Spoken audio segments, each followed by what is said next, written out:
Hi and welcome to Te Aotearoa. Kia ora, my name's Hinamo Praise. Kia ora, I'm Neil from Vibe. Tēnā koutou, welcome to Te Aotearoa. It's going to be an awesome day.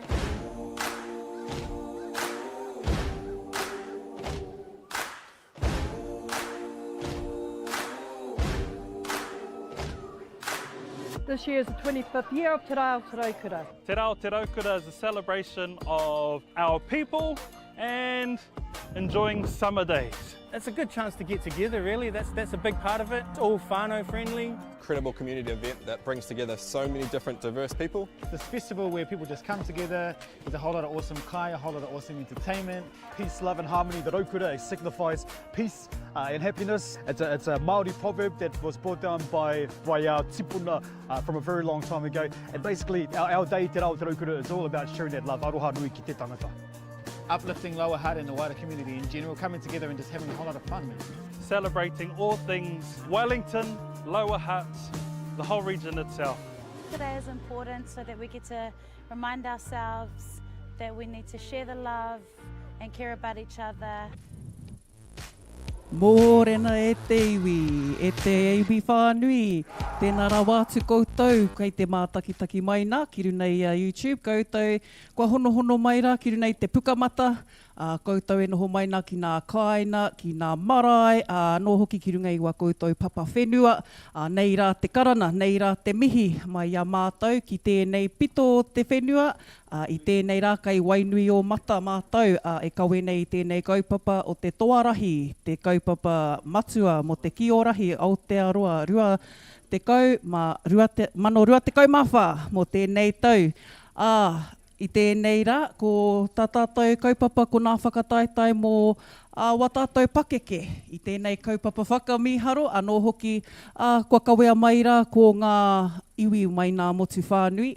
Anō hoki kua tai mai ētahi o ngā uri nō roto o rangitāne, kua tai mai hoki tainui, kua tai mai hoki wētahi o ngā uri i tai mai i nanahi ko waihora tērā.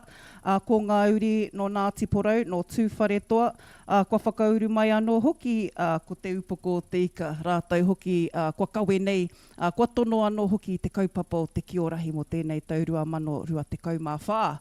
Kua hau tēnei ko Shana Butler, tā koutou kai whakapāoho, tā koutou kai kawe kōrero mo tēnei whakataitai. Nō hoki mai konei ki te pito tērā pia kai tai mai anō hoki wētahi o nā kai tākaro, wētahi kai wawao ki Wainganui a tātou, hei kawe i tēnei kaupapa.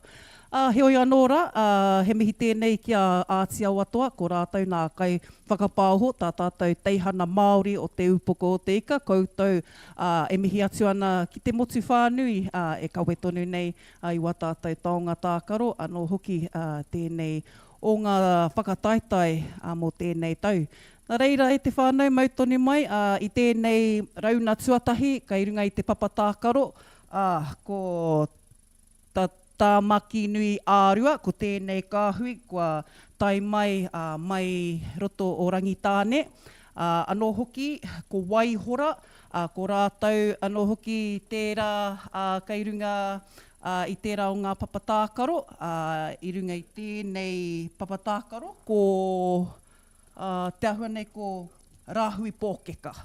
Rātou a rāhui pōkeka, no roto te waka o tainui, kua tai mai hoki tērā o nā pau o roto Waikato, ko ora kihi tērā rātou ko tāna kāhui, ētahi o wana tohuna, ētahi o wana toki, kua tai mai ki tō nataha, anō hoki ki te kawe i te kaupapa o te TOARAHI. Nā reira i te whānau, anei rā ko te How far tuatahi, we're into our first quarter for the first round between our under 21s.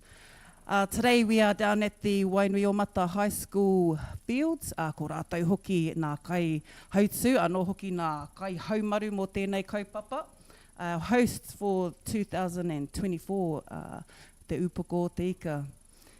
And on our field we have Tamaki Nui Arua, raining from Rangitāne, Matua Troy Tāwhai, me tana kapa, o tira ko Xenia Lilau rātou, ko Malakai, o tira ko rātou hoki e rā, e kawe nei te kiorahi ki roto Rangitāne. Tai nui waka, rātou hoki, kei te kawe tonu i tēnei tākaro, ki roto o Rahui pōkeka. E kaha hāpai anō hoki rātou i nā hākinakina o te wā. E tahi o rātou, kua puta mai nā wharekura, mai nā kuratuarua, o tira nā kapa hākinakina o roto o Tainui, Waikato. He pērā hoki a Rangitāne, kua puta mai anō hoki wērei, e nei o ngā uri mai nā hākinakina, o tira rātou kua roa e tākaroa nei te kiorahi. And a tupu manawa for Rangitāne. Kaitiaki, we have an option of up to 3 kaitiaki I roto i te pāwero. Kaitiaki will have the option of throwing the key from the pāwero into te ao. Tainui Rahui pōkeka with a tupu wairua. Kaiwawao on our papatākaro. We have some upoko kaiwawao mixed with a Rahui pōkeka. And if you're joining us today live on the YouTube channel, nau mai rā, o tira ki runga i a pukamata. Make sure you're on the right live stream link. O tira, kia mau tonu mai, we have a full day of kiorahi down here at the Wainuiomata High School fields, hosted by Kiorahi ki te Upoko Te Ika. Nau mai hoki e ngā rōpu e ngā kāhui hou. We have Rahui pōkeka who are here for the under 21s. We also have whānau who have come from Rangitāne. Also another rōpu from Ngāti Porou. We had representatives yesterday at our whakataitai. Mean to see all the results that came from the last 2 days down here at Wainuiomata and an attempt at a tupu wairua for Rahui pōkeka. Rahui pōkeka, strong on defence, on the papatākaro, still in kioma. Rangitāne and kioma, Rahui pōkeka, still in taniwha. Throw in from te ao to the kaitiaki. Rangitāne just lost control there in te roto and an attempt at the tupu for Rahui pōkeka. Rahui pōkeka, another low shot at the tupu. And a bounce off the tupu for Rahui pōkeka. Te ao Sanson with an attempt at the tupu. Another attempt at the tupu from Te ao Sanson. And a throw out from the pāwero. Little overthrow there from Rangitāne. And a throw in from the tāpaparoa for Rahui pōkeka. Little overthrow there. Mindful as well that the fields are just slightly smaller than what some of the kaitākaro are used to. Some are used to really just a few metre wide of a te ao, he oi anō, kei te pai. Adaption is key when on Kiorahi field and playing in a different rohe and a tupu wairua. Tupu wairua, is that the call from Matua Jono? He oi anō, kareko, throw in from the tāpaparoa, kaitiaki, looking for a kioma.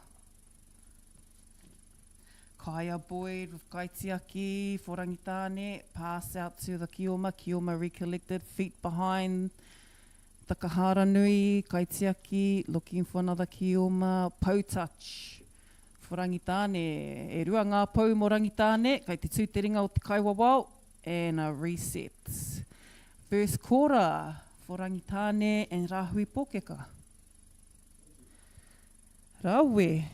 Awesome to see Rangitāne back in the tournament.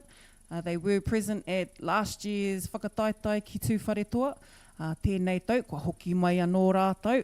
Ki tēnei mura, anō hoki a Rahui Pōkeka, kua tai mai rātau ki te taha i a ora me tōna kāhui. Nāia nei, kua huri anō tātou ki te hauwha tuarua. Second quarter between Rangitāne and Rahui Pōkeka. Rahui Pōkeka in Kioma and Rangitāne ki roto i a Taniwha. Nice, tupu wairua for Rangitāne. Rangitāne with getting back on side. Kioma. Rahui Pōkeka now in Kioma position and lost control there in the tāpaparoa, and Rangitāne will take a throw-in. Jayla Alexander with a throw-in from the tāpaparoa. Throw at the tupu, attempt for a tupu wairua.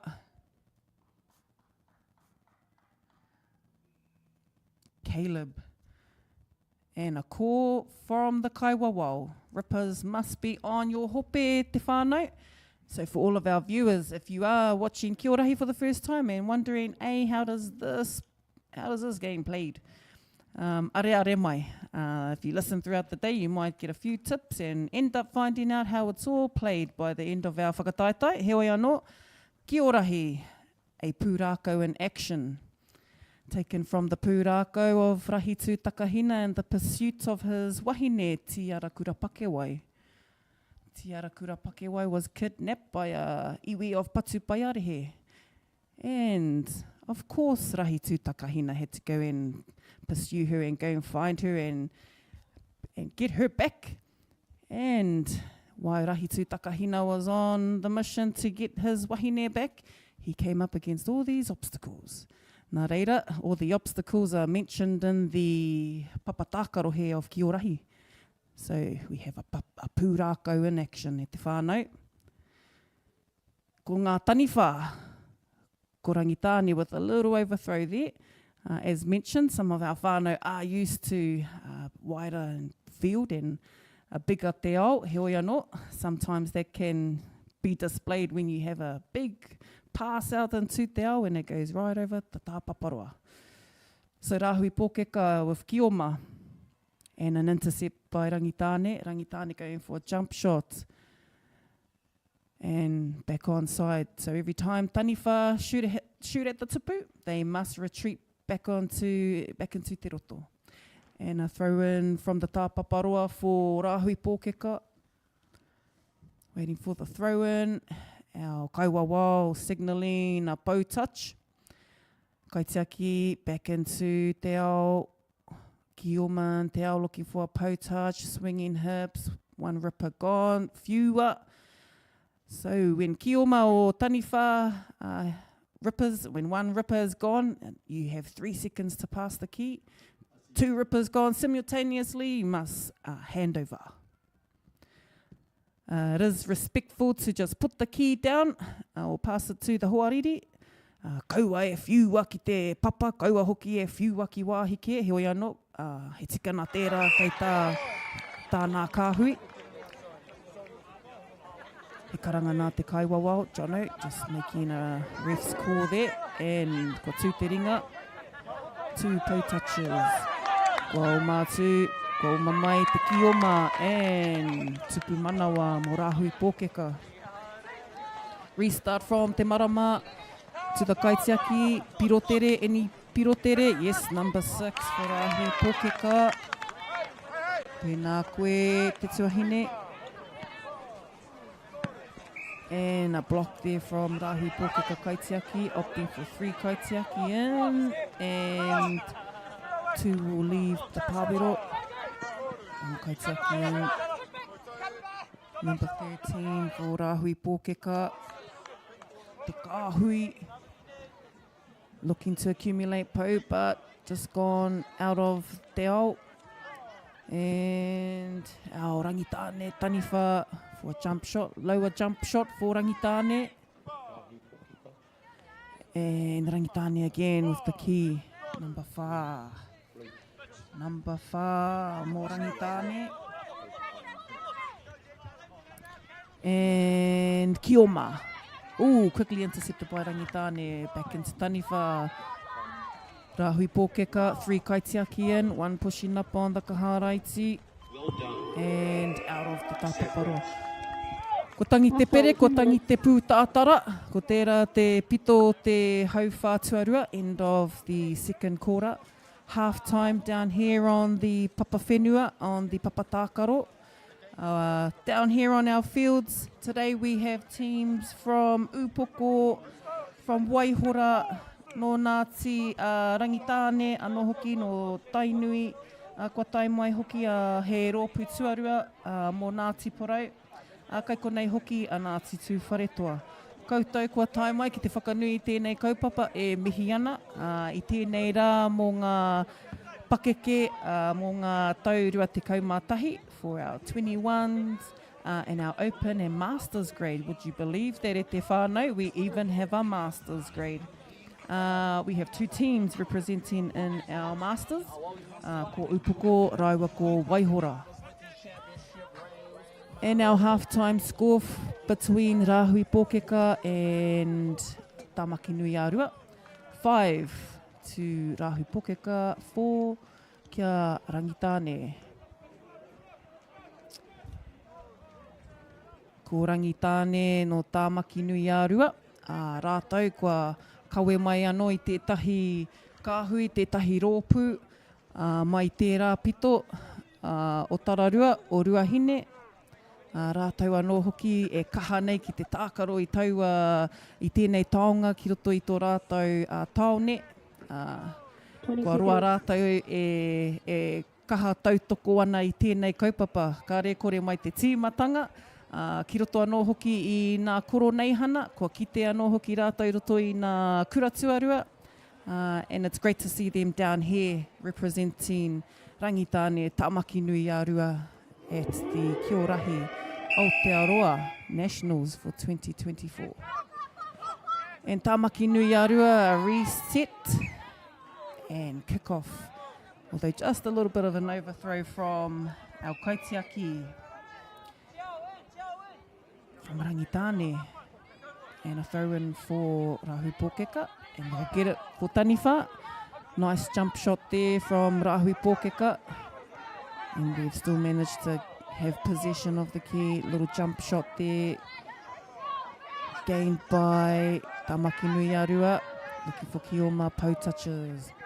And we've collected Pau. Kaiwawao has his hand up. Signalling. They have Pau. Pau touches, although the key has gone into the tāpaparoa and a throw in for Tāmaki Nui Arua. The key's come off a Rahui Pōkeka player. And Rangitane, Tāmaki Nui Arua looking for their kaitiaki. Ripper gone, 3 seconds to pass. Back into the kaitiaki for Kaya. Looking for a Kioma, but Kioma ripped in te roto hand over to Rahui Pōkeka. Taniwha in te roto and little overthrow for Taniwha. Tāmaki Nui Arua throw in from the tāpaparoa. And they'll throw it into the kaitiaki. Little overthrow there, and the kaitiaki has moved the tupu, which has given Rahui Pōkeka a tupu wairua. So if the kaitiaki move the tupu with their tinana at any time, that is a point, instant point to Taniwha. And Kaya again, good catch from Kaya, Tāmaki Nui Arua for tupu manawa. And 2 flags still on, made it through the roto. Restart from Te Marama. Kick into the kaitiaki for Tāmaki Nui Arua.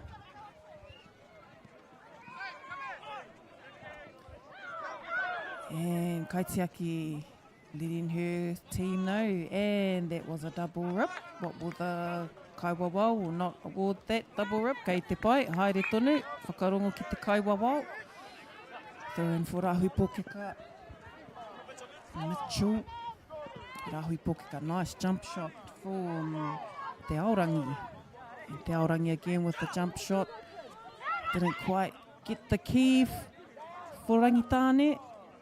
Rahui Pōkeka with Taniwha looking for a jump shot. Nice little block with the legs there for Kaya.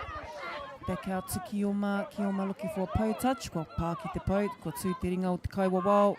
And although the Kioma has come offside. Taniwha attempt at the tupu. And Rangitāne with the key. Tāmaki nui ārua with the key. Little overthrow there. As mentioned before, some whānau are used to a wider field, which is why you might see a bit of an overthrow throughout the day. Too much kaha in their throw e te whānau. Just adjusting, just warming up to the field dimensions. And a rip from Rahui Pōkeka, Tāmaki nui ārua, throw back into the kaitiaki. Kaya looking for a Kioma. Kei hea, and the Kioma's just lost position. Rahui Pōkeka, te Aorani with the key for Tupu Wairua. Ka re eke. Kioma with one pou touch and through the roto. Touchdown on Pāwero. Ka tahi te pou. Restart from te marama. Back to the Kioma. Kioma with a pou touch. And a quick switch there. Nice. E rua ngā pou. Toru ngā pou. Rangitāne looking to go into the Pāwero. Kareko. And a hand over to Rahui Pōkeka. Manaia. Kareko ko Jayla there. Ko Ania Tera, number 2 for Rahui Pōkeka. Kaya back to the Kioma. Kioma listening to the kaitiaki, and the kaiwawa will not award that. Hand over to Rahui Pōkeka. Taniwha and an attempt at the tupu. Kaya says kareko. And Tāmaki nui ārua with a pou touch. But the kaiwawa says back here, hoki atu. Whiua te ki, we've had a double rip there from Rahui Pōkeka. Nice. And be prepared for a lot of these double rips today e te whānau. The kaiwawao out here, making sure those calls. And end of the third quarter between Tāmaki nui ārua rātou ko Rahui Pōkeka. Reirei te whānau, ai, kei konei, kei Wainuiomata mātou, kei konei mō te rā katoa, e whakapāho atu nei i te whakataitai TOARAHI, he kaupapa āmotu tēnei, mō ngā iwi katoa, kia tae mai ki te whakanui, anō hoki te whakataitai, anō hoki ki te whakawhanau nā ki runga i te papatākaro nei. Kua tūwhera tēnei rā ki ngā tau rua te kaumatahi, also to the Opens and Masters, so we're covering 3 grades today. Yesterday and the day before we covered the year 13s, grade 13th grade, the 16th, the 19th. Joys to have so many grades at this whakataitai. He tīmatanga mai ho tēnei, and we're back here at the last quarter for our first round between Rahui Pōkeka rātou kia Tāmaki nui ārua. Rahui Pōkeka and Kioma taking their time, speeding it up, slowing it down. Nei hoki a Rahui Pōkeka, quick hips, quick little pass, but player will keep on side. He could feel his feet were just about to slip over the kaharanui. And a little overthrow again. Rahui Pōkeka will throw in from the tāpaparoa, look for a kaitiaki or look for another Kioma, anei, and ko tahi te pou. Rahui Pōkeka still in possession, moving around the papatākaro. Quick chop, quick cut. Number 18, Rahui Pōkeka. Mox, kei a koe. 3 kaitiaki in the Pāwero. Taniwha in position, Tāmaki nui ārua. He's gone into the anei, ko hoki mai ki te roto, Taniwha in position. Little bounce pass and a bounce shot at the tupu. Engari, kua mau e Rahui Pōkeka. Rahui Pōkeka looking for options. Back into the kaitiaki, back to Kioma. Kioma back to kaitiaki. Number 17. Kia ora e te tuahine. And Tāmaki nui ārua ripped. And a little jump shot there from number 13, Tāmaki Nui Arua, Saxon, tēnā rawa atu koe. Tēnei kai tākaro. Tāmaki Nui Arua moving their kaitaki around. One of the little strategies there that Taniwha use by throwing to their players in te roto, moves the Taniwha around. Gets them a little tired, heoi anō. Ētahi o rātou, ka are hoki e kokore e pau te haua ētahi o nā kaitiaki. And a throw in for Tāmaki Nui Arua. Little pop passes from Tāmaki Nui Arua just to warm up, and those overthrows again e te whānau. He kaha. Someone's told them that they have to strengthen their passes when they're down here in Te Upoko o Te Ika. Weather today is quite neutral, considering ko tēnei te kaipo tāwhiri mātea. This morning we had a little wind behind us, heoi, I runga i te papatākaro, we kuahua mahia. Rahui Pōkeka still in possession. Rahui Pōkeka looking for options, still in te ao. Ko Pāki te pau, Kaiwawao still have hand signals. We're signalling, we still have Pau, but we have a rip in te roto. Number 19, Mitchell no Rahui Pōkeka, went for an attempt for a tupu manawa, ripped in te roto. Throw in for Rahui Pōkeka, quick pop pass back to the Kioma, Pau touch for Kioma, but a rip from Tāmaki Nui Arua. Kawe ware e te whānau, player must have both rippers on. E rua ngā tā, kaua e kaua ko te kotahi. So player must have both rippers on to be in play. If the player gets one rip, it's 3 seconds to pass. Double rip, 2 rippers simultaneously, that is a handover. Instant handover, whānau. Now our Kaiwawao have had to use that discretion. They do see sometimes 1 and 2. So it's not a simultaneous rip.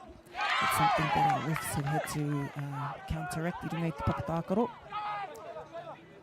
Rahui Pōkeka in Kioma position. Kaitiaki looked for a Kioma and overthrew there. Quickly gathered by Tāmaki Nui Arua and Taniwha. But the Kaiwawao made their call clear, and he said, hoki atu, whiua mai te tāpaparoa. Tāmaki Nui Arua with their little jump shot, must retreat, must get back on side as soon as they've released the key. Nice intercept there from Tāmaki Nui Arua. Ko tangi te pū tātara, ko tai ki te pito o te rā tākaro ki Wainganui Rahui Pōkeka rātou ko Tāmaki Nui Arua. Ko ngā piro mō tēnei tākaro, ko te iwa ki Rahui Pōkeka, ko te iwa anō hoki ki Tāmaki Nui Arua. We have 5 minutes before Nā the next reira, time start. e rua, 19 all. Mau tonu mai e te whānau, ka haere ake nei, ko te rauna tuarua, anō hoki, ka tutu anō te puehu, ko whakamahana nā tinana, kua māro anō hoki nā waiwai, kua rite anō hoki mō te rauna tuarua. Mau tonu mai.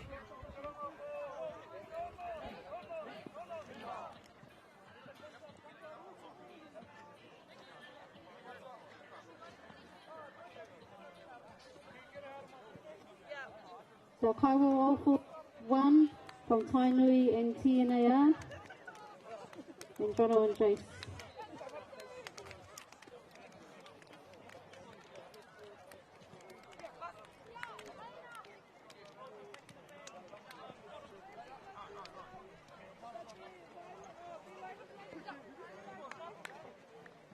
Please make sure that all the rips are staying together. Don't walk off the field with them. And just a reminder, whānau, that we're smoke-free, vape-free at our kura here, so if you need to indulge, then you need to go for a hikoi out the main gate you drove in and stand on the road by the bus stop.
Tēnā tātou, ko whakarongo are mai ki tēnei o ngā tātou pāhotanga ki runga i tō tātou reo irirangi Māori e kia nei ko Aotearoa toa. Tēnā tātou, ko ki mai tēnei, tēnei o ngā kaiwawau, tēnei o ngā kai hāpai, tēnei o ngā tāngā tākoroa tātou ki o Rahi. Kai a wharawhara, kia hautu i tēnei o ngā kēmu i Wainganui, i te iwi o Ngāti Parau, me te haukāinga, te upoko o te ika. Kia ora everybody, Kai Wharawhara here, your broadcaster for today, coming to you live here in Wainuiomata with our taonga tākoro Māori e kia nei ko te TOARAHI. Today we have in our second round Ngāti Parau, all the way from the East Coast, and a local home team, Te Upoko o Te Ika. Just running through our sheets just quickly with our kai tākoro Ngāti Parau. This is the open mix team, the second open mix team, one of two whānau. So Ngāti Parau, and ka mihi ki tā rātou kai ako a Parau Pautu, kai whakahaere i te timo Ngāti Parau. Ka mihi ki ngā kai tākoro o Ngāti Parau, Destiny, Kenworthy, Waiora Brown, Maia, Te Rā Clark, Te Wairemana, Te Rito, Te Uarangi, Olsen Baker, Harmony Mangu, Harata Coleman. Nui, Kārini, Kuau, Tangaire, Harlem Ngārimu, Paraurangi, Pautu, Hemi, Hohepa, Uenuku, Kohatu, Dawn Kahu, Ngātai, Halworthy. Koira te timo o Ngāti Parau, ka mihi kia rātou mō tēnei o ngā rangi. Ai tēnei wā, ko Ngāti Parau, kei te tūranga taniwha, ko te upoko o te ika, ki te tūranga ki oma. Ka tahuri atu tātou ki te tīma o te upoko o te ika mō tēnei o ngā kēmu e hikama. Ka mihi ki tō rātou kaiako a mātaurana te rauna, tētahi o ngā tautohito o tēnei o ngā whaitua e kia nei ko Wainuiomata. Ki tōna tīma, ki tōna kapa, te upoko o te ika, ka mihia, Keanu Andrews, tō tātou tifa o tērā o ngā kapa, Logan Waikato, Rico Zane Kumerua, Cara Lewis, Maya McGee, Serenity Mill Simpsons, Anahira Eru Solomona, Mahina Rihanna Hughes, tō tātou kai tākaro no tā wāhi, Ani Ping, kia Kisha Waiwai, BJ Walker, Kaukura, Te Rauna, Lania Vaireka, Drizel, Moses Wharepapa, Kamatu, kia Ria Whiteman. Koira te kapa o te upoko o te ika, ka hoki atu tātou ki te tākaro. I tēnei wā kei a Serenity, te pōro, tuku nātu ki te tifa kia Keanu, kia Anahira, ka ku atu Anahira, he piro tērā, ka whai piro a Anahira mo te upoko o te ika e hoa mā. Ka tuku te pōro kia Mahina Riana, a te kaitiaki, ka tukuna te pōro, te hanga āhua nei, kia BJ, tētahi o ngā, me ki tētahi o ngā kai tākoro motuhake o tēnei whaitua Wainuiomata. I nei kei a Ngāti Parau te pōro, mahua rātou tērā tuku ki te tupu, o ti rā puta te pōro ki waho, te pānga whakamutunga nā te upoko o tika tonu. I nei, ko tukuna te pōro ki a Ngāti Parau. So we follow the play whānau. Ngāti Parau have possession of the ball. Ball's gone into te roto, to the taniwha. Just a bit of a breakdown in regards to our kēmu, our taonga tākoro, ki o Rahi. Obviously we can see there are 3 porofita, the first one and the main one being te ao. In te ao we have 7 pou, 7 pou signifying the cluster of matariki. Yes, I do know there, and I do believe there are 9 stars now with the added 2 stars being Pōhutukawa and Hiwai Te Rangi. But before Rangi Mā Tāmua and all those mātauranga tuku iho, we only had 7 stars whānau. So the 7 pou represent the cluster of matariki. We have Te Marama, which is the little porofita out in te ao. That's where the game kicks off, starts off. The ball goes into Kaitiaki. Kaitiaki then dishes the ball out to their ki oma that are out in te ao. Our second porofita being te roto. That's where the taniwha, koira te nohohanga o ngā taniwha. What I would call the last line of defence whānau before our ki oma score. And then obviously the last porofita being te porofita nui, e kia nei ko te pāwero and koira te tūranga wa tātou kaitiaki. So just a little bit of a breakdown in regards to the layout of our field whānau. For those that don't know our taonga tākoro Māori ki o Rahi, yes, it's an amalgamation of a whole lot of sports whānau, mashed into one. But the bonus of our Kiwi taonga tākoro ki o Rahi, that's the only one game whānau where we see males and females playing in one sport. Right from our babies all the way through to our masters whānau. So if this is you and this ticks your box, no mahara mai ki te ki o Rahi e te iwi. Back into our kēmu now. This kēmu between te upoko tika and Ngāti Parau. Open mix, whānau, open mix. And that is the end of our first quarter e te iwi. We'll come to you shortly with the score and the count for our taonga tākaro, our kēmu here. Just so that the motu know, the turnovers between quarters are quite quick and fast. So 5-minute quarters with the 30-second turnover. But you have a 2-minute half time. So you can see it's quite a bit of a big turnover in regards to our quarters. So you've got to be ready, whānau, you've got to be ready. Anyway, Ngāti Parau there with the touchdown. Ball goes to Kaitiaki. Kaitiaki dishes it out to its ki oma. Ripped there by Anahira Eru Solomona. Ball goes to Rico. Rico passes it over to Keisha. And the ball over Keisha's head and out of bounds. And ka mihi ki tēnei o ngā tautohi tō te tākaro a Keisha Wāwai. No te taurua ma, no te kaumawha tēnei o ngā toki. Timata ai ki tēnei o ngā tākaro mō te upoko tika. te kautau ki raro i te huarei te konei tonu a Keisha Waiwai e tākoro ana i te kēmu rangatira ka mihi ki a koe i te Waiwai ora. As we can see there, double rip whānau, and I like to call that one e rua by Logan Waikato. Logan Waikato dishes the ball out to Rico. Rico there with the shot to the tipu, misses the tipu. Ball comes back into Ning. Ning misses the ball. Oh, bit of a harmony there, whānau, penalty there. Looks like our Kaiwa Wall caught an offside, foot on the line.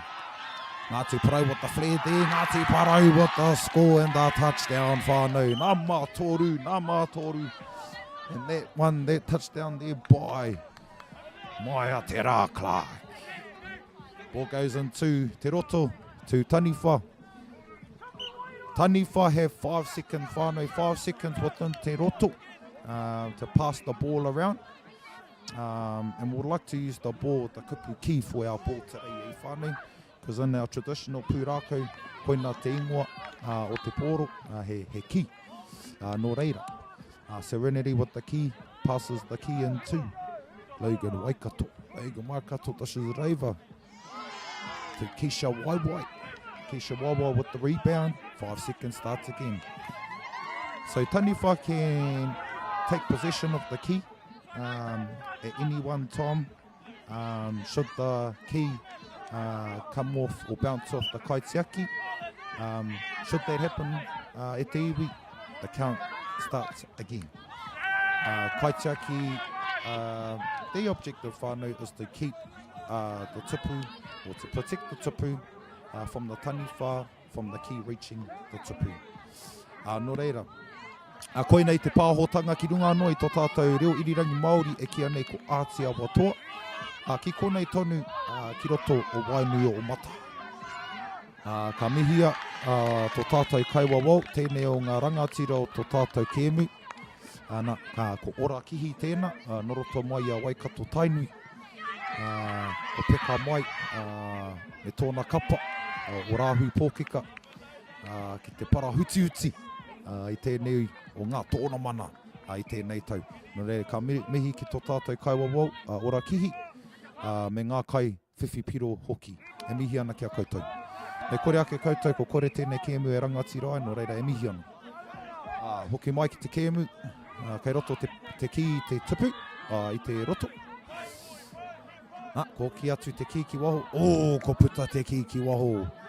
Te pānga whakamutunga i a Ngāti Parau, nō reira, ka tukuna te ki te upoko o te ika. Tēnei wā kei a BJ i te ki, tupu ki te tupu. Ko hāmenetia e BJ e te kaiwawau mo te tūhapa ki te rārangi. Tēnei wā kei a Ngāti Parau te ki, te ipu. Nā, ka mihi ki a tātou tīma i pūrei ngā rangi e rua tatanei. Rātou ngā kapa i tākaro, i pakanga, ki roto i ngā taumata, te kaumā toru, te kaumā ono, te kaumā iwa, ngā taupake ki Nanahira. Ka mihia ki ngā toa whaka ihu waka o ia reanga. Nō koutou te whiwhi, nō koutou te maringa nui, ki te rao ngā hōnore. E ki te nei te heke wera, nā waira ka puta ko ngā hua. Nō reira, ka mihi hoki ki ngā rohe i taetai mai roto i ngā rangi tatanei, kia tūwhare toa, kia Waihora, kia Ngāti Parau, kia Tamatea, koutou ngā rohe i whakarangatira, Ngāti Toa, i tō tātou kaupapa i ngā rangi tatanei, nō reira, ka mihi kia koutou. Mo te hunga katahi anō ka piri mai ki tēnei o ngā pāhotanga, ko peka mai etahi rohe, atu anō, hei whakaihi, hei whakawihi, hei whakawana i tēnei o ngā tākaro i tēnei rangi o te rā. Mua popo hoki, ko tae mai te rohe Waikato Tainui, i raro i te maru o rāhui pōkeka, tērā o ngā taone, whairawa mo te riki, ki roto tonu i a Waikato Tainui, me te krapu o Taniwharu. O te rā ka mihi ki a rāhui pōkeka, ka mihi hoki ki tō tātou whānau ko peka mai, i tāmaki nui a rua, ngā uri o kahungunu ki tērā o whaitua, ko piri mai tēnei rangi anō hoki, nō reira ka mihi ki e rā kapa, ko tāpiri mai, ko hono mai, te taha o te upoko o tika o Waihora, Ngāti Parau tu whare tō anō hoki mō ngā whakatata i Wainganui, ngā kapa i raro i te rua te kaumatahi ngā taupakeke, wai hoki e kia nei, me ki te whakatata matua kia nei ko te open mix e huama. Kaoti, masters i tēnei rangi hoki e te iwe, kia nei ngā tautohito te tākaro, e ai ki ngā kōrero, hoi anō, kia au nei ko ngā karaua kuia o tēnei o ngā tākaro, e kia nei ko te TOARAHI, katakatū, hei a koe nei hoki, hei whakakatakata, hei whakamene pea, i te hunga mātakitaki, i te hunga whakarunga anō hoki. Hoki atu tātou ki tō tātou kēmu, ki tēnei ki runga i te mata, kei runga, ko te upoko o te ika, te kau ngā piro ki a rātou, o ti rā Ngāti Parau, e rima ngā piro. Ko whakawhiti atu a Ngāti Parau hei taniwha, ko whakawhiti a te upoko o te ika hei ki oma, mo tēnei hurihanga tuatoru o tēnei tākaro i Wainganui i enei kapa ki roto i te whakatata open mix. Ana, ko tuku nātu te whana e BJ kia mahina Riana kei te kimi hari i o ana hoa, ka kimi atu i tēnei o ngā toki, a Kara Lewis no roto mai. Ana, ko kai piro a BJ, i runga anō i tērā pāhino mai te kaitiaki a mahina Riana. Mahina Riana ki a BJ anō, ka ngana, engari, ka tihai, a Ngāti Parau i tērā o Ngāripini. Ka mihi ki te kaitiaki o te upoko o te ika, aha koa he whakatata open mix, e kite ana te kaumawha, te kaumarima ngā taupakeke, ka hei tonu te pakanga ki ngā pakeke.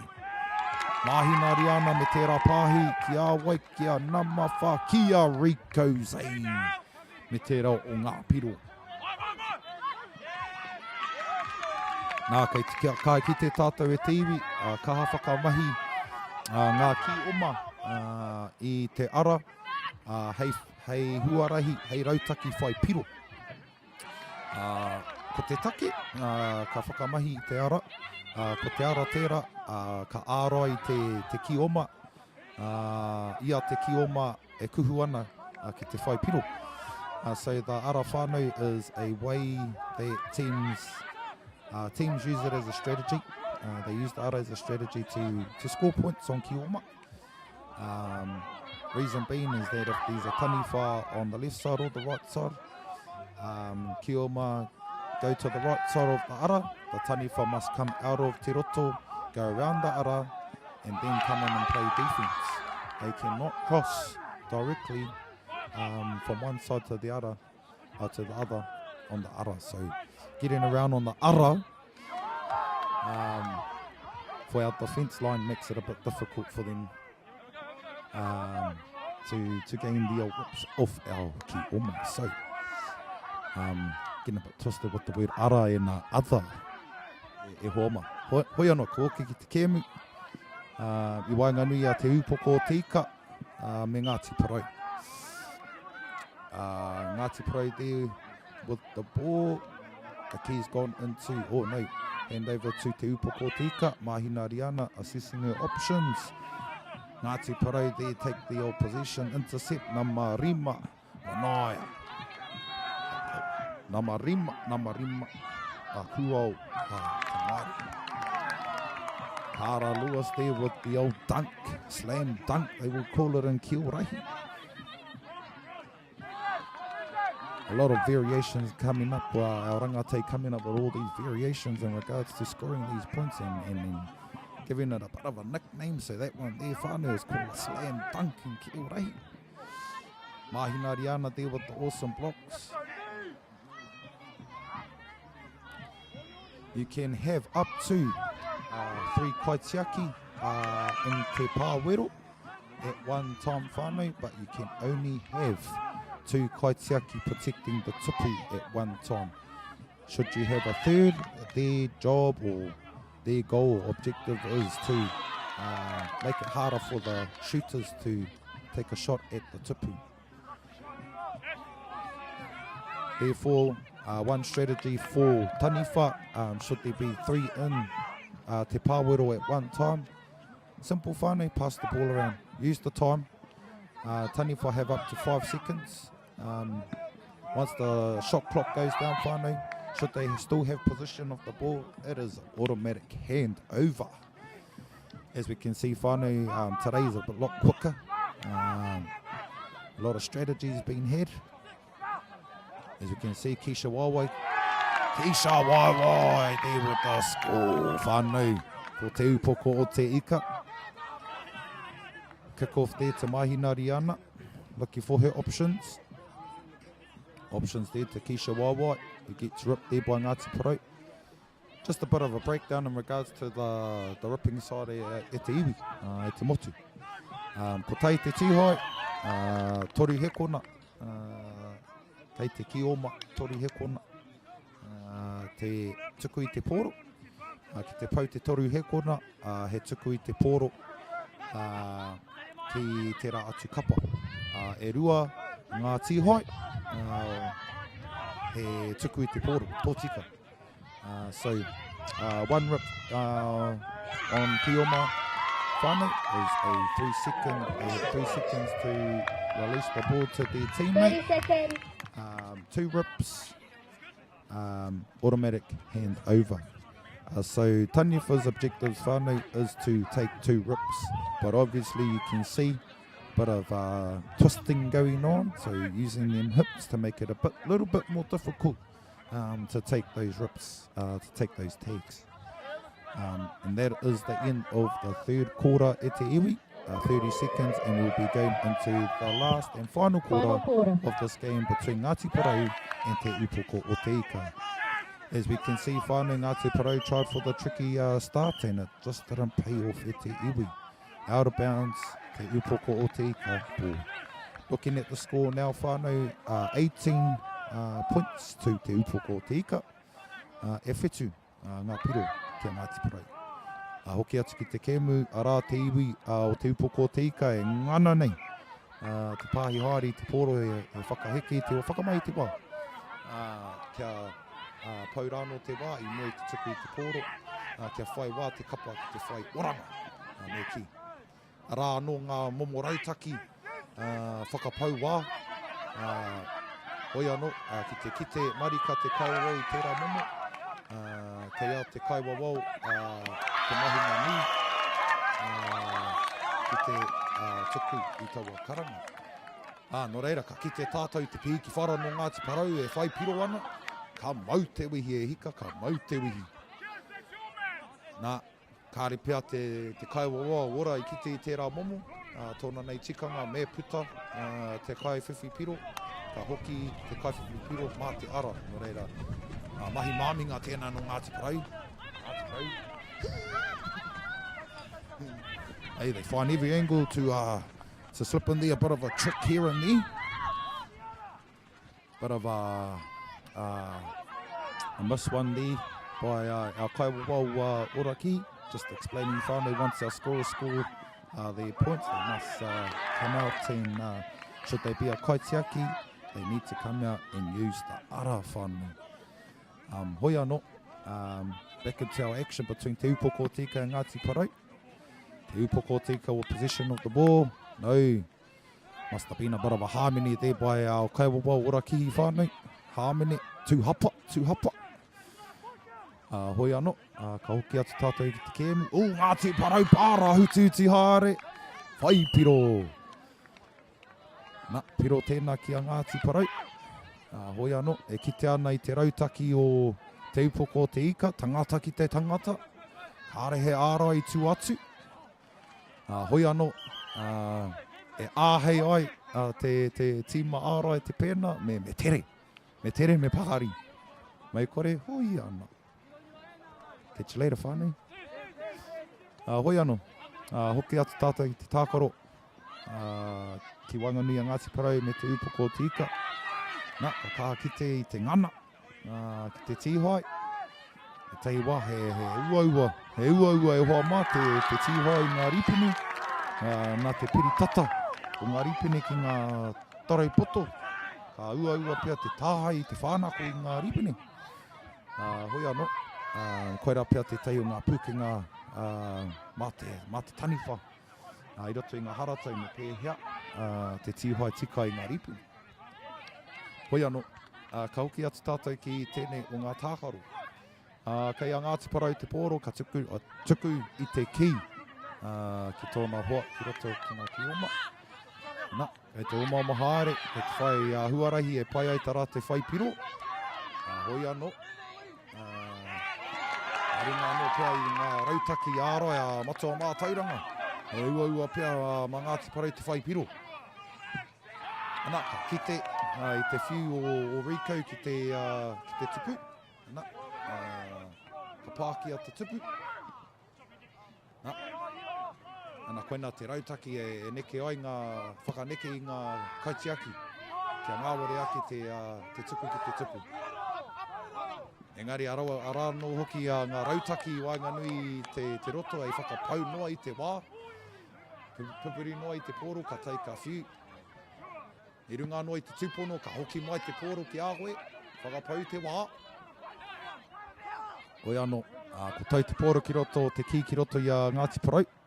Nā, e kite ana, kei te ngana a Ngāti Parau. Te whakahoki mai i ngā piro. Oi anō, e kia nei, e whambo tērā e te iwi. I runga anō i tērā. Te upoko tika take position of the ball. No, turnover. Our Kaiwa Wall must have called that a bit of a rip on the way into Te Roto. Early rip.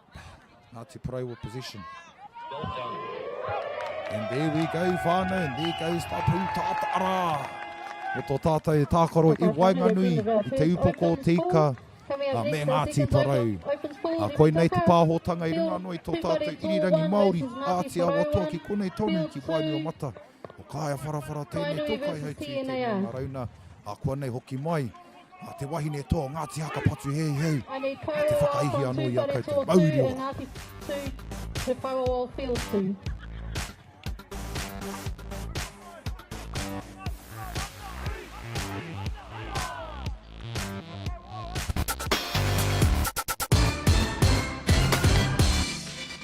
Hi and welcome to Te Aotearoa. Kia ora, my name's Pinamo Praise. Kia ora, I'm Neil from Vibe. Tēnā koutou, welcome to Te Aotearoa. It's going to be an awesome day.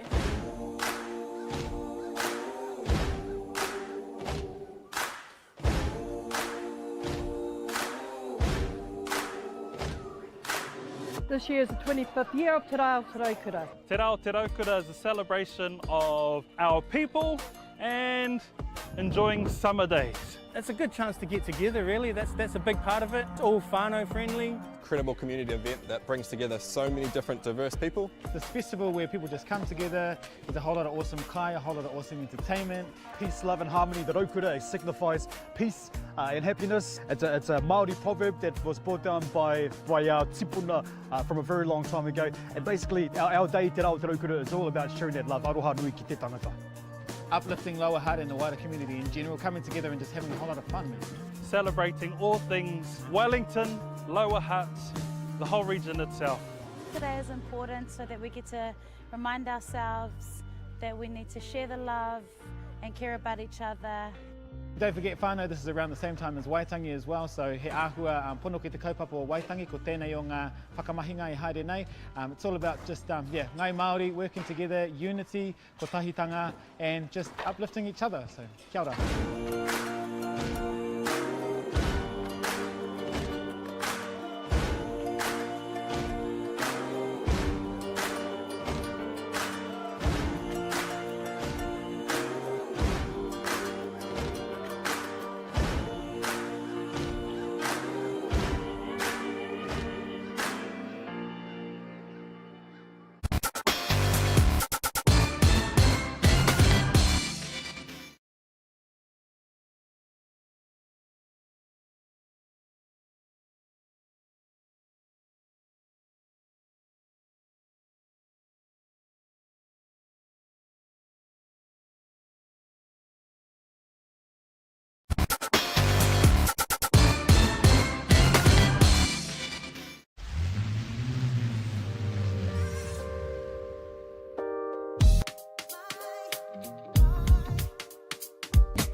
Hoki mai anō rā e te whānau, ki tēnei o ngā whakataetai ā-motu mō te TOARAHI, tēnei tau o te taurua mano rua te kaumawha. Ko tai mai rā tātou ki tēnei papa whenua ki Wainuiomata, ko te kaitono i tēnei tau, ko te TOARAHI ki upoko o te ika ko rātou. Enei o ngā kai haumaru, enei o ngā kai hautu mō tēnei kaupapa i tēnei tau, nei rā te mihi kia Wainuiomata. I runga i tēnei rauna tuatoru ki Wainganui ngā pakeke ko ngā Opens e kia nei. We have the open grade for TOARAHI Nationals this year between Ngāti Porou Tuatahi ki Wainganui i a Tūwharetoa Tahi. So both teams not being strangers to the tournament. Tūwharetoa were our hosts last year for the national event, and this year Te Upoko o Te Ika have kindly invited the rest of the motu to Te Whanganui-a-Tara. Kiko nei e tākaro hia atu ai ki runga i ngā papa tākaro nei, karanga mai anō hoki ki ngā whenua o te motu, kua tai mai hoki a Tūwharetoa, kua tai mai hoki a Ngāti Porou. Nā reira Ngāti Porou, ko koutou hoki era, kua whakawhiti mai i ngā kāhui maunga, kua whakawhiti mai i ngā awa, kia tai wawe mai ki runga i a Wainuiomata. Nā reira i te whānau, ko enei kapa e rua. Enei kapa e rua, me ki ra, ko rātou, me ki he tino toki. Ko rātou e tahi toki no o rātou, no o rātou ake whārua, no o rātou ake taone. Kua tākaro hia enei o ngā kai tākaro i ngā kuratuarua, kua tākaro anō hoki rātou ki roto i ngā kaupapa huhua a iwi. That is their Pa Wars. They do attend a lot of their Pa War kaupapa. Nā reira ko Ngāti Porou, rātou ko Tūwharetoa. Tūwharetoa in Kioma position, and Ngāti Porou in Taniwha. Ngāti Porou will look at defending in te ao and get a handover.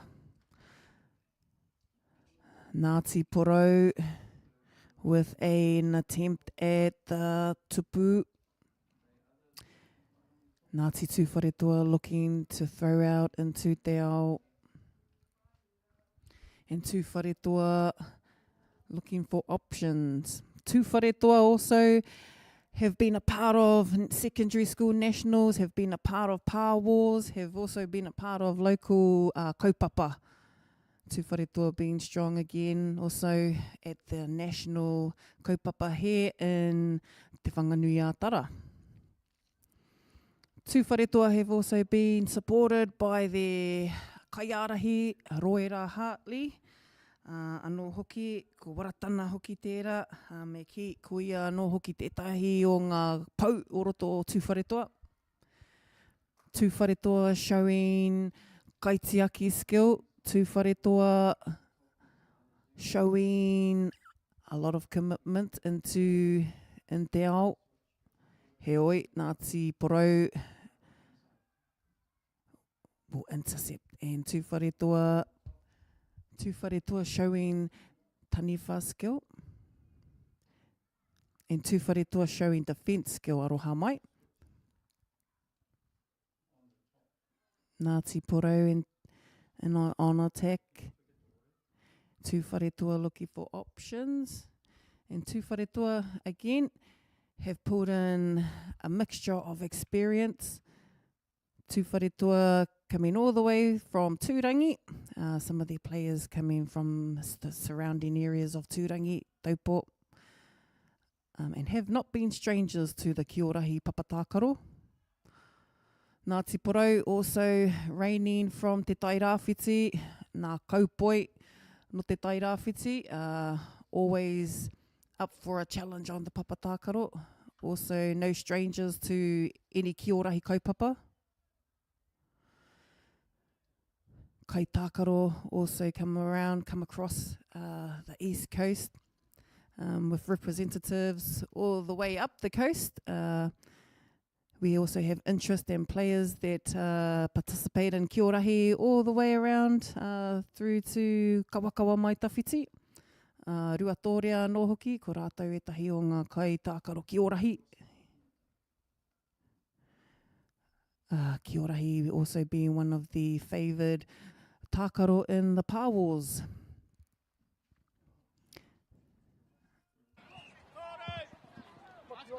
Power Wars also been a promo platform for TOARAHI. TOARAHI has been circulating in a lot of the iwi Power Wars across the motu for the last almost going on to 20 years. That is a long time when you think about it, but that's how long TOARAHI has been played in Aotearoa, to be honest. There's been little pockets over the last 2 decades, and just over the last decade we've had a strong resurgence across the motu. And today, and over the last 2 days, you've actually been able to see a stronger contingent and a faster pickup of TOARAHI over the last 2 days. Great to see us back on the Papatākaro again today for the open grades. 30 seconds. And also the 21 and the Masters grade. First for the TOARAHI national event, and this is a great way of getting exposure to all of our age grades. And we're just at the end of the first quarter changeover. Ngāti Porou will now become Kioma, Tūwharetoa will now be Taniwha. Kick off from Ngāti Porou to the Kaitiaki. Kaitiaki will throw out into Te Ao, find a Kioma. Kioma will touch the pou. Barking our pou. Kataia Te Oma. Ngāti Porou looking for a Kioma in Te Ao. Little overthrow there. Still retrieved, still in position. Ngāti Porou, little overthrow and jump there by Ngāti Porou. Throw in for Tūwharetoa. Tūwharetoa in Taniwha. Little jump shot there from number 10 for Tūwharetoa, number 47, Tūwharetoa. Aroha mai, kare kau a koutou namama. Engari, kei te mōhi o Wainuiomata. Atu i tō kapa e tama. Kia kahara a koutou. Mihi ana hoki kia matua kaya. Anō hoki ko ia tētahi o ngā kai pāoho mō tēnei whakataetai tēnei tau. E kaha hāpai nei maua i te ororeo mō tēnei tākaro. Ko Tūwharetoa kai Wainganui i a Ngāti Porou. Ngāti Porou in Kioma, Tūwharetoa in Taniwha.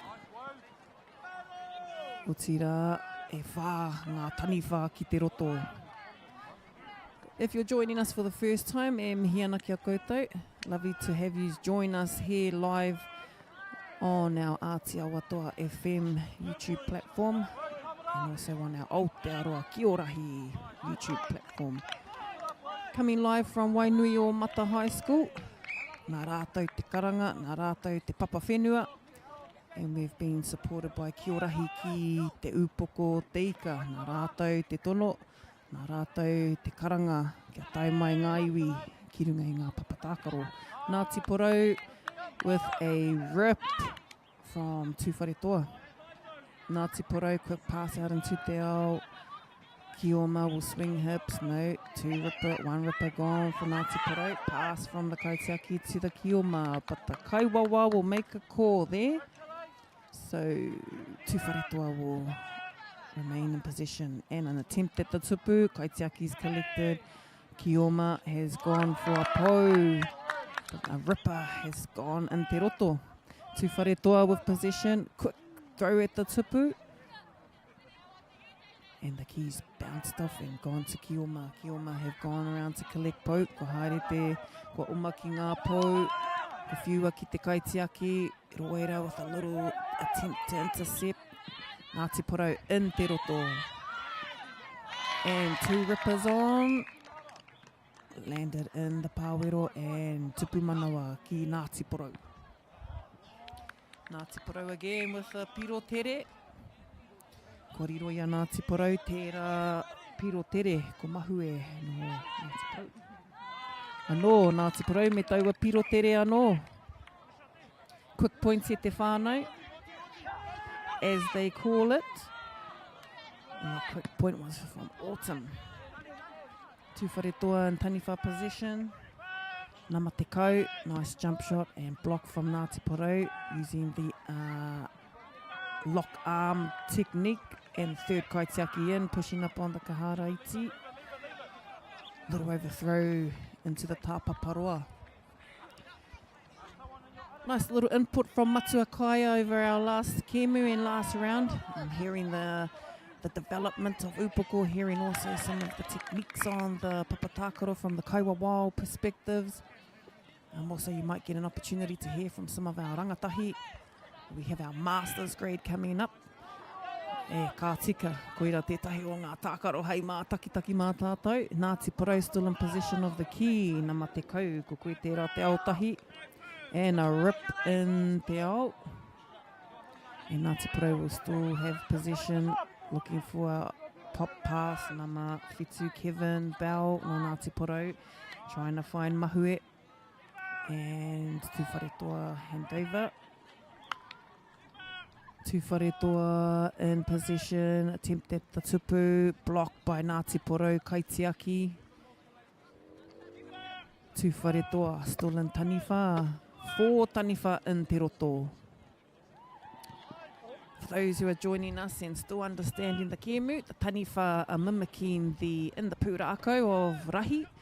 The taniwha are mimicking the lashing of the tail. The taniwha that was pursuing Rahi, trying to stop him from pursuing his wife. The taniwha and the pūrākau was lashing and trying to put him on, get him stuck on the mautere, onto the pāwero. And that's what the taniwha expression on the field is. So as they're trying to shoot the tupu, they're actually trying to shoot Rahi. I roto i te pūrākau. Nā reira, the end of our second quarter there, Ngāti Porou 13, Tūwhare toa 1. Kei te kaha Tūwhare toa e nana tonu ana rātou. Ngāti Porou strong there, both Kioma and taniwha. So both teams will have an attempt at both Kioma and taniwha. We have 4 quarters for each game, 5 minutes per quarter. And we have 2 refs on our field. Rawe hoki ki te kite i wā tātou kaiwawao. We've had an expression of interest from our rangatahi to be at these kaupapa, so mihi kia rātou. Also the support of some of our pakeke, some of our tohunga of the TOARAHI papatakaro, the likes of Corey Bartley, Jason Tangiano. We've also got Matua Kaya Wharawhara, Matua Jono, all having experience from te upoko te ika on our papatakaro. Hoi anōra, our next quarter, and Tūwhare toa will take Kioma position and Te Porou and taniwha. Every restart starts at Te Marama. Kioma will kick from Te Marama to the pāwero, to the kaitiaki. If the kaitiaki does not catch the ki on a full and gets intercepted by taniwha, then it is play on. So the kaitiaki will look for any options for piro pere, and Tūwhare toa still looking for po touches. And our referee have their ringa in the air. Our kaiwawao, e mihi ana kia koutou, ngā koutou te mahi nui, ko koutou ngā tefa. And just for whānau who are hearing that word tefa for the first time, the word tefa is actually used as a negotiator. So tefa negotiates some of the rules. They also act as a player ref. So sometimes a referee is not needed for a papatakaro, because if you are under the wairua of Rahi Tūtakahina, you should be playing according to the rules and don't need a kaiwawao to tell you how to play. And the tefa comes in as that peacemaker on the papatakaro. So tefa, it's whānau. Ngāti Porou in possession of taniwha. They also have 5 seconds to shoot at the tupu.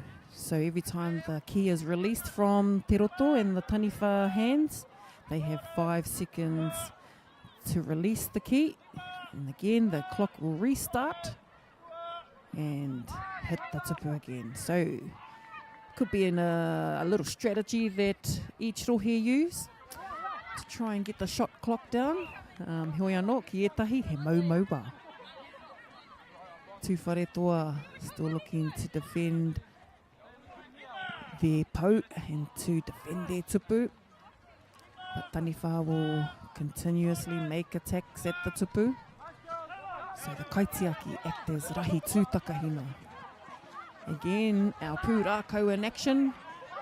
Kaitiaki looking for options, looking for a kioma, and the kioma stumbling over the key. And a quick play there, quick rip from Ngāti Porou, tātai manual. And a double rip from Ngāti Porou. Hand over, Ngāti Porou will take taniwha possession. Attempt at the tupu wairua. Anō, tātai manual tērā, retreating back into te roto. Tū whare toa with the key. And tātai manual was on to the taniwha. So taniwha will try and attempt to rip the kioma as they come through their roto. And the kioma will try and evade the taniwha so they don't get ripped in te roto. Tū whare toa looking for a kioma, Ngāti Porou looking for a double. And he did, Ngāti Porou with a double. Hand over. Taniwha possession, tupu wairua. Number 12 must retreat. Tū whare toa, although intercepted by Ngāti Porou. Tātai, what you got tātai? Ooh, looking for a low shot at the tupu. Tū whare toa, pushing up on the kaharaiti. As Matu has mentioned earlier, you have an option of 3 kaitiaki in the pāwero. 2 can protect the tupu, 1 must push up on the kaharaiti. And kaitiaki looking for a kioma and te ao. Kioma must get a pou, must touch the pou with the key. Pā ki te pou. Kiwa ki a kaitiaki, kaitiaki ki te kioma. And intercepted by Ngāti Porou.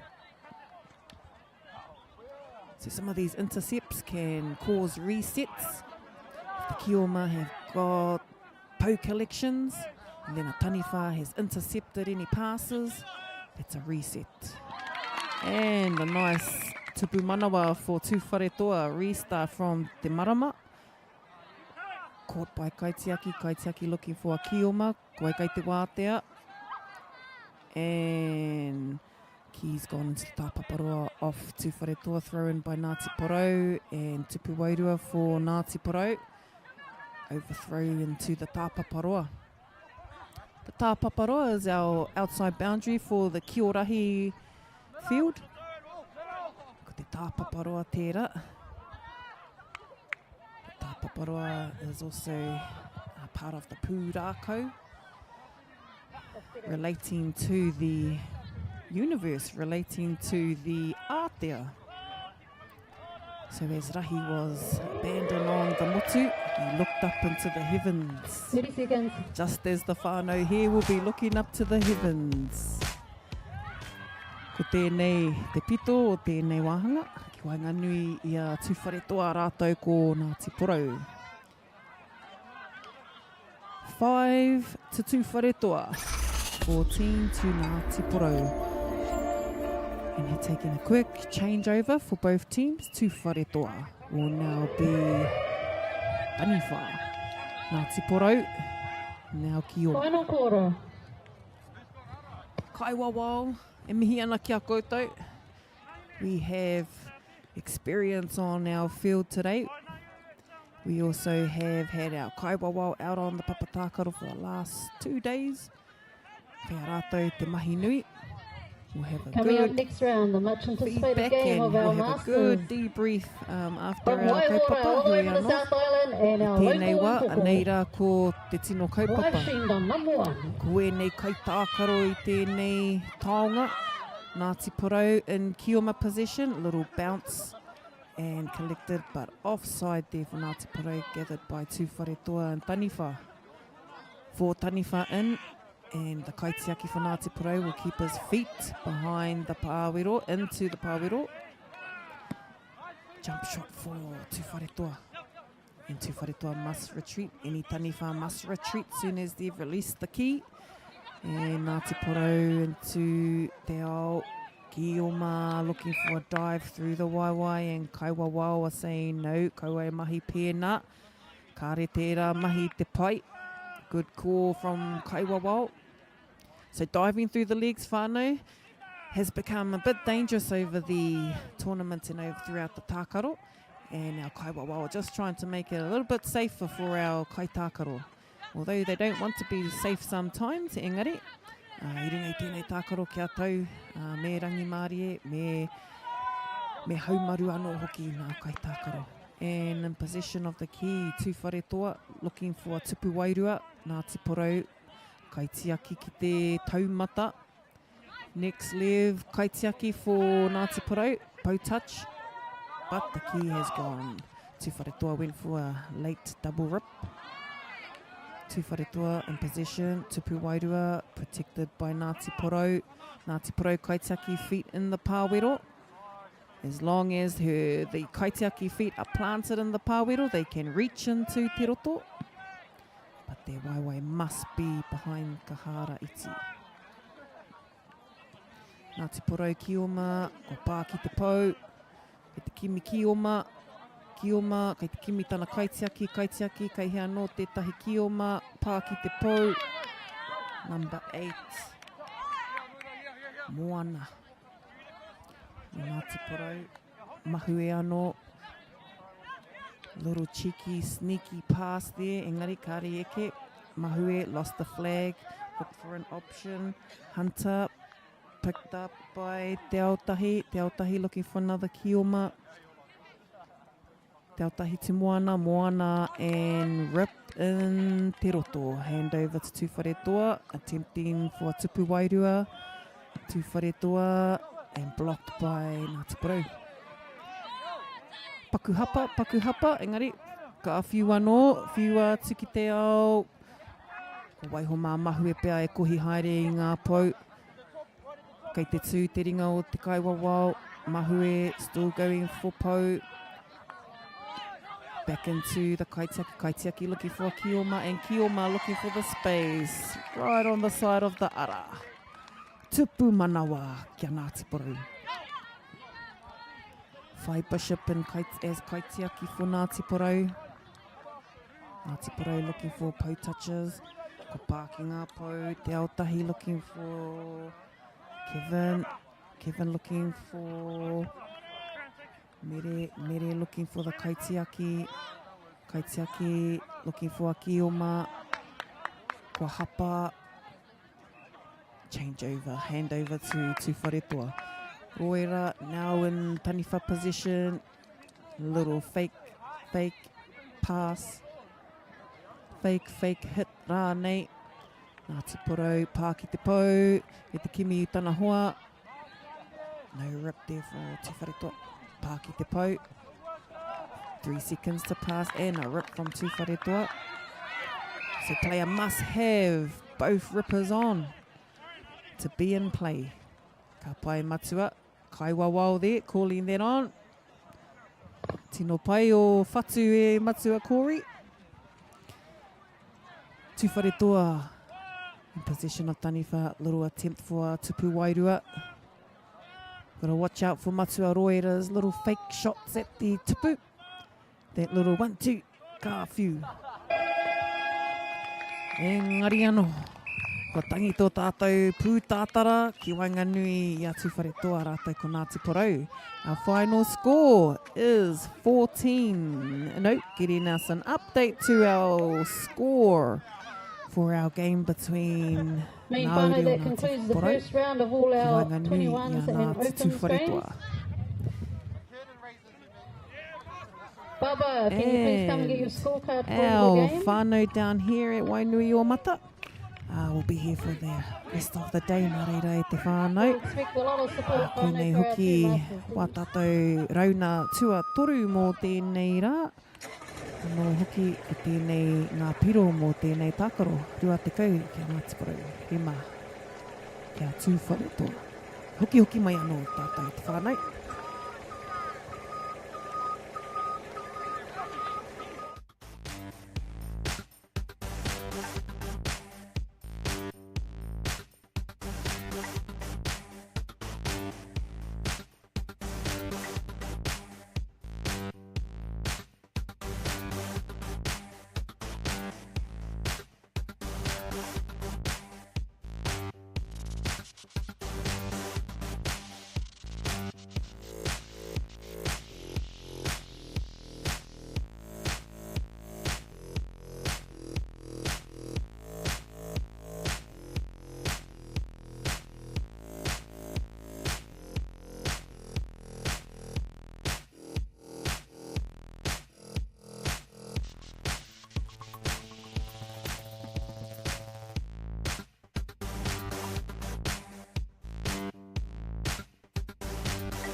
Tēnā koutou katoa, e hui mai nei mō tēnei kēmu, ko kahukura tōku ingoa. I'll be your main commentator for the match. And Kia ora koutou te whānau, ko Trizelle Moses wharepapa tōku ingoa. I'll be the second commentator for today.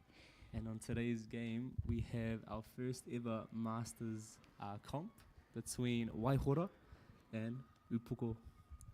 So as you can see, we've started off right now as Waihora's Kioma and Upoko's Taniwha. They're going right into it. Matua Kaya with the throw, bouncing off, blocked by our Kaitiaki, going out of bounds. So as we can see, we're getting right into it. Upoko have the ball on Taniwha. Going for the shot, no piro, rebounded. Anthony going for Ants, Papa Ants his name. Matua Kaya, blocked by our Kaitiaki, doing really well.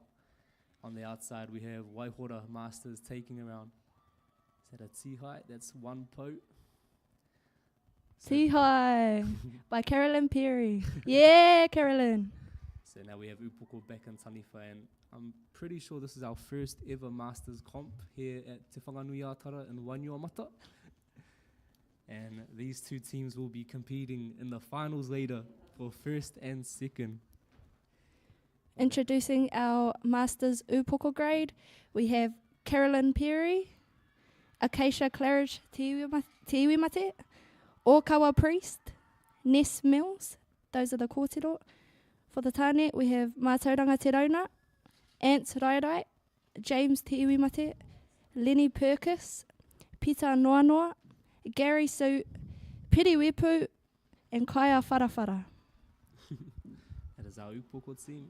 And apologies if I mispronounce the names. We have number 68, Nick Draper. Number 57, of Watane, Nick Draper, Steve Hira. 61, Nick Munro. Number 62, Lepi Wright. For our kōtiro, we have number 54, Sarah Hira. Number 28, Lara Draper.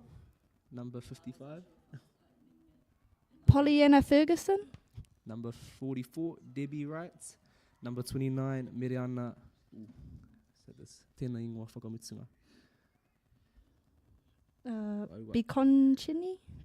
Number 29, Miriana. And we have number 46, is that? We have Sam. And number 56, we have Stephanie. And as we name the players, as we can see, they're going at it still. It's still the first quarter. Tihai! See a great take by our Waihora Masters. Fortunately for Upoko, they got the tag there. Back on the outside, collecting our pote. Is that Potahi? It looks like on the outside, Waihora trying to start a play. Oh no, handover, Upoko inside. Here we have a throw by Jono. Rebounded and back inside. Oh, it may have been a foot on the line there, so offside, back to Waihora's ball. Now they are on the attack, collecting pote. By the looks, that's Rua pote. There's our Masters chase from Upoko. Throwing over, all back to Taniwha. Powerful throw from the bucketheads. Jump shots inside. And Piro from, another Piro. So it's two back-to-back Piro from our Taniwha from Upoko. Waihora gather the ball. Back to Taniwha. And we have a jump shot. Well defended by our Kaitiaki from Waihora. On the outside. Collecting once again.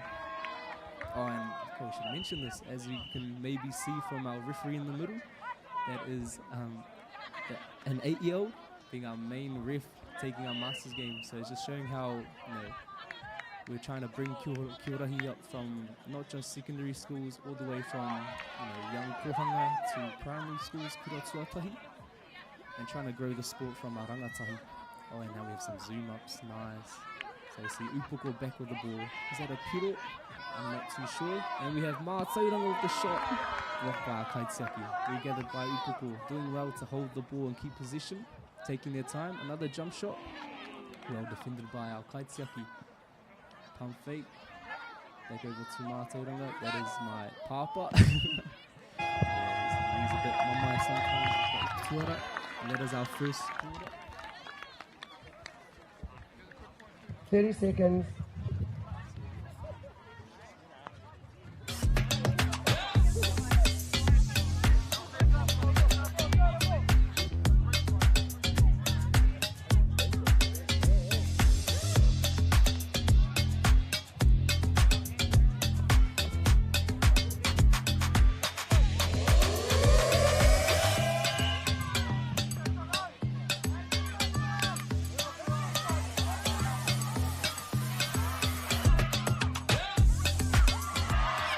back to our second quarter.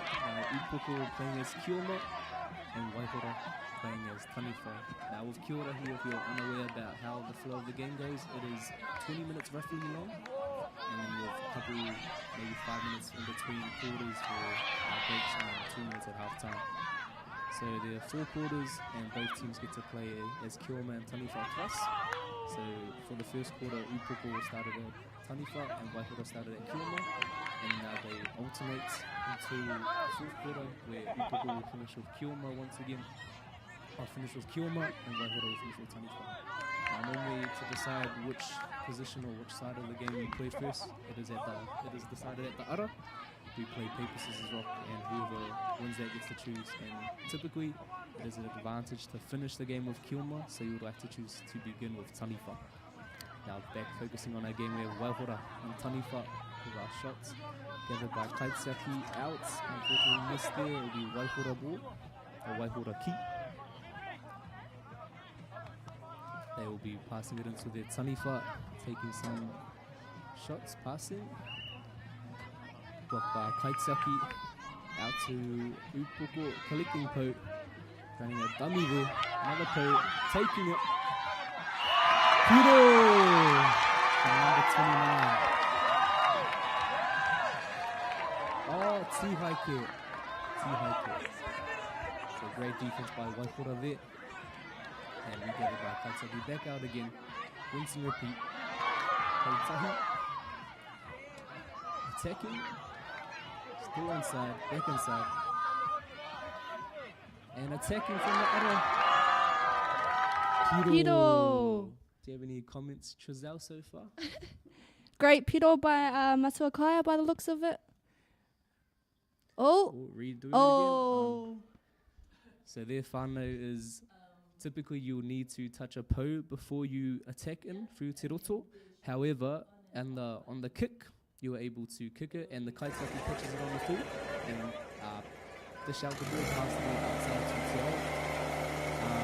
And outside on the full, you are able to attack and get a quick points, which is automatic 1 point, as long as everything's on the full. Now, just going back to our game on the outside, we have Mātauranga attacking, gathering pro on the outside, just to the left there.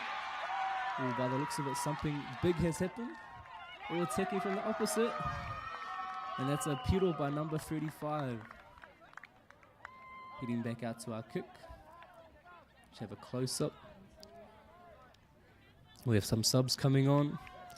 I'm unaware of the score. By the looks of it, it is 7-2 to Kikorangi. So that'll be Upoko by the look of the tags. Now back in Kaitseaki, dishing the ball out.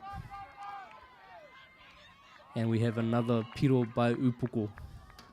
So right now they're just stacking on the points, continuing kick, po, points, kick, po, points, keeping it quick. Waihora looking to keep up. Missed pass by our Kaitseaki or receiver. Back inside to Waihora. Ooh, unfortunate miss pass there as well. So we're collecting once again. Upoko on Kioma. Dishing the ball out. Ooh, a bit too strong there. Out of bounds. It's also quite windy, as you can probably see by that flag there, so the players will need to adjust.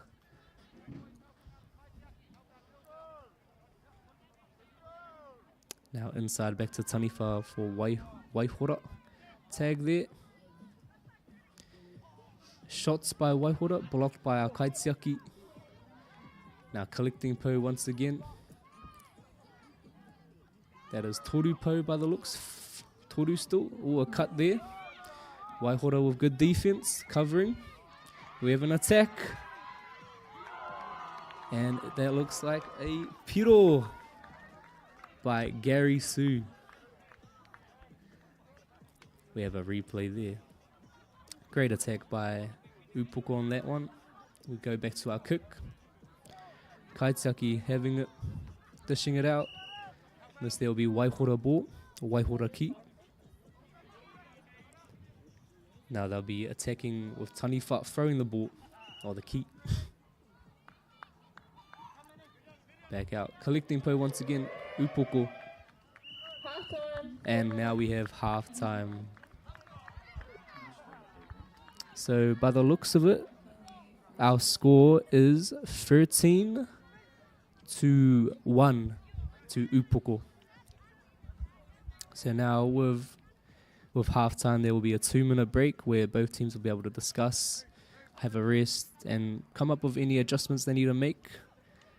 And yeah, then we'll be moving on to our second half where they'll have another turn of taniwha and kilma once again.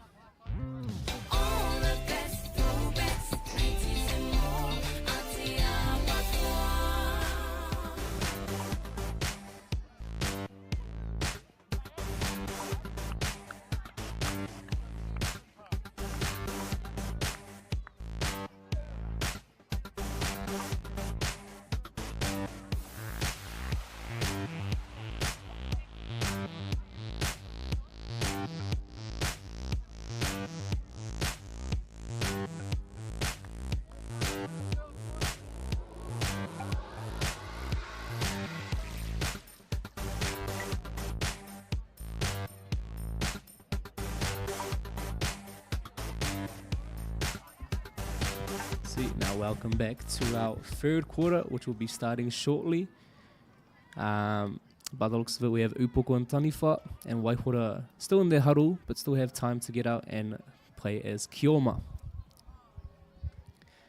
Now just making the most of their time on the side, very wise, that's smart of them, just to discuss any adjustments they need to make.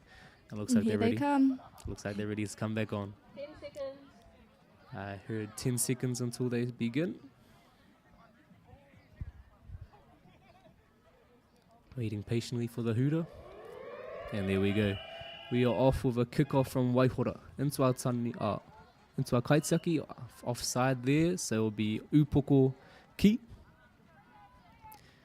from inside. Now we have our throwers aiming for the tupu with our kaitiaki protecting it. Trying to cut away any extra points they give Upoko. Pass there to Mātauranga. Oh, snatched by our kaitiaki. Now Waihora have the key on the outside, collecting po. Upoko surrounding them, not making it easy. By the looks of it, it is a handover. May have been a touch key without a tag. Ooh, we have our feet up there, so that will be offside. So for the we have a bit of a mini muck-arounds there. You see, although it is a competition, we're here to, instant replay. 3, 2, 1. Now, although it is a competition, whānau, we're also here to have a good time. TOARAHI is supposed to be fun. But with all sports and taonga tākoro, we're here for a good time. Now, continuing with our play inside with our kaitiaki. Oh, attacking from the outside. Nice attack from Waihora, getting the easy 1 point. And resetting with a kickoff. Any comments so far, Trizelle, with the game so far? Just big ups to everyone in the Masters grade for giving it a go. He's doing awesome. Oh, instant replay. Oh, wide open. Tautoko. Now we just had a taniwha shot there. By the looks, it may have grazed the kaitiaki going out of bounds, so it'll still be Upoko ki. Now we just have our taniwha going at it again, applying pressure. Gathered by kaitiaki, collecting po once again. Shifting around. Tihai. And Tihai by Upoko in the inside. And Te Roto. Now we have a bounce into a shot by Upoko. Fortunately, may have been a foot on the line there. So that would have been offside. Oh, we have a shifty attack from Waihora. Getting right into Te Pāwero for the easy try. Now, once again, the kick to restart our play. Shot by Upoko at that tupu. That looks like a piro. Gathered by Upoko again. We have Ants with the shots. Ooh, the behind the back one-handed shots. By the looks of it, it didn't turn out as well as he was hoping, but we will continue. So Waihora outside. Gathering po. Oh, lost ball or lost key there. Oh, here we go. It looks like it was Upoko key. so that piro that just occurred will not count. So continuing once again, we have the outside collecting po from Waihora collecting po, in an attempt to try stack that on into actual piro. By the sounds of it, our ref may have... Oh no, we continue. Oh no, yes, the ref has called something. An infringement has occurred in which it will be a handover, and Upoko, unable to make that pass, will be giving the key back to Waihora once again. Another quick handover. We have a jump shot, and that was not a piro by the looks of it, but I love the energy nonetheless. So back outside with the key. Waihora looking to get some points on the board, looking to get the key to their teammates. A high one, intercepted by Upoko, going for it. Good jump shot from Upoko. Kaitiaki able to protect their tupu. Upoko keep position, and they are looking to pass, get a good throw. Nice block by our Kaitiaki and Waihora. Good to see these wahine in the roto. Ai, tika. So typically in typically in our younger grades, we typically have our normally males in our roto for our jump shots, but it's great to see our wahine get in there, have a go, and actually see some powerful shots as well. Ai, tika. Now continuing. Oh, where? I was playing before, so you know the voice has been used a lot. But we continue. So Upoko. 30 seconds. Oh,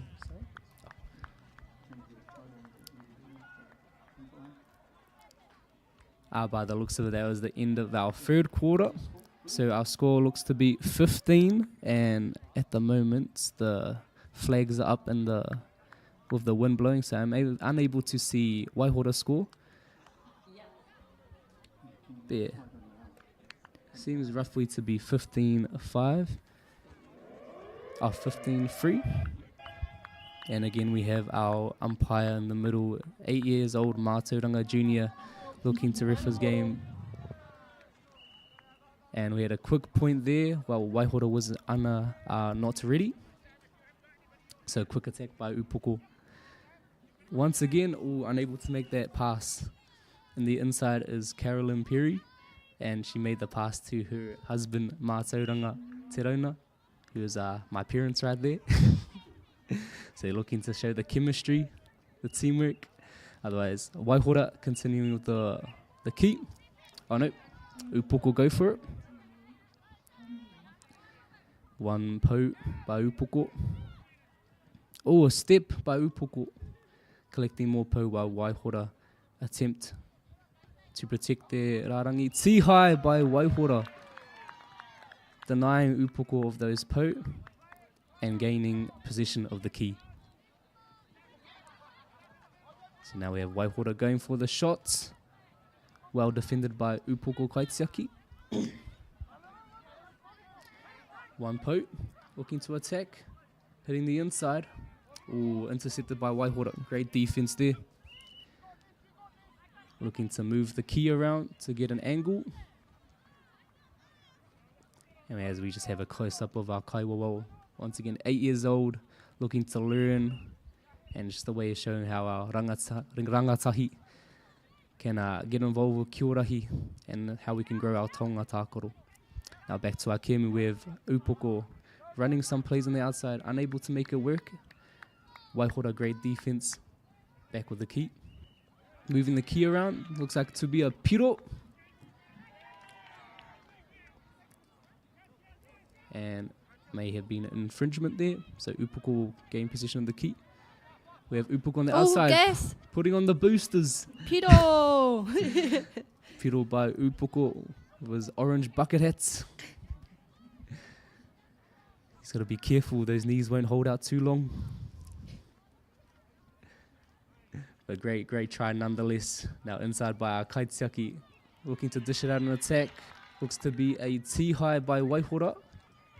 So great defense once again. They will gain our possession of the key. The score looks to be roughly since halftime, 17-5 roughly. So Upoko do have a major lead.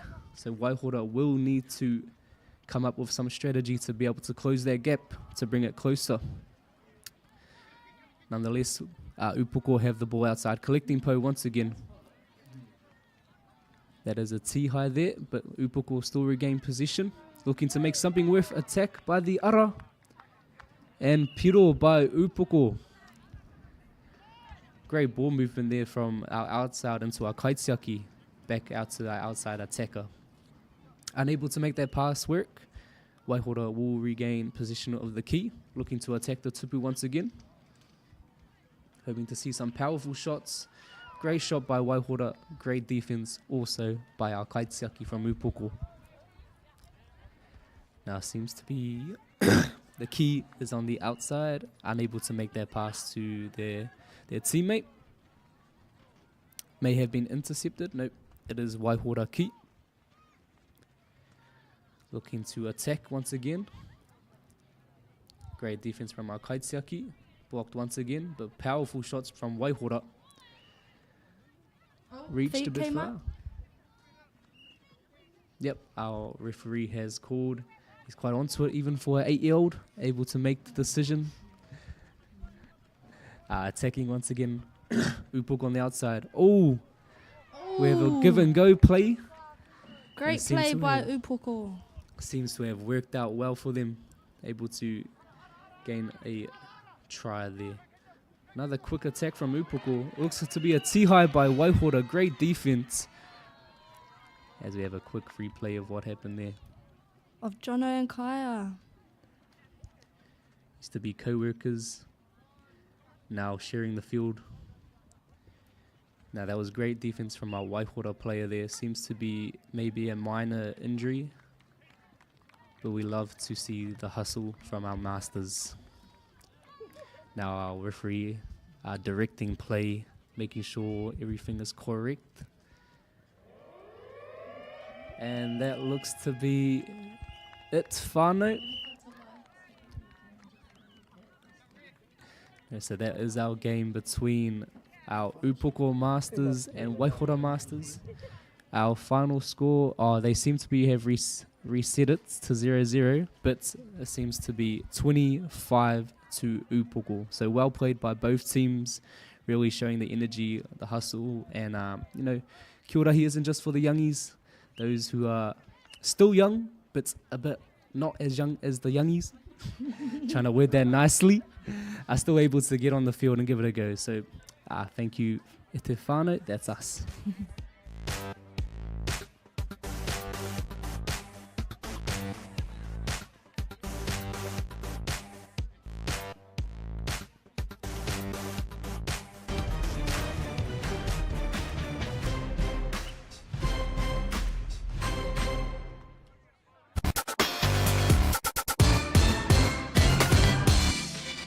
Hi and welcome to Te Rā Aotearoa. Kia ora, my name's Praise. Kia ora, I'm Neil from Vibe. Tēnā koutou, welcome to Te Rā Aotearoa. It's going to be an awesome day.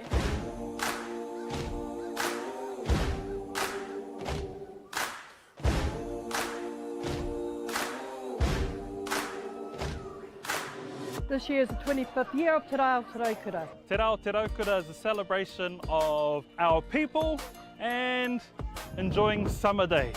It's a good chance to get together, really. That's a big part of it. It's all whānau friendly. Incredible community event that brings together so many different diverse people. This festival where people just come together, there's a whole lot of awesome kai, a whole lot of awesome entertainment. Peace, love and harmony. The Raukura signifies peace and happiness. It's a Māori proverb that was brought down by our tipuna from a very long time ago. And basically our day Te Rā Aotearoa is all about sharing that love. Aroha nui ki te tangata.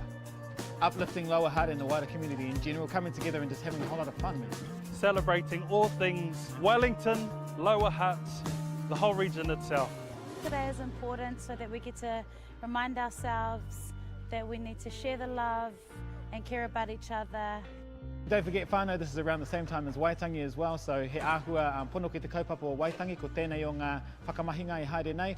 It's all about just, ngai Māori working together, unity, ko tahitanga, and just uplifting each other, so kia ora.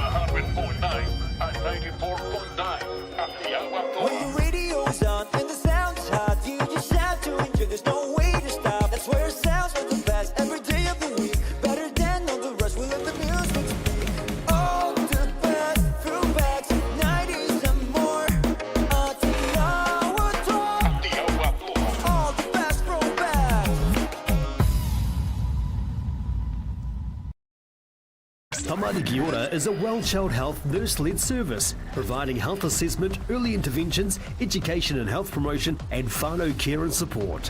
For further details, contact the friendly team at Tamari Ki Ora Waiwhetu, phone 566 8214. The Mighty Whāngai Iwi Panel, a partnership between New Zealand Police, Ministry of Justice and Te Runanganui o Te Aotearoa. All the best throwback 90s and more. Aotearoa Tour.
Hoki mai rā e te iwi, e ngā kaimā taki pūtanoa i te motu. Kua hoki mai rā koutou ki tēnei o ngā papa whenua, tēnei o ngā papa tākaro ki ōrahi, mo te whakataitai ā motu, mo tēnei taurua mano rua te kaumāwhā. We're down here at the Wainuiomata College Fields. here for the 2024 Aotearoa TOARAHI Nationals. I am your host, one of your kaikawe, kōrero I tēnei rā, I tēnei tōna mana, ko Shana Butler tōku ingoa, he uri tēnei no te whārua o Waiohau, o tira ngā hapu o Patuheuheu Ngā Tihaka. Tēnei rā te reo karanga, kia are mai rā koutou, kia mātakina koutou I tēnei o ngā taonga tākaro ki ōrahi. Kei Wainuiomata High School mātou I tēnei rā. We've been down here for the last 3 days. Today we have our Opens, our Under 21 grade and our Masters. We've just had our Masters round between Waihora and Te Upoko Te Ika. On our next round we have here Te Upoko Te Ika Under 21s and Tāmaki Nui Arua reigning from Rangitāne. Both teams have been a part of the tournament and engaging in kiorahi for a good 10 years. A lot of our kaupapa and a lot of our tamariki taiohi rangatahi have been involved in kiorahi since primary. And we've also seen a lot of our rangatahi who are now pakeke. Great to have them a part of the 21 grade and also seeing some of the masters. Tāmaki Nui Arua in possession of Taniwha and Te Upoko Te Ika and Kioma. Upoko Kaitiaki, Kaya Boyd in Kaitiaki, Te Upoko Te Ika looking for the Kaitiaki looking for a Kioma, looking to run the key into the Pāwero and managed to keep his flags on. And Tupu Manawa ki Te Upoko Te Ika, restart from Te Marama, kick into the Kaitiaki. Kaitiaki will take the key, look for a Kioma, Reihana, wasn't free, didn't get the key. And Tāmaki Nui Arua will take a jump shot for a Tupu Wairua. And the Kaitiaki just lost a little control there of the key. 3 Kaitiaki in. Tāmaki Nui Arua with the key. Tāmaki Nui Arua, Caleb for a little Tupu Manawa, a Tupu Wairua. Kaiwawao for our Kemu for this round here. It looks like we have our Upoko whānau on the field, just to the top of the marama. And to our scorers who have stepped in to volunteer. Kia ora koutou, Tāmaki Nui Arua with an attempt at the Tupu Wairua, collected, gathered by Upoko, looked for the Kioma, Kioma's in te ao, looking for some po, back to the Kaitiaki, Kaitiaki back to the Kioma. Looking for an open Kioma. No possession there by Tāmaki Nui Arua. Aroha mai a Kaiwawao was from Ngāti Porou. Tēnā koe te matua. Ngāti Porou on the Wihara. And Tāmaki Nui Arua and Taniwha. Upoko in Kioma. Looking for po. Looking for po, flags gone. Players must have 2 flags on to be in play. Kaitiaki looking for Kioma. Pāki te po. Pāki te po. And Tupu Manawa. Rāmiha. Ko koe tērā e tama. Jai Hirini for Te Upoko Te Ika Kaitiaki. Looked for Kioma ki te ao. And Kioma has been ripped in te roto, handover to Tāmaki Nui Arua, attempt at the tupu for a Tupu Wairua. A low hit at the tupu. Kaitiaki moving around, getting low. Jai opting for the low protection. And Kaiwawao has made a call offside, collected by Kaitiaki, Kotahi te po and Pāki te Pāwero. Tupu Manawa for Te Upoko, restart from Te Marama, Piro Tere, Kotahi te Tupu Manawa. So Piro Tere, the Kioma must catch the key on a full, no bounces and no po touch, but they must catch it on the full, must keep their rippers on their hope, and then they can score. That's a Piro Tere. Hoi anō, rāmiha anō tēnā, no te tahi o nā kura. Raue tērā. Tupu Wairua attempt for Tāmaki Nui Arua and gained possession by Kaitiaki Upoko. And Te Upoko with a pou. Ngāti Porou Kaiwawao joined with a Upoko 30 Kaiwawao. seconds. Kua tai ki te pito o tērā hauwha, just to the end of that quarter, and a quick changeover i te whānau. Tāmaki nui a rua will become Kioma, te Upoko o te Ika will become Taniwha. Taniwha representing in the pūrākau, the lashing of the tail of Utumai. Utumai was in pursuit of Rahi, trying to stop him from finding his wahine tiarakura pakewai, while Rahi was stranded. The Taniwha Utumai was trying to strand him on the pāwero. But with karakia, Rahi was able to get out of the pāwero, and that's how the ara was formed. Taniwha Upoko moving the Tāmaki nui a rua Kaitiaki. 3 opted in, and Kaitiaki Kioma still in position. Tāmaki nui a rua lost control there, quickly gathered by the other Kaitākaro, and through te roto. And what will the call be from the Kaiwawao? Kareko, no tupu manawa for Tāmaki nui a rua. And Upoko, no tupu wairua, so back to Tāmaki nui a rua in Kioma possession, looking for pou, Kioma looking for pou. Kaitiaki calling out, Anea hau. Kaitiaki back into te ao, looking for a Kioma, looking for some pou. Tāmaki nui a rua reset, who's free, who wants tupu manawa, and Tāmaki nui a rua through te roto and rip from Reihana te rauna. Taniwha ki, looking for a tupu wairua, moving the Tāmaki nui a rua Kaitiaki around the tupu. Kaya Boyd protecting the tupu by herself.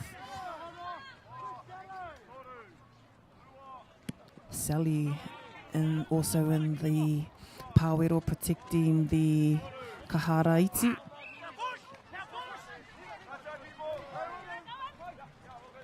Kaitiaki collecting the key. Kaya Boyd from Tāmaki nui a rua passing out to Kioma. Jayla Alexander looking for options. Caleb looking for another Kioma. And just a little overthrow to the Papaparua, gathered by Te Upoko o te Ika, going for a tupu wairua and protected by Kaya. Reihana going for a tupu wairua, going for a low shot. Nice switch around there, and a tupu wairua attempt there for Te Upoko. But the key is in te ao for Tāmaki nui a rua Kioma. Kua pā ki te pou, kua pā ki te pou, still 2 rippers on. Key's gone to Kaitiaki, back and out into the... Oh, engari. We've lost control and overthrown to the Tāpaparua. Upoko throw in. Upoko will look for a Taniwha. Throw in to te roto and attempting a tupu wairua. Reihana passing through, passing around the roto, getting the angle. Some of the whānau have also been mindful of some of the jump shots and the kaha of that ki. Nice jump shot there by Ramiha. Another mokopuna of the tākaro. Ramiha's also been around since a young lad. I remember seeing him play TOARAHI as a very young man at te kura Māori, te kura kaupapa Māori o Te Arawhanui. Anō hoki. We've seen a few mokopuna from Te Arawhanui representing Te Upoko o te Ika. Tāmaki nui a rua still in Kioma, closely chased by Te Upoko. Tāmaki nui a rua still in Kioma, looking to convert to a tupu manawa, but rip in te roto by Upoko. Kia mau mahara hoki e te whānau. When you do get a ripper, double rip, it's respectful and polite to hand the rippers back. No need for the throwing on to the papatākaro. And a tupu manawa for Tāmaki nui a rua Rawe. Restart from te marama to the Kaitiaki and to te ao. Although, into the tāpaparoa, throw in for Upoko. Upoko will look for a Taniwha. The key is in Te Roto. Taniwha have possession of the key and blocked by Kaya. Collected by Tamaki Nuiarua. Will look for some poke. Alexander there for Tamaki Nuiarua. And Tamaki Nuiarua with a tupu manawa from Richie. Tamaki Nuiarua kick off from Te Marama. Kaitiaki to Kioma. Kioma's touched the po. Tamaki Nuiarua looking for another po, but ripped by Nupoko Kaitakaro. And the end of the second quarter between Tamaki Nuiarua no Rangitane. Rātou ko te Upoko o te ika. Quick changeover. And our teams will be back after the next half.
Seconds.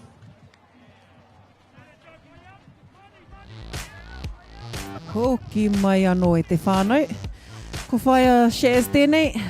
O tira, ko hau tētahi o nā kai kawe kōrero mō te tākaro nei. O tira mō te whakataitai ā-motu, mō te TOARAHI, mō tēnei taurua manorua te kaumā whā. Kei konei mātou kei runga i te papa whenua ki Wainuiomata, kei raro i te haumarutanga o puke atua o tira o tūraki rai, ko rimutaka ērā e kāhui nei i a tātou. I tēnei wā, ko te tākaro kei Wainganui a te Upoko o te ika rātou ko Tamaki Nuiarua, no Rangitāne e nei uri. O tira, ko te Upoko kei te Kioma, ko Rangitāne kei te Taniwha. So we're in our third quarter here. Tamaki Nuiarua taking Taniwha in possession of the key. Jump shot there from Tamaki Nuiarua, collected by Upoko Kaitiaki. Upoko looking for more po. Ko pāki tētahi po, e rua ngā po. E rua ngā po mō te Upoko o te ika. Look for a little pop pass, but intercepted by Tamaki Nuiarua with a tupu wairua attempt. Tamaki Nuiarua with a pass in. Move Tamaki Nuiarua, moving the Upoko Kaitiaki around. Our Kaiwawao from Ngāti Porou and te Upoko o te ika. And a little overthrow there. Lost control by Upoko, gained by Tamaki Nuiarua from the roto. 4 Taniwha in te roto at any time. They can be anyone from the team, as long as there are 4 Taniwha. You can have up to 4. You can have 3, and if you're that super onto it. He mihi hoki ki wā tātou kai tākaro. Kai a koutou te mana i tēnei rā. Heoi anō, e ngā kaiwawao, kai a koutou hoki te kaha. E nā tupu manawa 4 te Upoko o te ika, kai tākaro reihana te rauna. E nā tupu wairua caused there by te Upoko. Upoko have just given Tamaki Nuiarua a point for the key touching the tupu. And te Upoko o te ika, quick feet, quick hands there. And te Upoko o te ika, of course, scored a tupu manawa and another pirotere. So a pirotere, as mentioned in previous games, is when the kickoff occurs and if the kaitiaki catches the key on the full, they do not need to touch a po, they can just run it straight and If that is all done in one pass, or all done caught on a full, then that is a piro tere. Tētahi tikana kua au whakauru mai ki te whakataetai. And te upoko te ika and Kioma chased down by Tāmaki Nui Arua, still 2 flags on, and he's going to go for a tupu manawa and still have 2 flags on. Kua eke, kua hō mai te kaiwawao, whana mai te marama, kick off from te marama to the kaitiaki, but kaitiaki was unable to get that pass through the Kioma. Gathered by the taniwha of Tāmaki Nui Arua. Kai tākaro Caleb. Caleb being strong, had good amount of possession of the key on the papatākaro. Upoko kai tākaro looking for a Kioma. Upoko looking to move around Tāmaki Nui Arua. Kei te ārai. Ooh, and lost control by Upoko, gathered by Tāmaki Nui Arua in the roto. And a quick pop pass there from the taniwha in te ao. So you still have taniwha in te ao, and you'll still have 4 taniwha in te roto. Upoko with the key. Kioma looking to touch pou, pāki ngā pou, pāki tētahi pou, kei te tū te ringa o te kaiwawao, e rua ngā ringa. E rua ngā mati, aroha mai, he mati ke, kei te tū wana mati, harekau ko wana ringa. Jai looking for a Kioma in te ao. Upoko looking for options. Upoko's gonna go and pāwero mō te pūrewa akuhata, engari, kari eke. Feet must have just been on the line, eh? Just as te pūrewa's gone for tupu manawa. Feet have crossed the ara, causing an offside. So taniwha for Tāmaki Nui Arua looking to shut down the Kaitiaki defence and still gaining position. Richie there with a jump shot.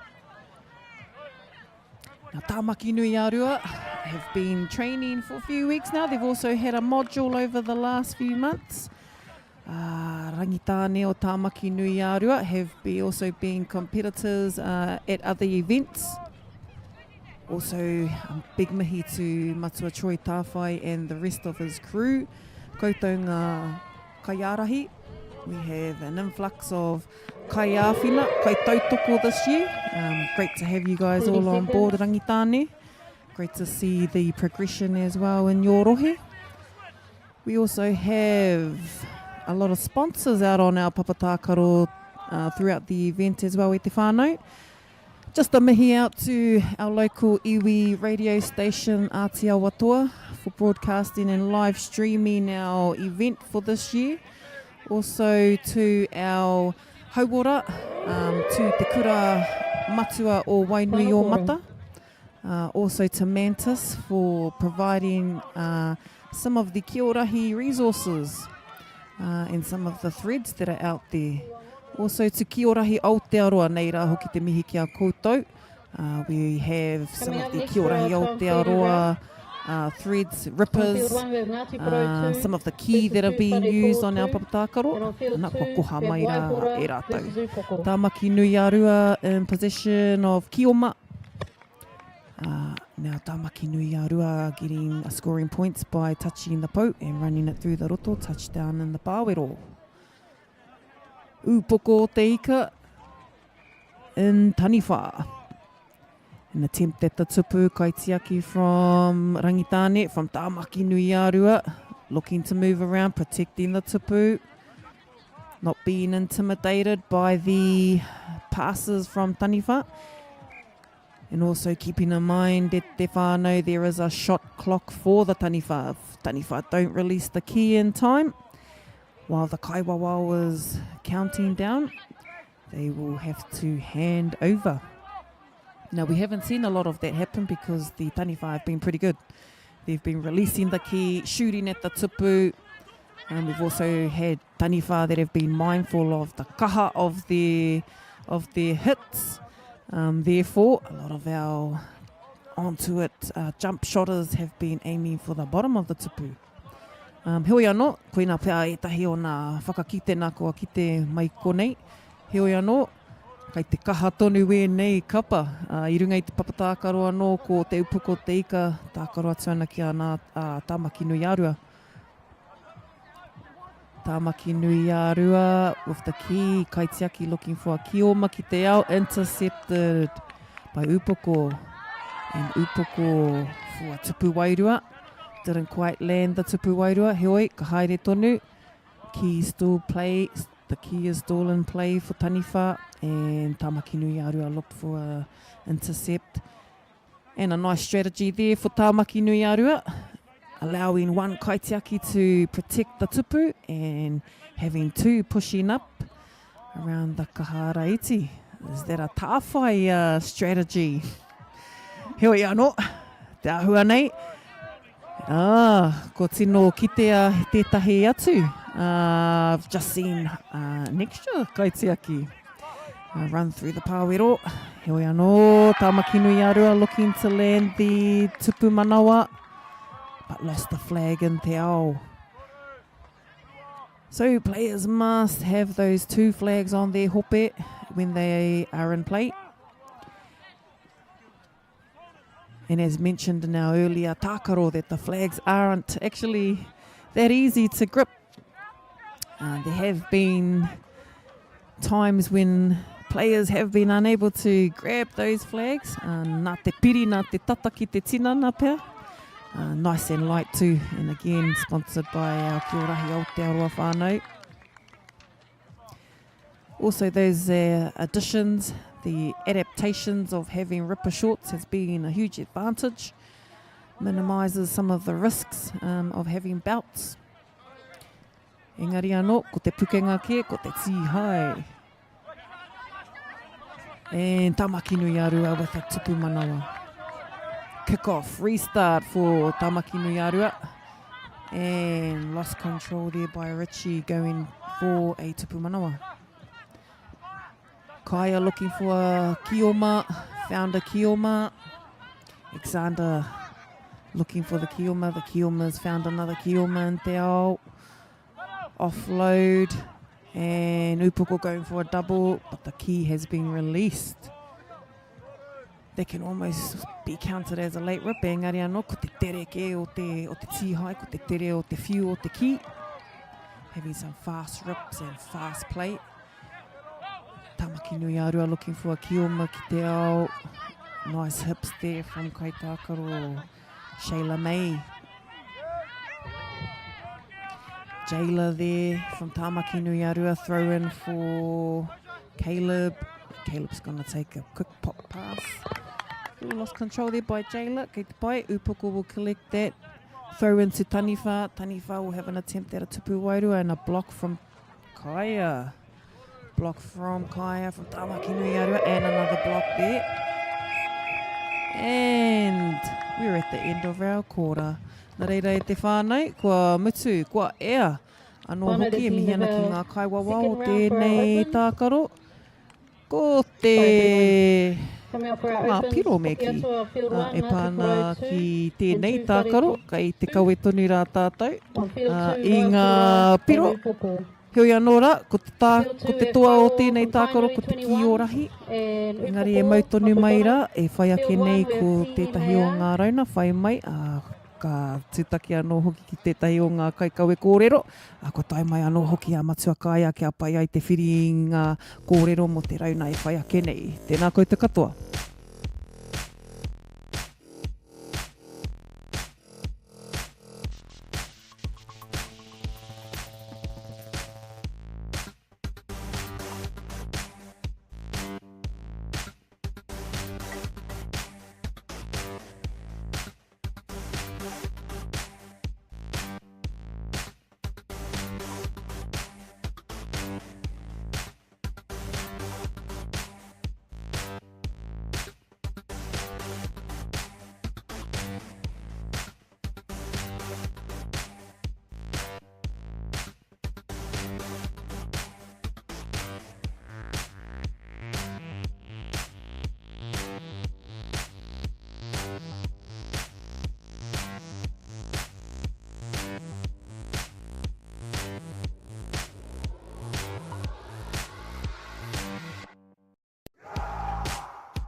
and welcome to Te Rā Aotearoa. Kia ora, my name's Hannah Praise. Kia ora, I'm Neil from Vibe. Tēnā koutou, welcome to Te Rā Aotearoa. It's going to be an awesome day.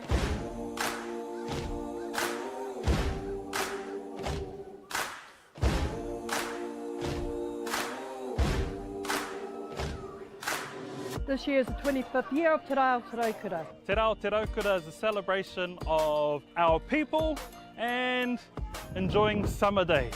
It's a good chance to get together, really. That's a big part of it. It's all whānau friendly. Incredible community event that brings together so many different diverse people. This festival where people just come together, there's a whole lot of awesome kai, a whole lot of awesome entertainment. Peace, love and harmony. The Raukura signifies peace and happiness. It's a Māori proverb that was brought down by our tipuna from a very long time ago. And basically our day Te Rā Aotearoa is all about sharing that love. Aroha nui ki te tangata. Uplifting lower heart and the wider community in general, coming together and just having a whole lot of fun. Celebrating all things Wellington, Lower Hutt, the whole region itself. Today is important so that we get to remind ourselves that we need to share the love and care about each other. Don't forget whānau, this is around the same time as Waitangi as well, so he āhua pono ki te kaupapa o Waitangi, ko tēnei o ngā whakamahinga I haere nei. It's all about just, ngai Māori working together, unity, ko tahitanga, and just uplifting each other, so kia ora.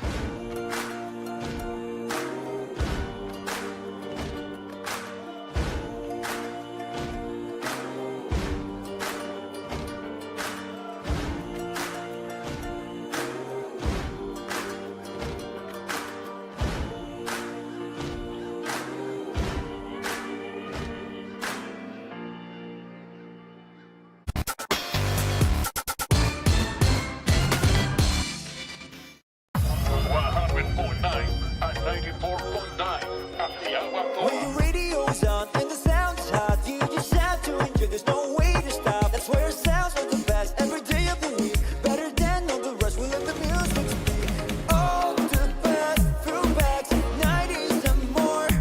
Aotearoa. All the best throwbacks.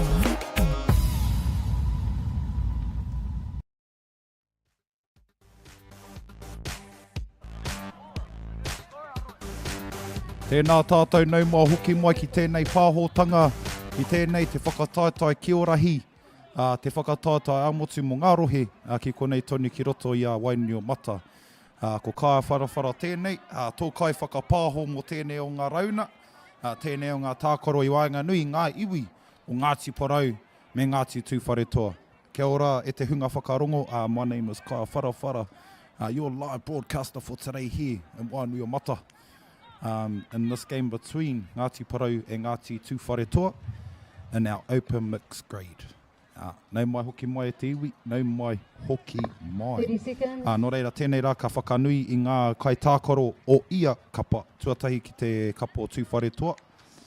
Patariki, Hartley, Manaia Church, Moses Mataiti, Tamamutu Mitchell, Riki Hana, Boston Cooper, Liam Church, Te Ahurei, Te Moho, ki ngā wahine o tēnei o ngā kapa, ki a Kira, Tauaroa, Wō, Arihia, Nima, Jazania, Pine, Michaela, Fuse, Acacia, Ngā Motu, Tāniko, Akuhata, me Hine Rangi Mitchell, tēnei ka whakamihi atu I te kapa o Ngāti Tūwharetoa. This is one team of two that have come along from Te Puku o Te Ika all the way from Ngāti Tūwharetoa.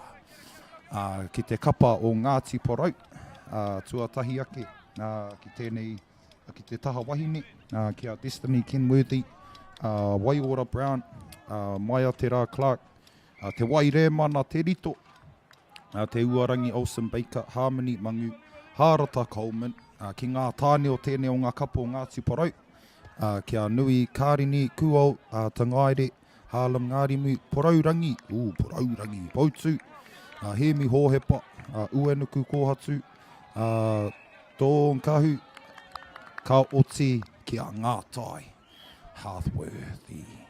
Nō reira e te iwi koina ngā te rārangi ingoa mō ia kapa I roto I tēnei o ngā tākaro. Ka whakawhiti atu tātou ki te tākaro, ko Ngāti Tūwharetoa tērā, parahuti ana ki te tūranga ki oma. Nā, ko tā rātou mahi he whai I ngā pau, e whetu e tutu mai ana ki te ao, kia pai ai tā rātou whaipiro, mā te ruku atu ki te pāwero, te noho hanga o ngā kaitiaki. Ana ka tuku nā Ngāti Tūwhare toa i tērā pōro, ka hopu kina e te iwi o Ngāti Parau. Ko Ngāti Parau tērā te hunga taniwha, e kia nei, ko te tīma ārai. Ngāti Tūwhare toa on attack e te iwi, we call our attacking side ki oma. E Ngāti Parau are on defence in the position taniwha. We have kai whiu, which is our shooters that sit in te roto, and I'd like to call them the last line of defence, whānau, last line of defence. In order for the attacking team to go through and score in te pāwero, they must get past our taniwha that are standing in te roto. Nō reira e teoi, hoki atu ki te kēmu. Tēnei wā kei te whiwhiu haere a Ngāti Parau te pōro ki roto i te roto. Me ki e rima ngā hekona, kei ngā kapa i roto i te tūranga taniwha, te tuku i te pōro, kia pātu i te tupu, hoi anō. Ki te hoki mai te pōro, ki roto i ngā ringa o ngā taniwha, ka tīmata tawa kaute anō. I tēnei wā kei a tūwhare toa te pōro. E ngana nei te pā i ngā pau, engari, koina pia te toki o Ngāti Parau, me wā rātou rautaki maha nei mo te ārai. E haukotingia ana i tūwhare toa whakataumaha i tā rātou whaipiro. Nā, ka kite i te tīhai o Ngāti Parau. Nā nei kei roto, kei Wainganui, kei ngā tamatāne o Ngāti Parau, te ki i tēnei wā. E ngana ana rātou te whakaneke i ngā kaitiaki kia pai ai tā rātou tūrakina i te tupu. Right, whānau, we have taniwha with the ball, Ngāti Parau with the key at the moment. The objective is to shoot at the bin, which we call the tupu. Kaitiaki's job is to protect that tupu and to protect it away from our taniwha.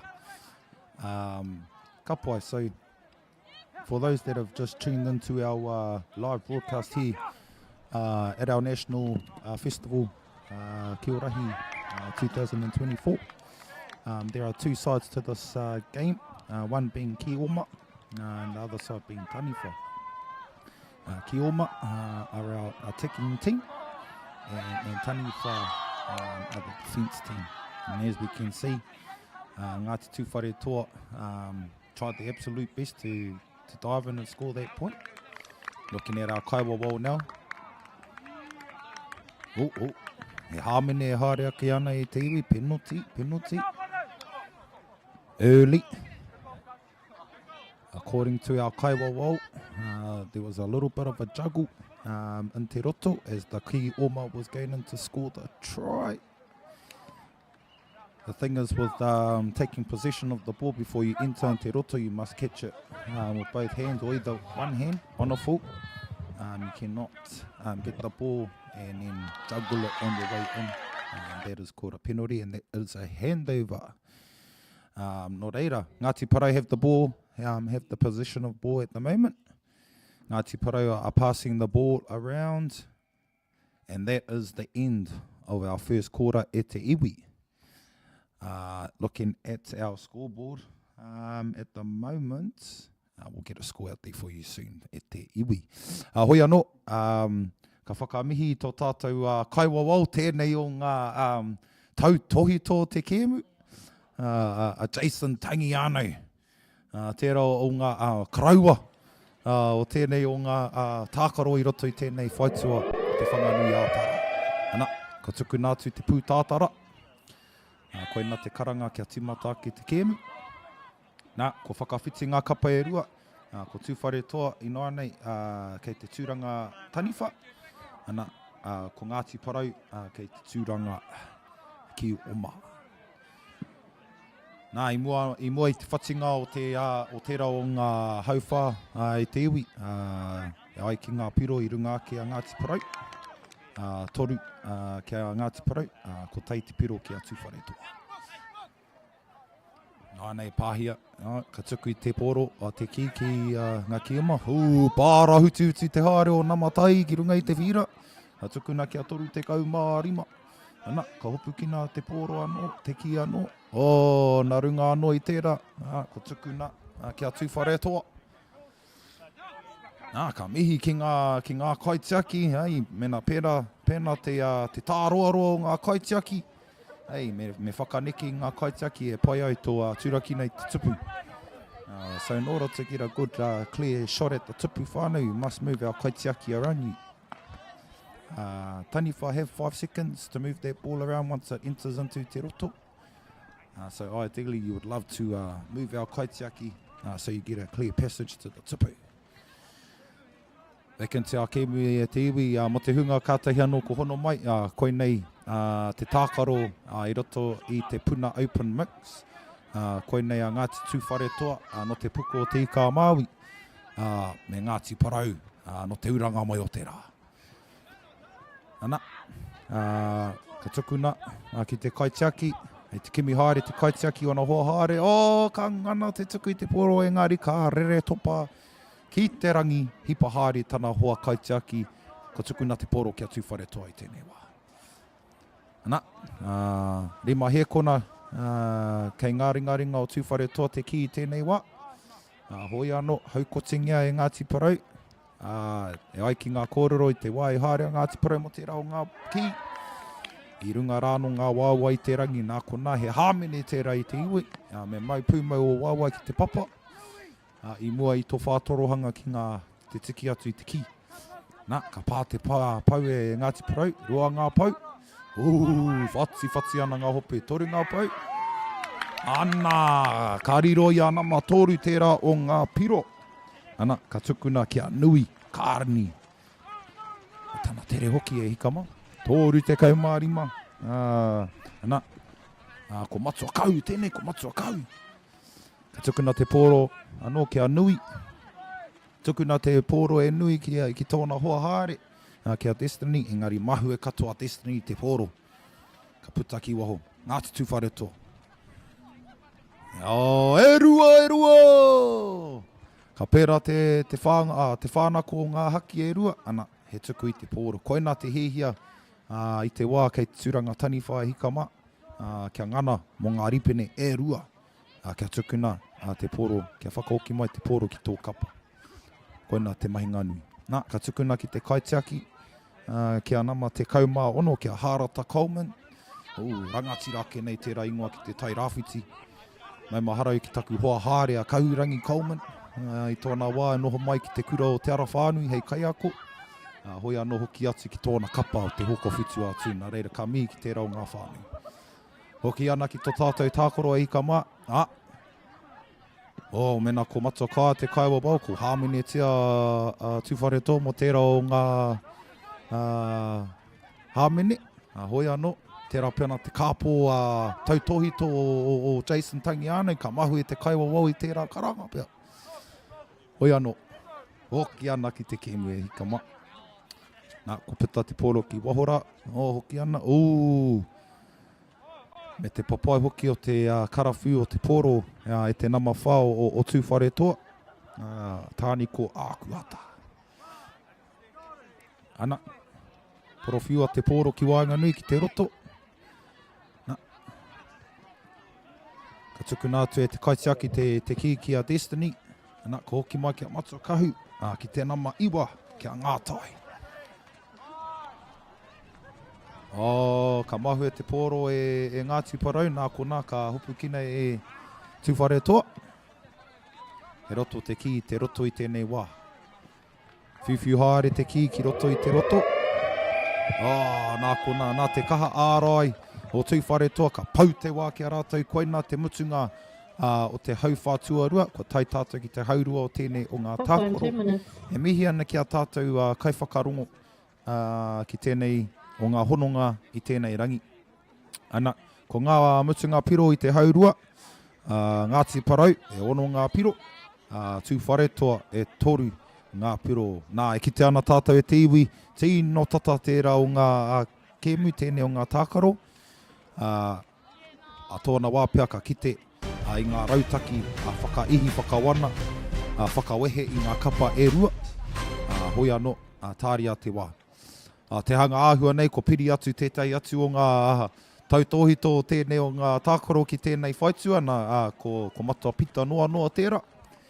E ai ki ngā kore roto i ngā rao mua he kaimahi noroto mai te tērā o ngā mahi rangatira i kia nei ko rā rangatahi tū rangatira. O reira, pai te kite a tātou tautohito. A pēnā noi tō tātou wahine tō Ngāti Hakapatu a whaashana. Tautohito hoki o tēnei tākoro ki tēnei whaitua. Nā, e kite ana ko hoki mai te 18 me ki. Nā, ko matua choi tāwhai tēnā me tōna kapa tāmaki nui ārua. Hoi anō i ona rā. Noho mai ia ki tēnei whaitua hoki no reira. E mihi ana ki te tīma āko hoki mai, ko whakatata mai i roto i tēnei tōna mana i tēnei tau. No reira, tēnei tātou e tatari ana kia tangi anō te pere, te pūtātara, te hūta, e pai ai te timata anō te kēmu. I tēnei wā e kare mai ki te ana tātou, ko pako mai anō te pūtātara, he tohu tērā kia tīmata i te kēmu. Anā, ko whaipiro a Ngāti Tūwhare toa. Nā runga anō i era, he piro a tēnā kia tūwhare toa, e hikama. Nā, ka kite tātou i te wahine toki nei o Ngāti Porau. Tāhai ngā ripune rua, anā, ka hoki te poro kia Ngāti Porau. I tēnei wā, ko whakawhiti atu ngā tūranga, ko Ngāti Porau ki te tūranga taniwha, ko Ngāti Tūwhare toa ki te tūranga ki oma. Nā, e kite ana tātou e piritahi nei ngā kaitiaki ki te tipu ko te hehia kia whakaneke i a rātou. E pai ai te whai o te hunga whiu ki te tipu, i taua ara ki te tipu. Mahu e katoa i tētahi o ngā tikanga te taia ngā wahine e toru o ngā kaitiaki e toru te āroa i te tipu, e rua anake. E kene pia kāre a ngā ture i tai atu ki tērā o ngā kaiwawau, hoi anō. Muri mai pia ka whakatika i tērā o ngā hapa. Ana, ka kite, ka puta atu te poro ki waho, te ki ki waho. Ana, ka hoki mai te ki ki a Ngāti Porau, engari rā, ka are rātou i whai tipu. Nā ko nā ka hoki te ki ki a Tūwhare atoa. Ana, kite ana tātou i te rere. O ngā kioma pēnā no, ko Superman rātou e hika ma. Koe nā tētahi o ngā paengo tēnei tākoro o te Kia Rahi, ka kite ngā mahi nganui. Ngā mahi nganui. Going back into our game whānau i Ngāti Porau versus Tūwhare toa. And coming to you live here on Aotearoa toa, e te iwi. Here in Wainuiomata. Ngāti Tūwhare toa with the ball. Ball goes out to Kioma. Kioma's objective whānau is to touch our pou, e whitu ngā pou. There are 7 pou within te ao, and that signifies the cluster of Matariki e Huama. And yes, I do know there are 9 stars now, with the including Hiwa i te rangi and Pō Utikawa. But before all of that mātauranga tuku from our tākuta rangi mātāmua, there were 7 stars whānau. So the pou represent our cluster and cluster of stars. We also have te marama within te ao, and that is the spot where the kick-off is held before each quarter. And then we move into the next porofita ki te roto, where our taniwha stand. They're also the last line of defence, but they also are shooters as well. And I will get to that shortly in regards to the points. We also have te pāwero where our kaitiaki stand, and then we have te tipu. Te tipu manawa, te tipu wairua hoki. Now back to our points at te iwi. You can score points on both attack and defence, and that's another beauty of this game. You score in Kioma, you score by touching 1 or 2 or 3 posts and running into te pāwero to score. Based on how many posts you touched, and should you not get ripped at the same time and touch that down in te pāwero. Let's say you got 5 po and you scored those 5 po, 5 points whānau. Kioma can score up to as many as 7 points in that one round. They can only touch each po once. Taniwha score by hitting at the tupu, which is the bin just behind our kaitiaki. Should the ball come off as a rebound and go back into position of the taniwha, then that countdown starts again whānau from 5. Nō reira, just a bit of a breakdown in regards to our kimu e te iwi. Now back to our defensive side. Ngāti Tūwharetoa on attack at the moment, and as we can see, it's a lot of hops, a lot of jumps, a lot of sliding, a lot of twisting, and that's what I'm big on. It's a big amalgamation of a lot of sports finally, mashed into one. Koinei hoki te tehi o ngā tākoro ka kā ki te iratāni ira wahine i roto i te tākoro kotai. Mai ngā taupaki ke te kaumātoru, tainua ki ngā kuia karaua, neke atu i te toru te kaumārima ngā taupaki ke, i roto i tēnei tākoro. Nō reira, koina te te o ngā pāinga o tēnei tākoro. Nā koina te mutunga o te hauwhā tua toru. Ka toru te kau hekona ki ia kapa i mua i te timatanga o te hauwhā whakamutunga. Nō reira, mō te hunga kātai anō ka piri mai ki tēnei hononga. Koe nei ngā piro i tēnei wā, e ono ngā piro ki te kapa o Ngāti Parau, e whetu ngā piro ki te kapa o Tūwharetoa. Nā, ka kite ana tātou i te tino tata o tēnei tākoro i Wanganui i nei iwi. Nō reira, koe nei tō tātou tākaro i Wanganui ngā iwi o Ngāti Parau me Ngāti Tūwharetoa. Ko whakawhiti tūranga ngā iwi e rua, ko Ngāti Parau i tēnei wā kei te tūranga ki Oma, ana ko Ngāti Tūwharetoa ki te tūranga taniwha.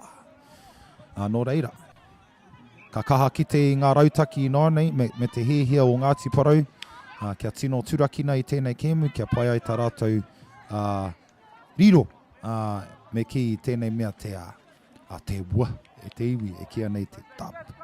Nō reira,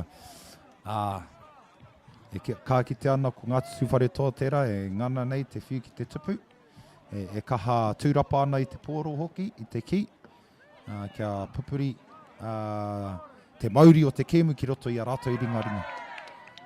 Koina te matua. Whakapaua te wā, ka tai ka tuku, tūrapa i te pōro, ka timata anō te wā. Nā kei te kā kite i tērā. Kaha whakaneke i ngā kaitaki, ana, ka puare mai he ara e pai ai tō whiu ki te tupu. Koina te rautaki matua i roto i te roto. Rima he kona, pāhi te pōro.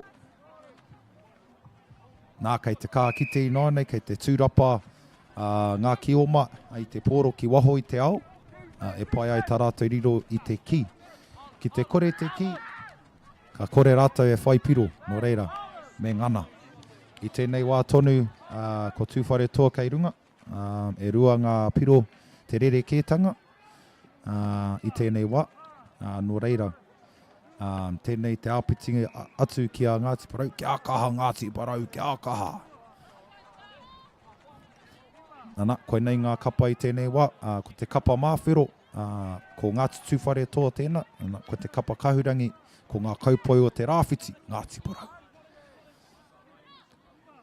Nei tēnei wā, kei te ngana, ngā taniwha te whakaneke i ngā kaitiaki, hoi anō, ko riro i a Ngāti Parau te ki, tēnei wā. E kaha kite ana i ngā rautaki ārai, tangata ki te tangata, pakurutu ki reira.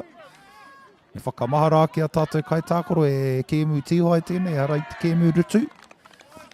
Ana, tūhapa tēnā, he tūhapa tēnā, e ai ki te kaiwa wau. Nā kona, ko tukuna te pōro te ki a Tūwharetoa. Hoi anō nā te kaha ārai o te pīki whara o Ngāti Parau i te tupu, ka auaua pia mō Ngāti Tūwharetoa te whaipiro. Ka riro tēnā mātua ono, aha ko te wharanga i tētahi piro mō tōna kapa a Harlem, ngāri mū. Tukuna ki te kaitiaki kei te kimi hia i te piro tere, hoi anō. Matāra katoa te kapo o tūwharetoa mo tērā o ngā rautaki e hoa mā. Nā, ka kā kite, kei te heke haere ngā whiu ki te tupu i nai nei. Ko Kimi rautaki anō a tūwharetoa. Ka kā kite e nai nei, he o rite ngā piro. Iwa ki te iwa i tēnei wā e hoa mā. Nō reira kāre kore ka whakapōturi ake a tūwharetoa i te terenga o te ki roto i te roto. Hoi anō, tūrapa katoa te poro e Ngāti Parau. Nā kona, ka ahi, ka puta atu a namatai. Riro i te piro i a namatai a Destiny Kenworthy. Ka mau te wihi e hine. And back to the kick-off whānau from Te Marama. Kaitiaki are looking for his options. Options went to the top of the old te ao. Out of bounds, last touch by Tūwharetoa. Ball goes into Kaitiaki. Kaitiaki assessing the options. Kaitiaki out to Kioma. Kioma get one po to Kioma. 2 pos to Kioma. 3 pos to Kioma. 4 pos to Kioma. 5 pos to Kioma. Nama Ono has the ball. Piki Whara has the ball. Assessing his options. Passes it out. Nama Tekau Mātahi.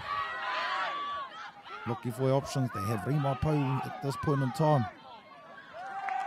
And what is the call by the Kaiwau? Piro! Te kau mā rima ngā piro kia Ngāti Parau i nā ia nei. Te kau ngā piro kia Ngāti Tūwharetoa. Kia kaha te puku o te ika. Kua tērā o ngā whiu ki tōna hoa nama toru no Ngāti Parau. E te Kaitiaki, mahu e katoa. Anā, ka tangi hia te pūtātara e hoa mā mo te mutunga o tērā tākoro ko ngā piro whakamutunga ki tēnei kēmu. Te kau mā rima kia Ngāti Parau, te kau ngā piro kia Tūwharetoa. Tēnei ka whakamihi atu i a Ngāti Parau, no te uranga mo o te rā. Ko rātou i hua, i toa, i tēnei o ngā rauna. Mo tēnei tūranga e kia nei open looks. Koe nei Aotearoa toa, e whakapāho ana i konei i Wainuiomata. Ko kā wharawhara tēnei toka e hei tūma tēnei o ngā rauna. Hoki tonu mai, kia rongo aki, te reo rōreka o whaashana. Ngāti hakapatu e ki roto i te whare, mauri ora e te iwi.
Hoki mai anō e te motu, e te whānau whānui.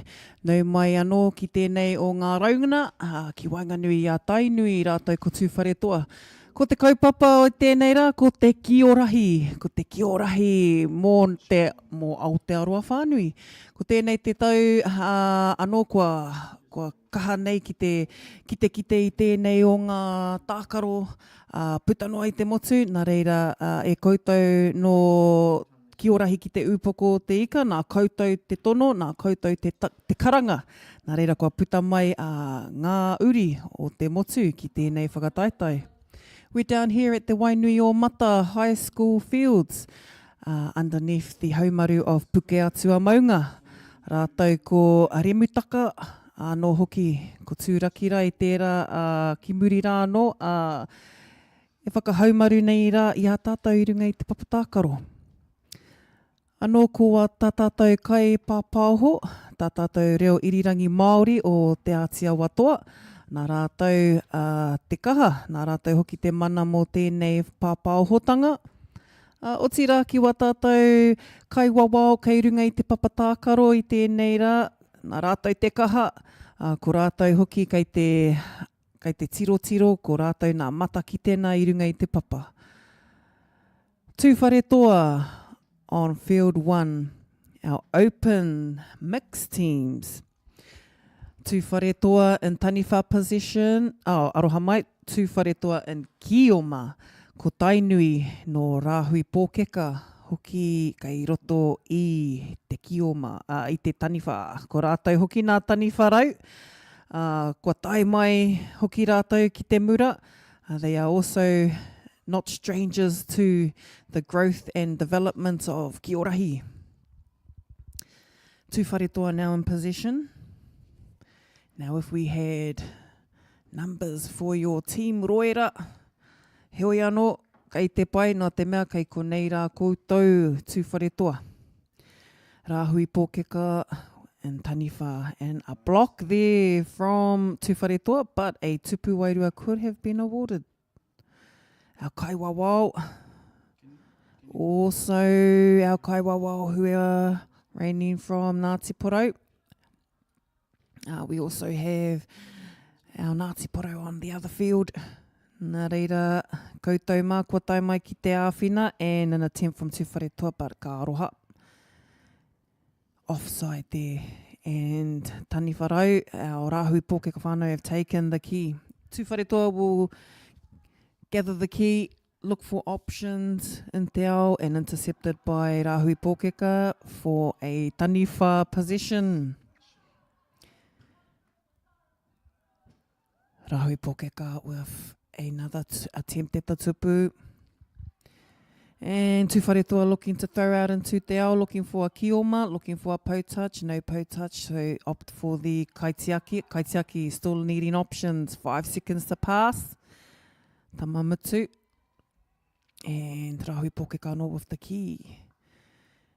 Some familiar faces here representing Rahui pōkeka Tainui. We have a mixture of experience. We also have some tino experience from Waikato, from Rahui pōkeka, Tainui waka. We have some representatives who have been at the beginning of the kiorahi mai rā no. Ko koe tērā neha Maz, kei te kite i a koe. And also to some of our other players over the years of kiorahi. An attempt there from tūwhare toa and ripped in te roto. Another attempt there from Rahui pōkeka. Te hoki oi e Rahui pōkeka anō. Tūwhare toa now in position, kioma. Looking for a po touch, needing 2 rippers on. Gonna go through the roto, still has 2 rippers and a tupu manawa for tūwhare toa.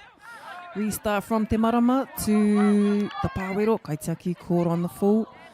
Player was going for a piro tere and stepped offside. And a throw in there for Rahui pōkeka, another tupu wairua. And a low throw there, a low power throw at the tupu. And another jump shot attempt there for Rahui pōkeka. Collected by tūwhare toa. Kaitiaki looking for a kioma in te ao. And pā ki te pau, e rua ngā pau. Tū pau, tū wharetoa, off the key, little sneaky pass there, little no look. Engari, kua riro ke e Rahui pōkeka. Tū kaitiaki in now for the pāwero, protecting the tupu. And Tainui moving the kaitiaki around 4 taniwha in te roto. And quickly regather, taniwha, you will also have 4 taniwha in te ao. So you will have 4 shooting in te roto, and you are likely to have 4 loose taniwha in te ao. Note, they aren't just hanging around there. They do have to move around as much as they can. The key is going at all different directions, and it's going to bounce back in all different directions. So your taniwha in te ao must be just as onto it as your shooters. Tū wharetoa on the run.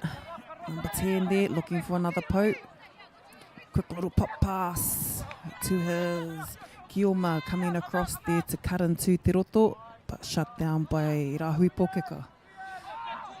And a little overthrow into the tāpaparoa, throw in for Tū Wharetoa. Now the pūrākau of TOARAHI, and this is an expression of the pūrākau in action.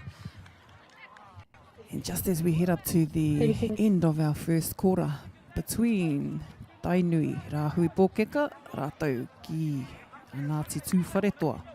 Tū Wharetoa have come across from Tūrangi with a whole mixture of whānau throughout their region.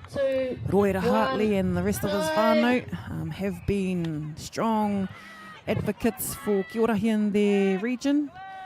Roera's also been a part of the kaupapa since he was in school. And then, anei, te tiro, kua masters ki ai nei, up into the opens grade, so I'm sure it's a great thing for them to achieve, that they can continue playing Kia Orahi. E Rahui pōkeka in with the key and Kioma position. And again, another familiar kanohi around the Kia Orahi, and Kaitākaro,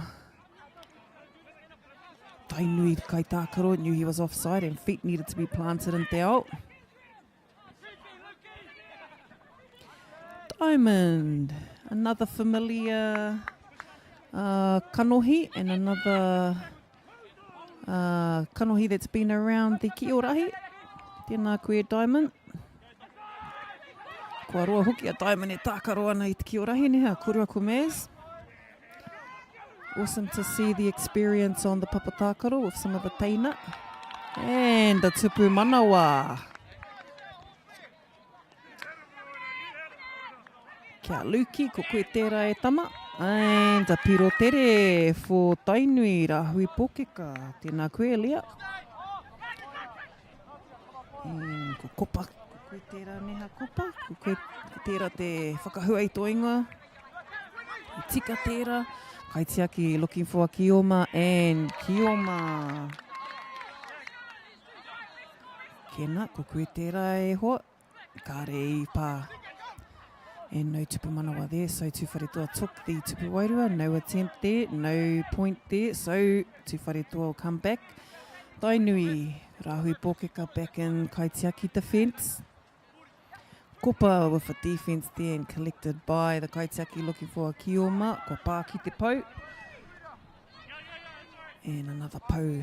Luki moving around the te ao looking for a free Kioma. Tū Wharetoa looking to get a rip. Rahui pōkeka still in position. Offload to the Kaitiaki. Kaitiaki looking for a Kioma. Kioma.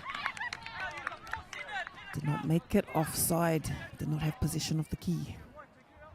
And a nice little low block there by Kaitiaki, Kopa, and Tū Wharetoa looking for another nice little low shot. And as we have heard throughout our commentary, that the taniwha have 5 seconds to shoot. And so does the Kaitiaki, has 5 seconds to pass out, pass the key out into te ao. So the key has just been overthrown, and Tū Wharetoa throw in from the tāpaparoa. Key is in te roto, And Tuwharetoa still, no, not in possession now. A little overthrow from Te Roto. Throw in for Rahi Pōkeka. And a call from the Kaiwawao. So keeping in mind, me whakarongo ki ngā Kaiwawao, kai a rātou te wīhara. And a nice little collection there. Oh yes, that is you, Te Hokioi. And again, for Leah. Takahuia. Looking for options, back into the Pāwero. Leah looking for Tainui, Kioma and Tupu Manawa. For Tainui.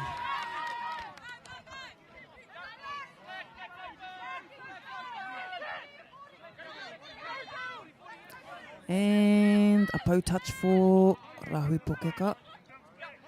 Another po touch. And we still have po. Tainui, Rahi Pōkeka looking for a Kioma who is free. Tuwharetoa still keeping eyes on their man on man. Opting for man on man, then opting for a zone. And a rip in Te Roto. Tuwharetoa ripping Tainui Kioma. Tuwharetoa with a low attempt for a tupu wairua.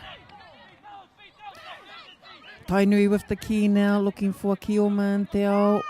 Kua pā ki te pou. Passing out. Tū pou, e toru ngā pou. And Tainui still with possession. Tuwharetoa looking to shut it down. And the Kaitakaro has lost Time, 2 the minutes. flag, but will that be counted? No, he hasn't lost his flags. You still had your flags on there. Tama, heoi anō, ko te haurua. We are now at half time. We do have a few minutes, just under a minute there for a changeover.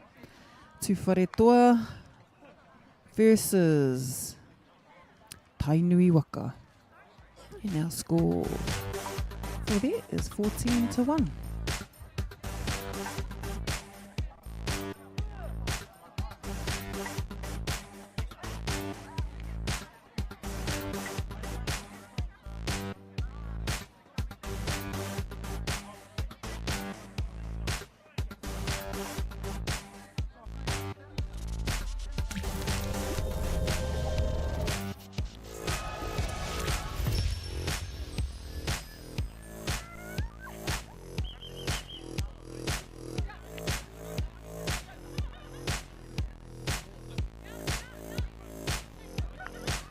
Hoki mai e te iwi.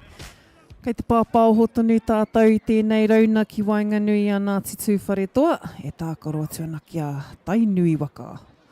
Tainui Waka are a mixture of representatives all across Waikato. Me kira te nui nā o rātou no Rahi Pōkeka. Tēnā whakatikahia mai ahau, mēnā kei te he. Engari te ahua nei, ko kite au I etahi o nā kanohi o mua no te wharekura o rākau mangamanga. Heoi anō, te nui nā o rātou, kua roa e tākaro ana I te ki o rahi. Kei raro hoki rātou I te mauri o matua ora kihi. Anō, ko tērā tētahi o nā pau ki roto o Waikato. And just a mihi tu matua ora, ko ia tētahi o nā kaitaraiwa. Rātou ko wana hoa, rātou ko wana kai tautoko ki tērā pito. And just as our third quarter has started, Tuwharetoa has given a piro to Tainui Waka. Tainui Waka also representing Rahi Pōkeka.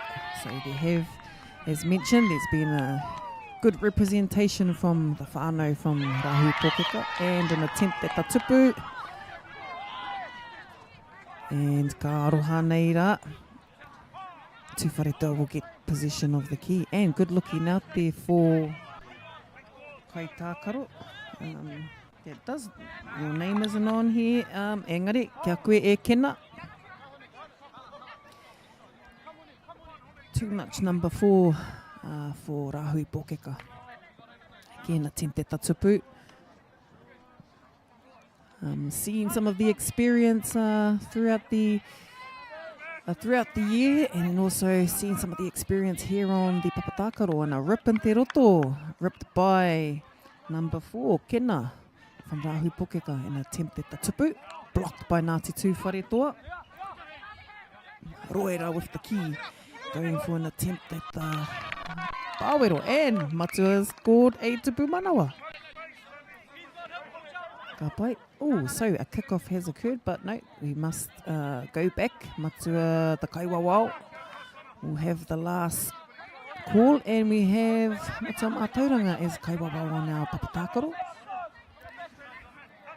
Nice skills there, little pop passes, bunching though, although we've just got a little bit of bunch in this side of our papatakaro.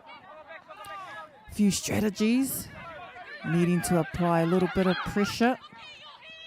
And Tūwharetoa looking at securing those pou. Engari kāre eke. Rahui Pōkeka with an attempt at the tupu. No tupu wairua. And Rahui Pōkeka, handover. Tūwharetoa in position. Kioma looking for kaitākaro tautoko here. Pou touch, o pāki te pou. Both rippers still on. Both rippers still on for the Kioma. Roera looking to slow things down. Too slow for Rahui Pōkeka. Quickly gathered and attempting at the tupu. Tupu wairua for Rahui Pōkeka. Kātaia, little overthrow there for Taniwha. Throw in for Tūwharetoa. So every time the key goes out of the tāpaparoa, there must be a throw-in. And kaitiaki for Tūwharetoa. And kai Kioma was ripped in te roto, which is why the handover. Nice air shot there for te kahuia. Tūwharetoa and Kioma looking for another kaitākaro. And rip. Te hokioi.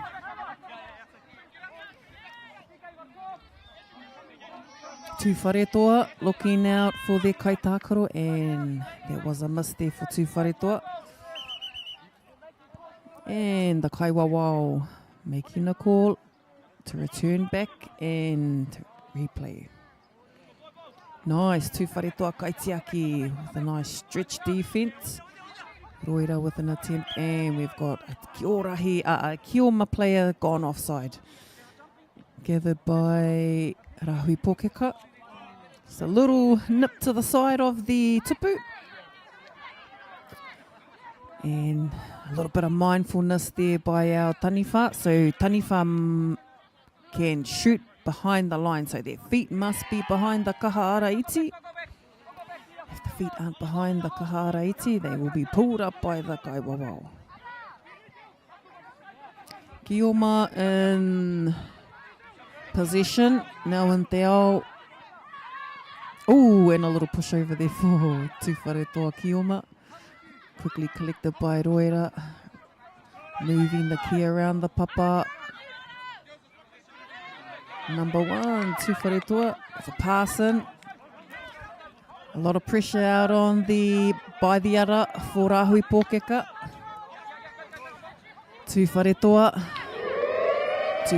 looking to secure. Good defense from Rahui Pōkeka. At the end of the third quarter for the round between Ngāti Tūwharetoa kia Tainui Waka. These two teams competing in the open mixed grade. Throughout the day we've had our 21s and our masters grade also played. And we've also had Waihora, who have come up all the way from Te Waiponamu. So they've entered a team in the masters. Also good to see such an expression of interest from our whānau in Te Waiponamu. Nā reira koutou mā, kua are mai, e mā takitaki mai nā, I te kiorahi mo tēnei tau. We're watching here on our screen the tākaro between Ngāti Tūwharetoa e tākaro atu ana ki a Rahui Pōkeka, Tainui Waka. Ko tai mai a Tainui, ki runga I te papa tākaro ki te papa whenua ki Wainuiomata. Mean to have them in the rohe, mean to have them tautoko in the kaupapa. You're likely to see any Waikato descendant around these papatākaro. They've been strong advocates of taonga for a very long time. You've probably even been to a few kaupapa and tournaments in the Waikato region e te whānau. Always looking out for any other kaupapa in their region. Nā reira, koutou mā. Tēnā rau atu mo te pupuri te Māori o te TOARAHI. Tūwhare toa with an attempt at the tupu, and that was a quick rip there from Tūwhare toa. And yes, that can occur. You can do that. There is an allowance for a taniwha to rip the kaitiaki, just as you saw there, as long as the taniwha are in the zone. And a little bit of pressure there for Rahi Pōkeka Tainui, throw in for Tūwhare toa.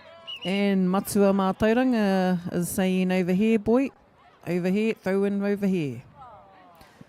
Anei, ko Tūwhare toa ki taniwha looking for tupu wairua, moving the ki around in te roto, and 3 kaitiaki for Rahi Pōkeka.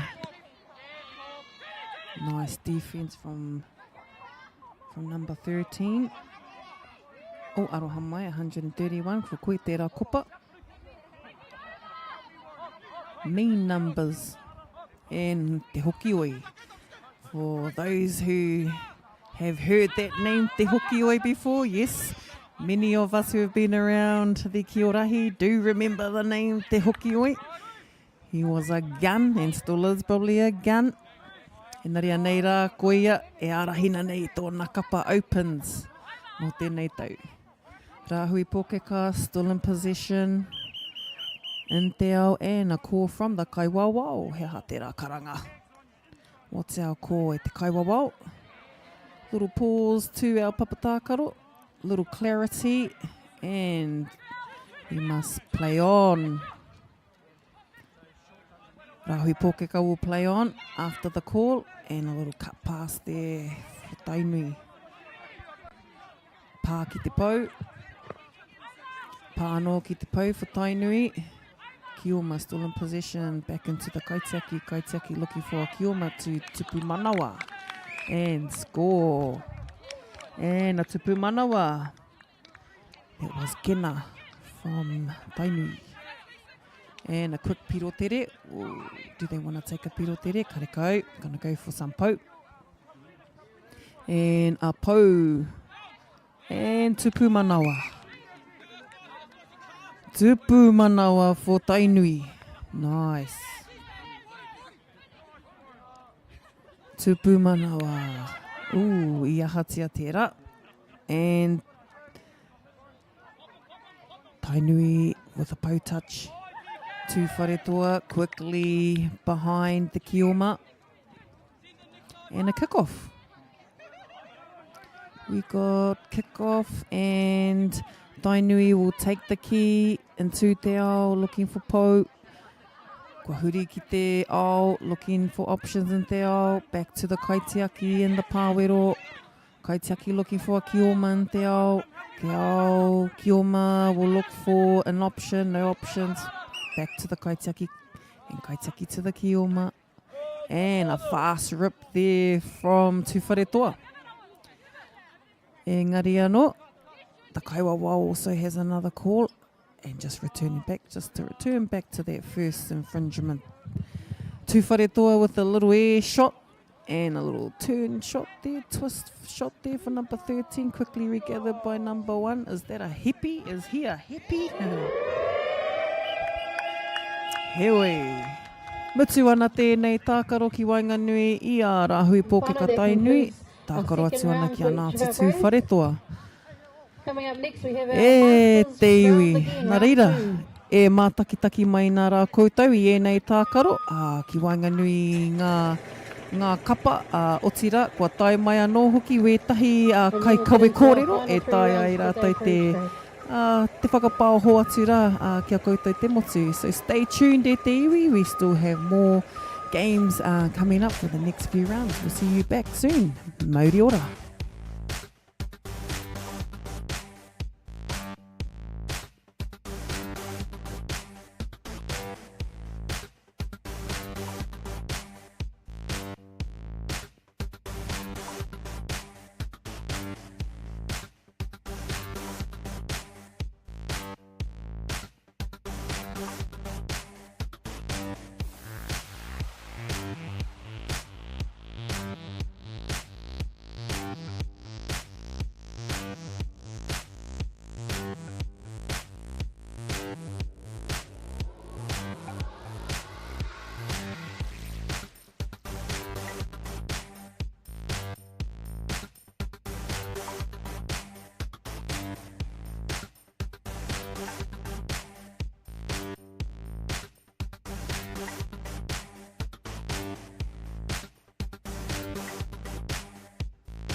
welcome to Te Rā Aotearoa. Kia ora, my name's Pinamo Praise. Kia ora, I'm Neil from Vibe. Tēnā koutou, welcome to Te Rā Aotearoa. It's going to be an awesome day.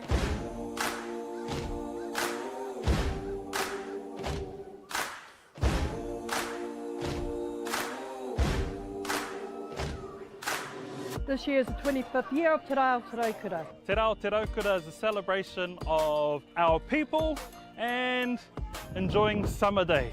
It's a good chance to get together, really. That's a big part of it. It's all whānau friendly. Incredible community event that brings together so many different diverse people. This festival where people just come together, there's a whole lot of awesome kai, a whole lot of awesome entertainment. Peace, love and harmony, the raukura, it signifies peace and happiness. It's a Māori proverb that was brought down by our tipuna from a very long time ago. And basically our day, Te Rā Aotearoa, is all about sharing that love. Aroha nui ki te tangata. Uplifting lower heart and the wider community in general, coming together and just having a whole lot of fun. Man. Celebrating all things Wellington, Lower Hutt, the whole region itself. Today is important so that we get to remind ourselves that we need to share the love and care about each other. Don't forget whānau, this is around the same time as Waitangi as well, so he āhua pono ki te kaupapa o Waitangi, ko tēnei o ngā whakamahinga I haere nei. It's all about just, ngai Māori working together, unity, ko tahitanga, and just uplifting each other, so kia ora.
Kia ora no tātou, ko hoki mai ahau raua ko.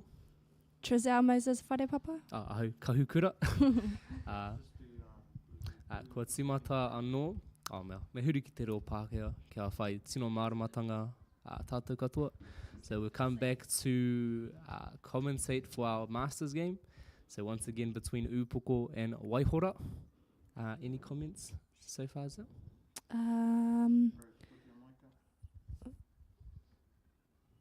Oh, good start to the game. Oh, a bit of confusion. We'll get straight into it. So Waihora beginning to throw.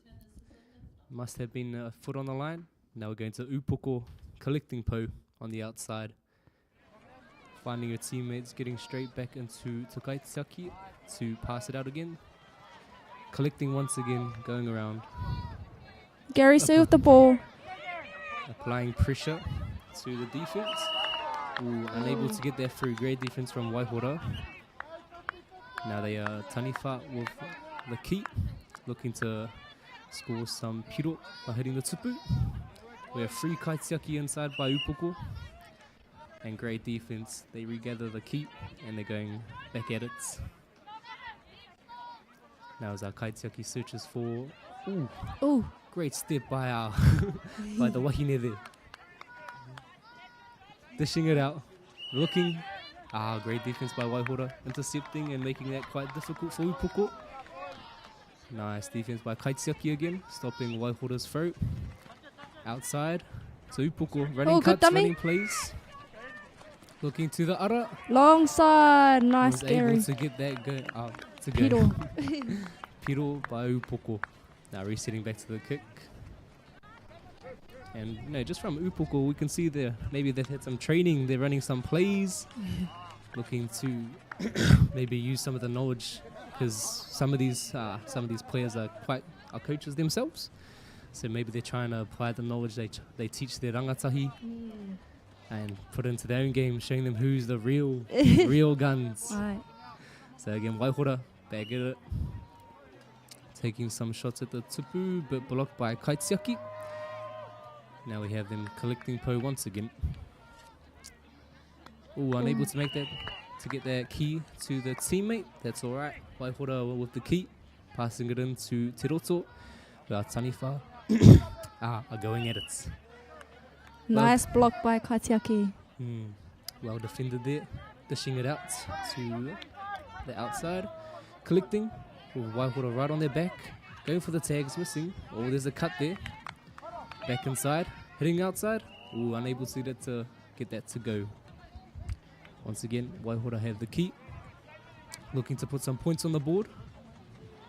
Unable to that position, but they're putting some pressure on their Kaitiaki, so well done by them. Upoko ball outside. Oh, good dummy by number 9 in Upoko. Looking to take it, no, not quite. Searching for their teammates. And getting it back Oh, outside. good pass. Collecting, just putting pressure on the Taniwha defense, because with every po they collect, that's an even more pressure on the defense mind, because that's more points that can be scored. And we have an attack and a try by Upoko. So I think that was 2 or 3 po there. And that's just what happens when you collect a lot of poes though. The more po you collect, the more the defense has to worry about letting them score that. Yes. 1 po, it's alright. Oh, we have a bit of a brawl at the moment. I'll see what the referee says. By the looks of it, it is Upoko key. Here we go. Collecting the po, tahi po. We have some gas. Going. Unable to make the tag. Oh, looking to Willie attack. running. Here, Cole. Oh, beautiful Upoko. Nice try. Nice pedal. Nice dish out from Kaitiaki as well. Looking to reset. Oh, the nice kick. fast Oh, passes. Yes, nice attacking from Matua. And again, the resets with every kick. Upoko at the moment stacking on the points, looking at 6-0. And there's the hooter. 30 seconds. So as we have a 30-second break for both teams to swap over. Waihora looking to put some points on the board to make the game a bit closer.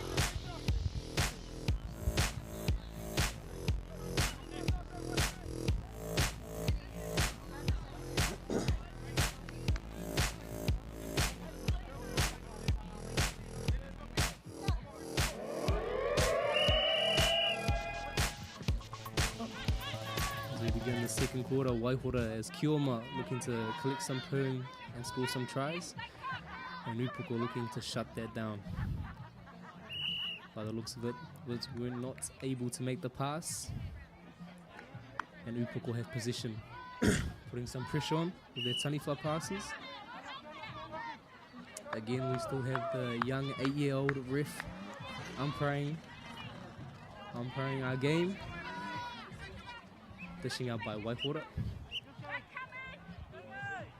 Looks like there was a call by our referee. Upoko key. Yep. Now they will be launching at the tupu, looking to score a point. But I think our young referee has called Foot on line. Foot on the line, so that is an offside call. And our Kaitiaki, Waihora, will get the ball. And by the looks of it, they dished it out. The outside Oh, looking. double. Ooh, that is a double rip. So for those new to TOARAHI or who may not know, a double rip. So grabbing both tags simultaneously and whipping them at the same time will mean an automatic handover. So right there, as you can see from Upoko, a double leads to them gaining possession of the key. I apologize if my voice is cracking. You know, we had a couple of games before and the comms were up. But here we are, still putting in the mahi. I am unable to make that pass to Upoko, so Waihora will continue with the ball on the outside. Collecting po, putting pressure on the defense. Oh, another double rip by Upoko. It looks like they've been practicing very hard for this tourney. Working on their doubles. One of the best things about Taniwha, and like one of the things that applies the most pressure is being able to get those doubles on our Kioma. because it just slows down their momentum completely. So Upoko being able to do this a couple of times now this quarter has applied a lot of pressure, and of course being up by 7 points, yes. 7-1. I think the tag's flying away due to the wind. It is quite windy down here. But nonetheless, the players continue to go at it. Waihora collecting the keep, back out. And as they collect Po, that should put some pressure on the defense. Unable to make the pass go. It will be Upoko keep inside Taniwha. There will be great defense by our Kaitiaki. Still Kaitiaki keep. Passing it out. Collecting and trying to put pressure on once again. Dishing it out. Now we see some cuts from our Waihora team. May have been an infringement there. Oh no, continue, play continues. Oh no, yes, there has been. It is Upoko keep. Now they're looking to score some piro.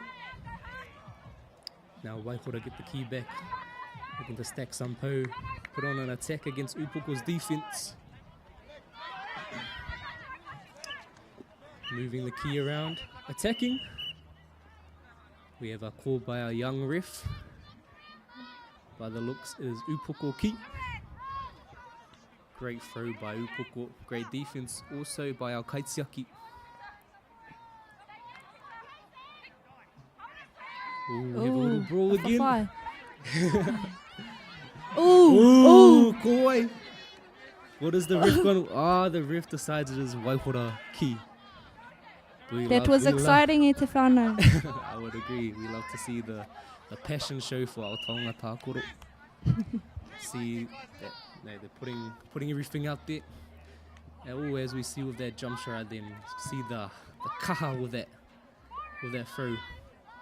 Now looking to move the key around, just to shuffle the Kaitiaki around, because when they stand there, you're not really going to get the key past them most times unless you're really gun at throwing.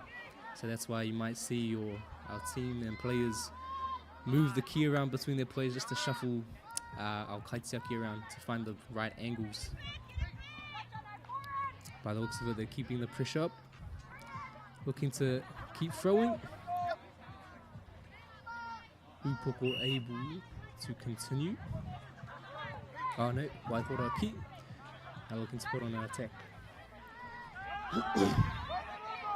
By the looks of it, they're trying to stack some key. 2 minutes. Some great defense by Upoko, applying a lot of pressure there, not making it easy for them. And we have a zoom up on our little ref here. Umpiring our game. Kani.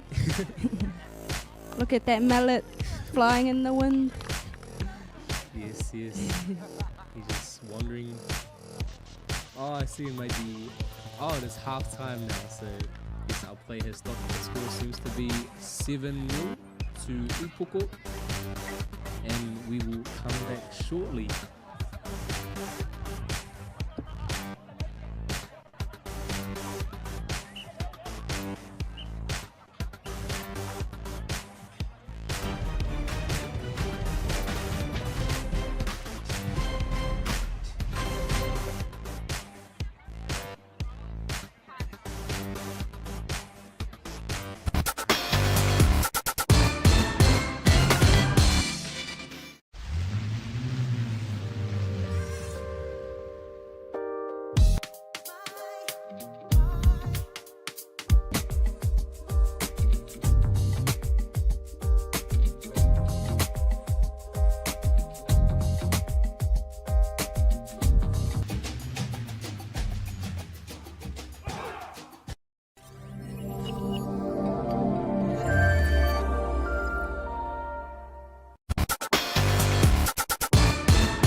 As we return for our third quarter of our Masters game between Upoko and Waihora. We have Upoko as Kioma and Waihora as Taniwha. Any comments so far about what you're seeing? Some good structure happening. Looks like it. I'm just impressed that Waihora came all the way from Ototahi, eh? Like, if he's out there listening, e te iwi, if they can come all the way from Te Waipounamu, what's stopping you? Come and have a jam. Come have a go. And yeah. We're looking to grow the Tonga Tākaro, so yeah, it's a great thing to see that we have whānau from down south trying to come up all the way to Welly and to North Island to come have a jam. See, really enjoying themselves. So yeah, really big ups to Waihora and all their teams from 13s all the way to Masters. Now back to our game. Looks like we have Upoko Ki on the outside. So they're trying to sort out something. They get it back inside to our Kaitiaki, who will dish it out. By the looks of it, they were able to, and they have a try there. Tupu Manawa. Oh, another quick point while the defense was not ready. And our little ref says, yes, Piro.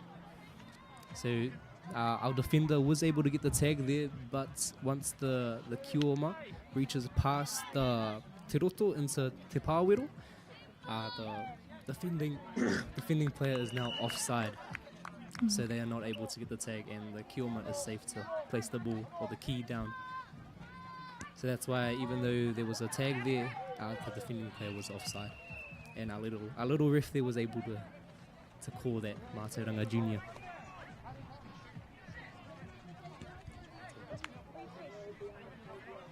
Waihora ball.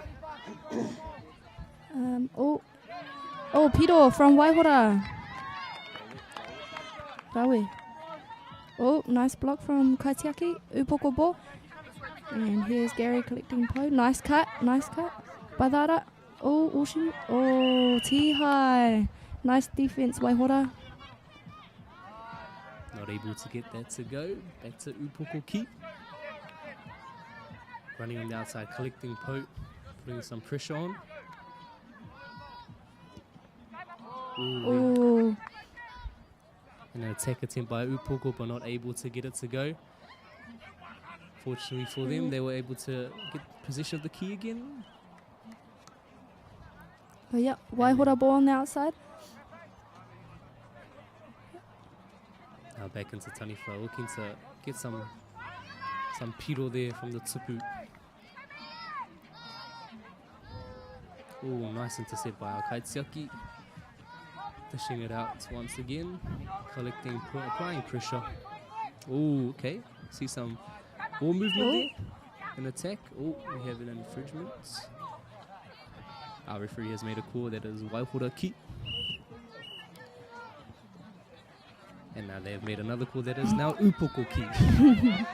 So Upoko, while the defense wasn't ready, Upoko was able to capitalize on that. Touch a po and get a quick try. Waihora ball. The ball was unable to make it inside. Nice movement by Waihora, who once again unable to retain possession of the key in Taniwha. I believe there may be infringements of offside, so feet on the line before throwing. Maybe it is something to watch out for moving forward. Upoko Nice able teamwork. to capitalize on that, collecting po, throwing dummies out, back inside, moving it around to the other where there's no defense. And another try by Upoko. Tahua. So Upoko was doing really well here, to able to collect po, get the key moving around, getting it back inside, and then dishing it out to the open player, and as they do once again right there. Waihora looking to apply some pressure. And we have another try by Upoko. Applying a lot of pressure right now with their continuous attacks.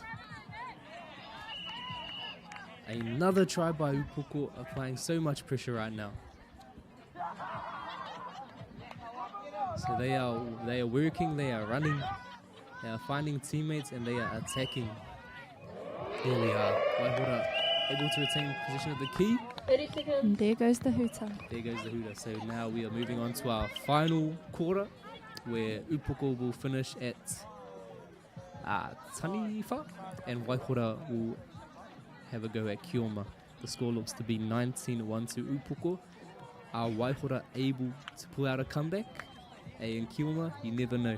There are 7 po out there. If they touch all 7 and score a tupu manua, a try, they are able to score, add on 7 points to their score. They do that twice. Last quarter, guys. It's anyone's game. Let's go. Yes.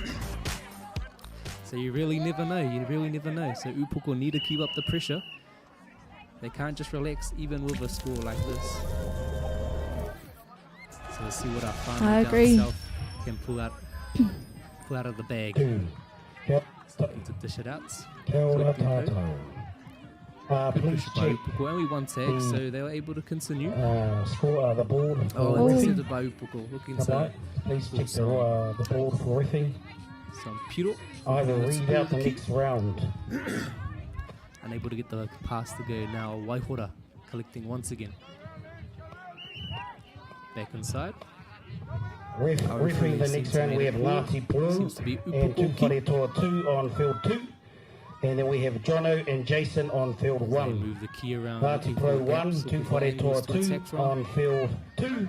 Waihora are moving inside with 2 kaitiaki, trying to prevent any points. Jono being and scored. Jason on field Looks like a referee made a 1. call. Goodbye, It is that's the Waihora next key. round. Please check the board. Please check the board. Intercepted Following by that, I think we have Upoko time to again. be on Great to it. defense. Powerful throw, but better defense by our kaitiaki, able to stop that. No pedal scored so far. Our key from the middle. So it's important to take the advantage or penalty from where the infringement was made. So that's why that play reset back into the kaitiaki in the middle.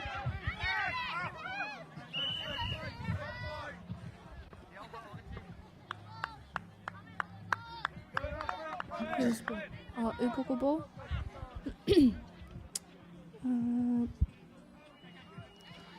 As again we have Waihora collecting on the outside. Upoko chasing from behind, looking to attack. There we go. Oh, unlucky Waihora. Seems to be a call from the referee there, but nonetheless, great attack by Waihora. Collecting again. Upoko's defense has been really. Oh, here we go. Great cut by Waihora there. Nice Able to get the pedal. free man and drag the player, opening up that gap for them to attack. So if Waihora are able to pull out more of these plays, lose the defenders, they can start chipping away at this lead. Unfortunate offside there, so now it'll be Upoko key from Te Roto.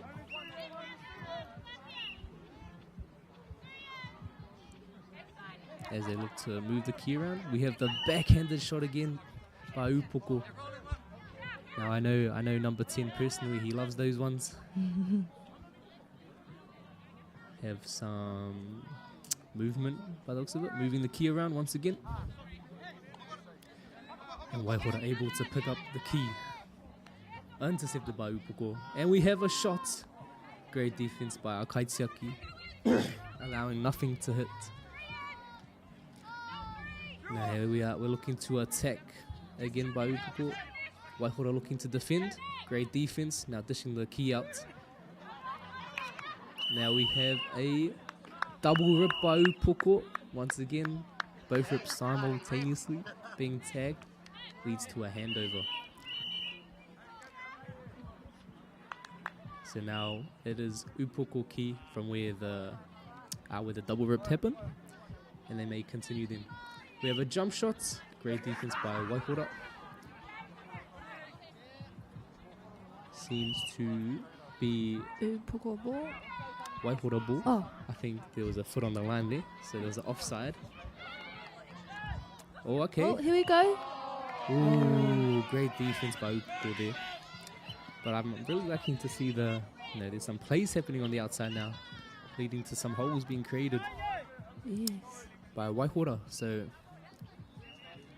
yes, it looks like they're looking forward to create more plays and more openings on the outside. We have one pote looking to attack. Great defense by Upoko, tagging her before she goes in. So for those new to TOARAHI or may not know, to score a tupu manoa, or as you may see, you need both tags to be on, and the way the defense stops you is by tagging you as you enter the roto. If they tag you outside of te roto, it's all goods. One tag you can continue pass, but as you enter the te roto, then once a tag happens, it is a handover and you forfeit the try. Now I hear the hooter just go, so that is the end of our Masters game between Upoko and Waihora. Final score looking to be 19-2 to Upoko. Congratulations. Tēnā koutou katoa.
Seconds.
2 minutes, half time.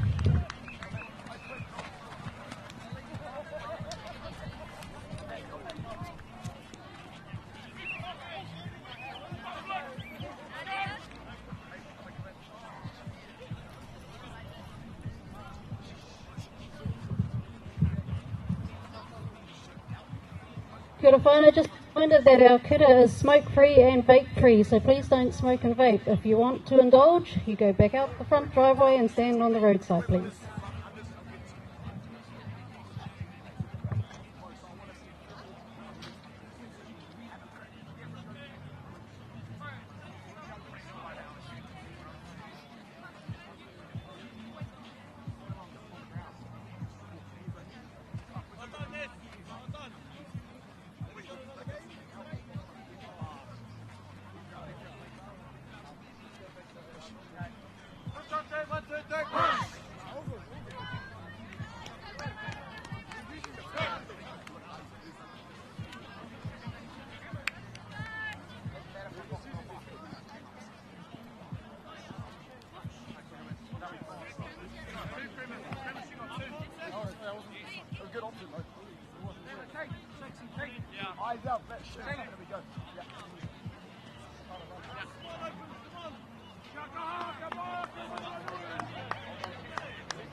Seconds.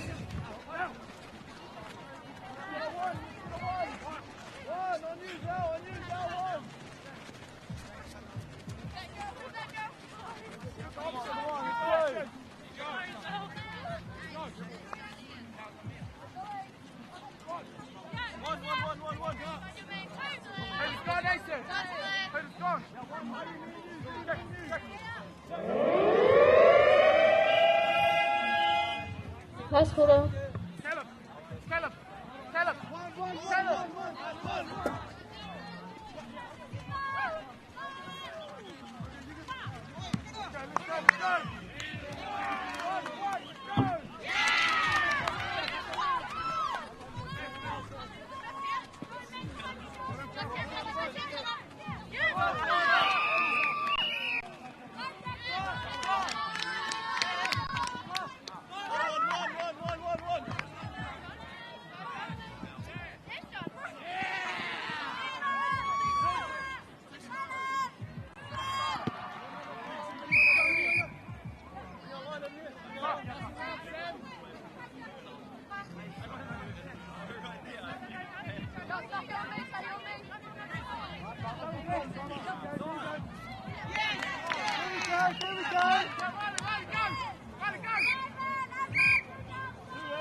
And finally, that was the end of our 21s round for the day.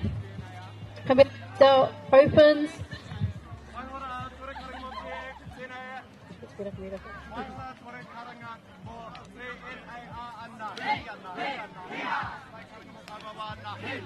Field 1, Waihora and Ngāti Porou. Field 2, Hupoko and Tūwharetoa 2. A kaiwa wau for Field 1 from Tūwharetoa and Tāmaki Nui Arua. And Field 2, Tainui and Ngāti Porou 1. Can someone please come collect your scorecards? And can all the pens that have made their way out to the scorecards come back?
whakaeke mai rā e te iwi, ki runga i te kaupapa o te rā, ko te TOARAHI, te taonga nei e whakahirahira nei i a tātou i tēnei o ngā wā, tēnei o ngā wiki hoki. Ko tai mai rā mātou ki runga i te papa whenua ki Wainuiomata, kei konei kei te whakataetai ki orahi Aotearoa mo te taurua mano rua te kaumawha. Kua hau tēnei te tahi o nā kaikawe reo mo te tākaro, ko Shana Patla tōku inua, no te whārua o Waiohau, no nā hapu o Ngāti Haka Patu Hehe.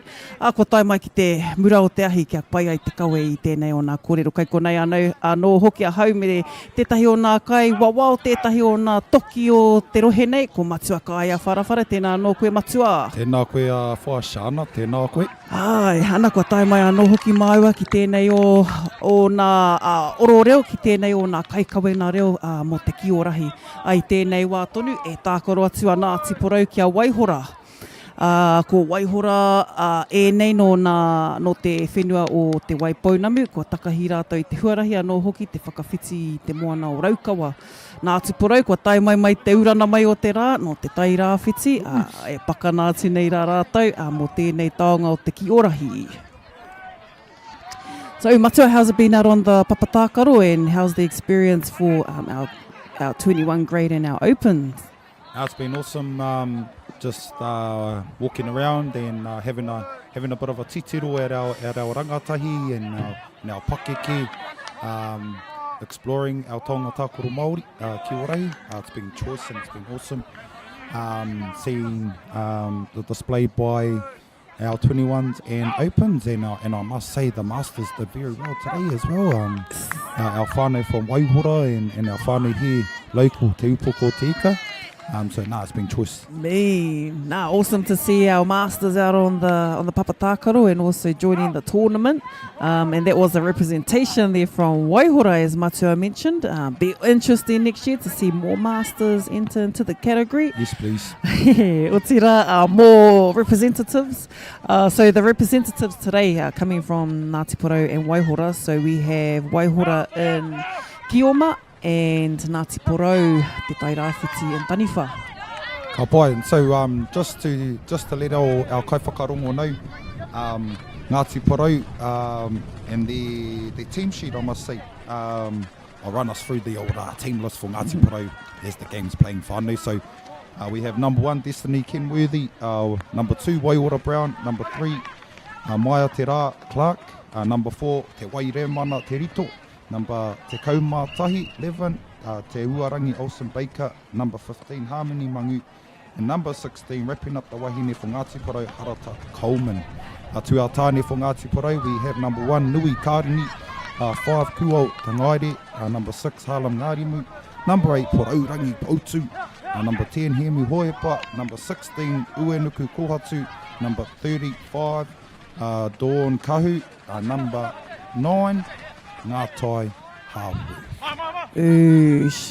I rono koutou I tērā, I era o ngā inoa, tērā pia, they are ones to look out for in the future. We've just got a little overthrow there on our Papatākaro, Waihora with a throw-in. Looking for options on the Papatākaro with a tupu manawa, and will the Kaiwawa award that? Aitika. It's a bit of a blocking there for Shana by the old Kioma. However, our pocket ref must have missed that one. Aye. Who was our pocket ref? Oh, speak of the devil, it's bloody Jason Tangiano again. Speak to me.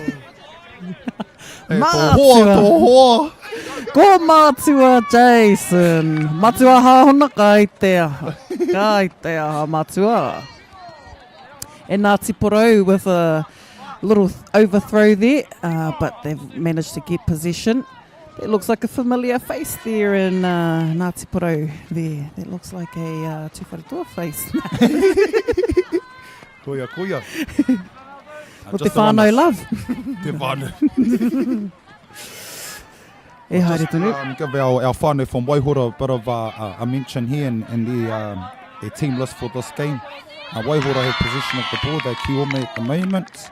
Let me run you fellas through the team list. So we have number 40 with our wahine, number 40 Amy Kennedy. We have number 20 Gabby Wright, number 11 Sienna Leach, number 12 Lauren Hooper, number 22 Shakai Lee McDonald, Number 3, Kira Wilson. Ngā tāne o te kapa o Waihora, we have Mark Stone, number 42. Number 63, Michael McDermott. Number 37, Bronco McDonald. Number 49, Ben Brimhall. Number 50, Laurie Elder. Number 43, RJ Roffey. 53, Chris Smith. And 38, rounding out our tāne for Waihora, we have Nicholas H. Awesome. Tau kia koutou no Waihora. And just running through our team because we're just having a quick changeover. And that was our Waihora, a list of our Waihora teams, and they are our open team on our papatakaro. And so Waihora, as mentioned, have been in training and have been strong advocates in Te Waipounamu, all having a passion for the tākaro, all being inspired as well from some of the previous tournaments that didn't stop them from entering and registering a team or 2 teams for this tournament. So we're grateful to have you up in i roto i te ika maui koutou no Waihora, and to all of your support crew, your kaitautoko e mihi ana hoki kia koutou. And is that a tipu manawa for Ngāti Porou? Ika. Ika. Ana, ko tae mai nā kaupai, ki runei te papa whenua ki Wainuiomata. E tiro haere ana tātou, e oma haere ana ngā kioma ki te ao, Ngāti Porou. I runga anō i tana urunga atu ki te roto, ka tīhaia, e te taniwha o Waihora. Ana, nā runga anō i tērā, kua huri rapa te tai, ko haere te ki te kapa o Waihora i tēnei wā. Ooh, nice block there from Ngāti Porou. Hamene tērā me hoki atu ia ma te ara i i kite mātou i tērā. Mahue katoa tūware toa, te kaiwa tūware toa i tērā. I hapa. Ana. Engari anō pehara tērā, how was that tupu manawa i hoatuhia e tūwhare toa te kaiwa wau? Ki te kaha tātou kaiwa wau, ki te kaha. Kei roto ia te kapua koutou ringa te paringa o te tai o te kēmu. Kia kaha mai rā hāhona. And taniwha Waihora and taniwha attempt at a tupu wairua. Taniwha passing out. Number 3 there from Ngāti Porou. Look to try and get the key. Nice block, Ngāti Porou. As we can see, we have the Pau Tōtara ki Wainganui, and he has his kaitautoko and the wahine. Kia ora. Hey, awesome to have our wahine go down as kaitiaki. I know being a kaitiaki myself in my days, it's quite a daunting position to be in, and so for our wahine to hack the old throws from the tāne, awesome effort, wahine mai. Ka mautu ihi. Ihi ana hoki rātou ka kama. Ka kama ana. Ka kite tātou koina te nama tuatoru Maia te rā Clark. Kia ora Maia. Ko kaha karawhiua tēnei o ngā kaiwhakapāho i tērā ingoa. Ko waia haere ki tōna ingoa inoa nei. Tika matua. Little over thrown to the tāpaparoa engari kai te pai. Mā Waihora e whiua atu te ki. Whiua ki te ao. Whiua ki tana kaitiaki rānei. Ooh, but it went straight into, and into the taniwha. That's right, because Waihora's in taniwha. And Amatai scores the point as Destiny Kenworthy e te iwi. No Ngāti Porou. Ooh, he wii. He Ngāti. Iwa anō, pāhi anō te ki, number 5. Namarima, na ko kuau tēnā, kuau tangaire. Ko kaha anō hoki taua ingoa, kuau. Tēnā pēr, he hono ngā tōna ki tērā o ngā mema o te Pāremata Kushla, tangairi. Noto mai te pāti reipa pēr. Whanauna.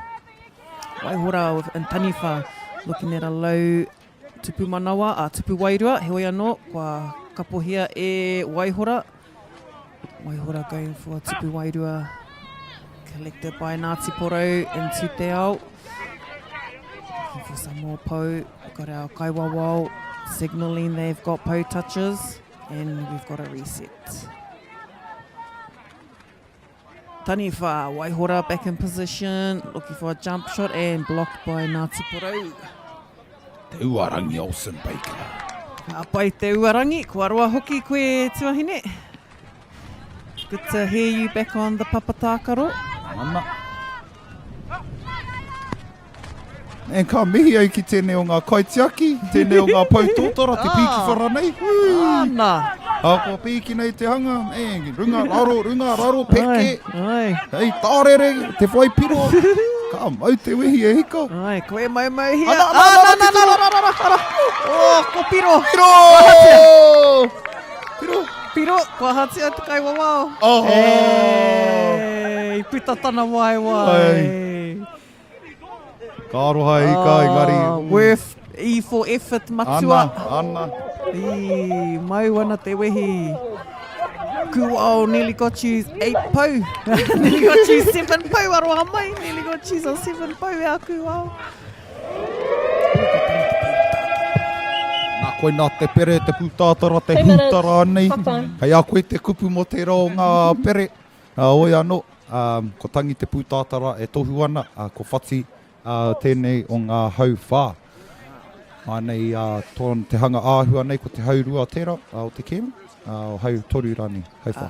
Hau toru e whai ake nei ko tēnei te pito o te haurua. Just at the end of our second quarter there, between Ngāti Porou and Waihora.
Hoki mai rā.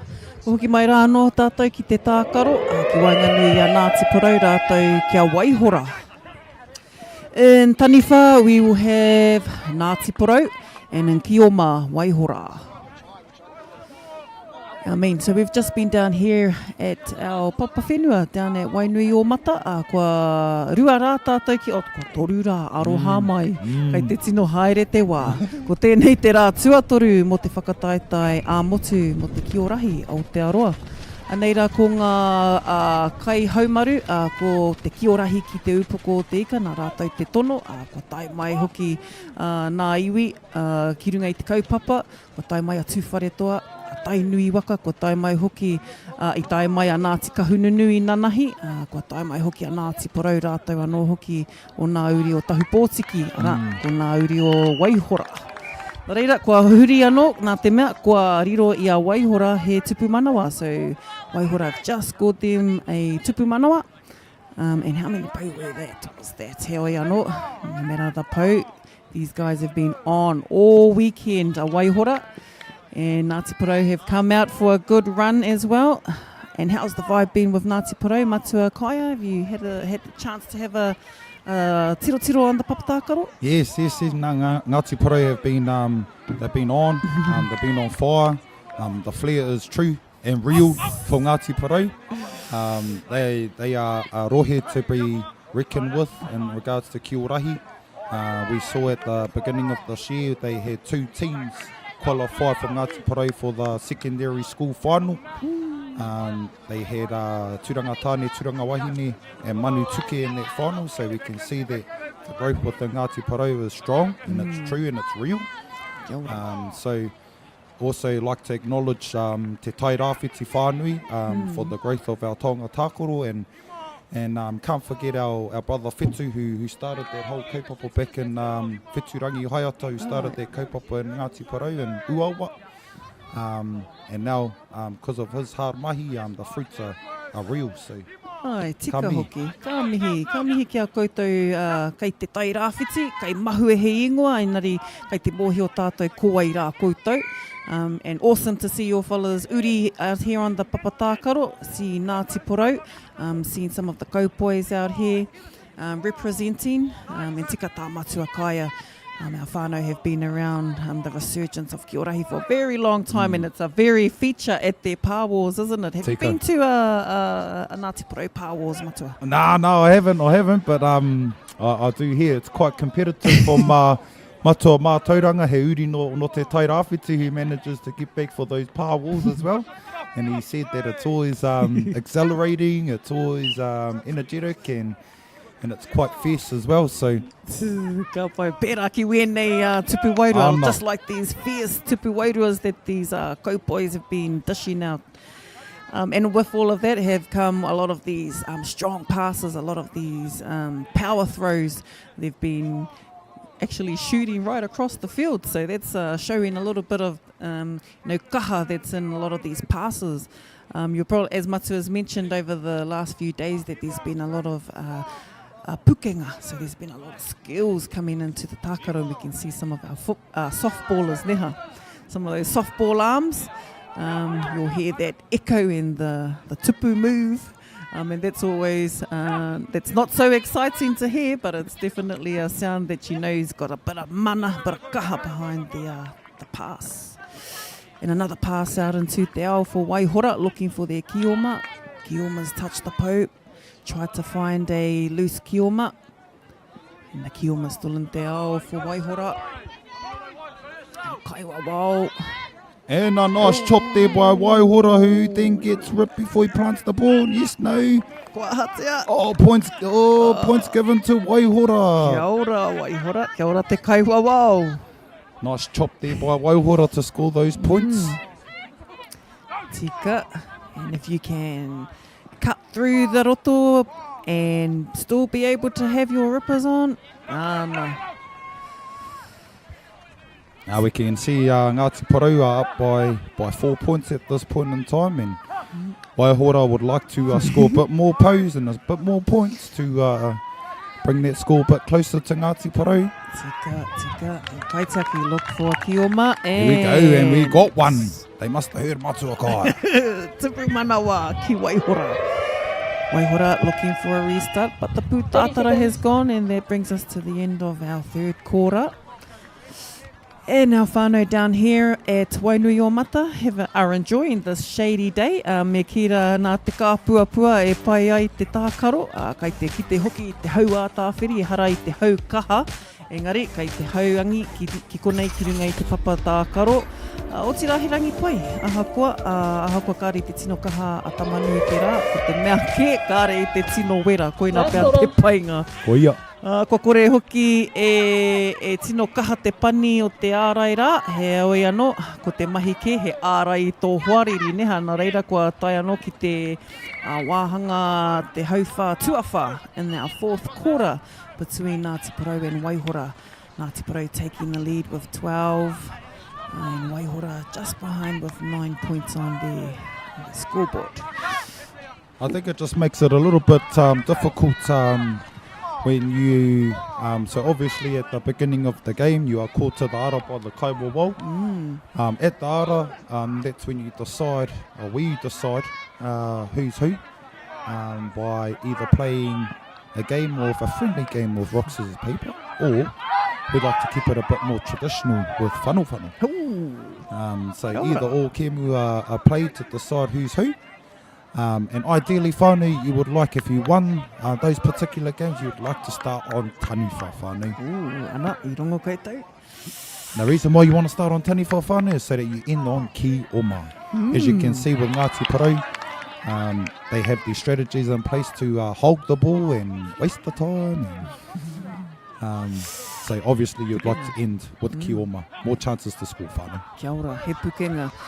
And that's always important there on the ara, as Matua mentioned. Yes, before every game you'll see the teams lining up on the ara, taking those very instructions that Matua just mentioned. And also it gives the opportunity for the tefa, as mentioned. The tefa also acts as a peacemaker, but also as a negotiator for the kapa. That tefa also has a role to kia tau te rangi Māori ki Wainganui o tana kapa o tira ki te kaiwawao hoki. So yes, that's some of the important features here on the TOARAHI Papatakaro. And as you've seen, a lot of our final round coming up. have done very well to adhere to the tikanga. And also ki te aro ki ngā tohitohi o te kaiwawao. Me and kaiwawao support out there also. We've had all of our kaiwawao volunteers.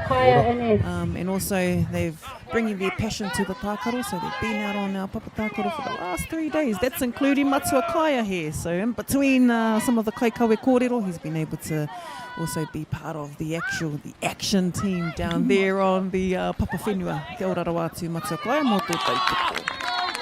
And a tupu manawa there for Ngāti Porou.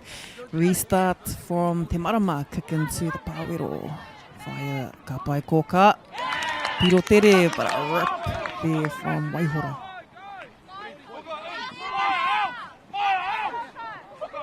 Strong dedication from Waihora neha Matua. Ai, kei te kā ki te kaha āroi o Waihora. I runga noi te mea I tuki rātou I te tupu. I whakapakari, whakawehi anō tērā tupu manawa I a rātou no reira. Kaha ki te rātou kei te ngana mo te poro.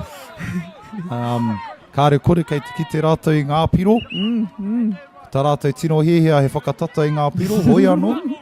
Me kaha tonu te ara I te hunga tāne pēnā noho I a Nui, I a Kuau, I a Harlem, Poraurangi. Tātou mā. Ki te kore aukati e nei tamatāne toki nei mo te tākaro, hika mā. He whai piro ana, ka harapa rātou. Rā, ngā tai. He whai piro ana, rātou katoa, ka kitau tēnei rārangi ngō ngā tamatāne nei. Hika mā. Kei te rongo I tō wairua, kei te rongo I o kōrero Matua. E nei tamatāne katoa, kaha mo te whai piro ka mutu. Hei, ki te mātaki ngā tāne a rātou, ka tūwhera ngā wahine, anō nei, toki rātou mo te whai piro hoki. Hāwani ke te tīmo Ngāti Porou. Mau ana te wehi koutou nā uri o Poraurangi. Kei te ao rātou ki o man te ao, kei te ārai hia e Waihora, looking for some defence, looking to pull off a double rip. Ara Poraurangi, collecting those pose. But of a Spinnerini, looking for their ball from his Kaitiaki. Bit of space out onto the left of the Papatakaro. Nice. And bit of a Superman there, boy, our number 9 there, Ngā Tai. Trying to fly in there like Superman to catch their portal for a young dive. Waihora for a young jump shot there, and Taniwha must retreat soon as the key has been released. Me hoki atu ki te roto. Nice! Tupu wairua for Waihora.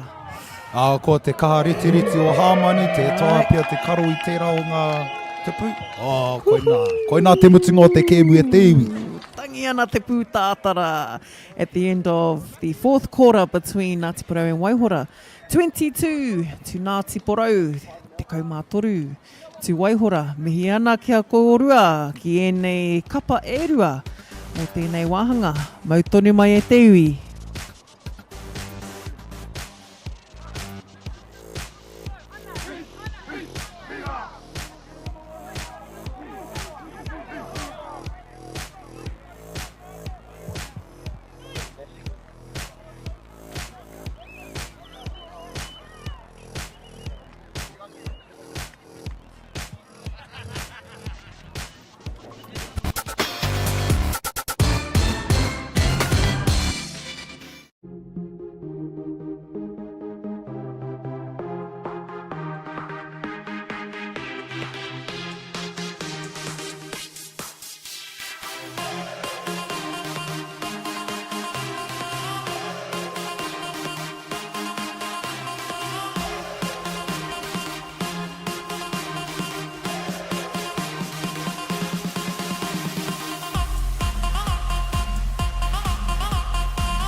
E mihi ana e te iwi, kua hoki mai rā koutou, nā kai mā takitaki, nā kai whakarono ki tēnei pāpāho tanga otira ki tēnei kaupapa whakamiharo o te TOARAHI Aotearoa mo te tau 2024. We're down here at the Wainuiomata High School fields, here for the 2024 TOARAHI Aotearoa Nationals. Our TOARAHI event has been running for the last 3 days, and we are soon to reach the end of day 3. Our tākaro between Tūwharetoa and Wainuiomata. E nei kapa e pakanga ana mō tētahi whiringa. So we have Wainuiomata here and a double from Tūwharetoa. Wainuiomata have entered 2 teams in today. We have an opens and a 21s team. Mihi ana ki a koutou no rangitāne. It's great to hear you guys still taking up the challenges for TOARAHI and entering teams into our regional and national events. And there are many other teams across the motu, and a beautiful jump shot there from Tūwharetoa. Tūwharetoa, strong opponents as well, and been part of the competition since the conception, and the idea to bring the national tournament and bring in a few more iwi.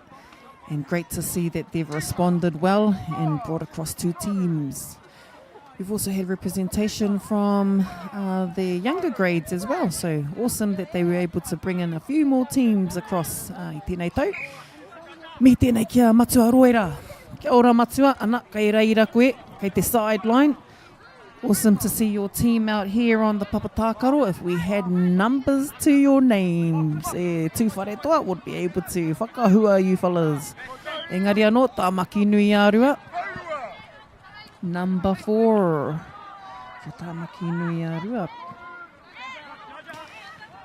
And tā Wainuiomata in Kioma position. Little overthrow there. We've mentioned throughout the day how we've seen a lot of overthrow into the tāpaparoa. And that could be a tohu. That could be a tohu of the size and dimension, adaptation to the field size. Tūwharetoa in taniwha position. Awesome to have Matua Kaya with us over the last few days, just joining us for kaikawe kōrero. Matua's bringing in a bit of kaiwawao experience and some knowledge from his time out on the papatākaro, as Matua has had to quickly tend to a papatākaro. We appreciate all of our kai kōrero and also to our team here at Aotearoa for helping us whakapauho our kiorahi ki te ao. Tā Wainuiomata and Kioma, few pou touches for Tā Wainuiomata and an offload to Kioma. Still free. The pink flags looks cool with their pink numbering. Ka pai, looks part of the uniform there, Tā Wainuiomata. Nice step there from Tā Wainuiomata taniwha with 5 pou. 5 tupu wairua for Tā Wainuiomata. Tūwharetoa in taniwha possession. Quick tupu wairua for Tūwharetoa. Number 0 and a block there from Tā Wainuiomata. And overthrow over into the roto and out in the tāpaparoa. And a throw in for Tā Wainuiomata. Into the kaitiaki to the Kioma and te ao. Pou touch for the Kioma. Pou touch and the key is loose and gathered by Tūwharetoa. Tūwharetoa will look for a taniwha and te roto. Went for tupu wairua. Caught by kaitiaki o Tā Wainuiomata. And number 9. Too much, Matua. There was a tupu manawa for Tā Wainuiomata.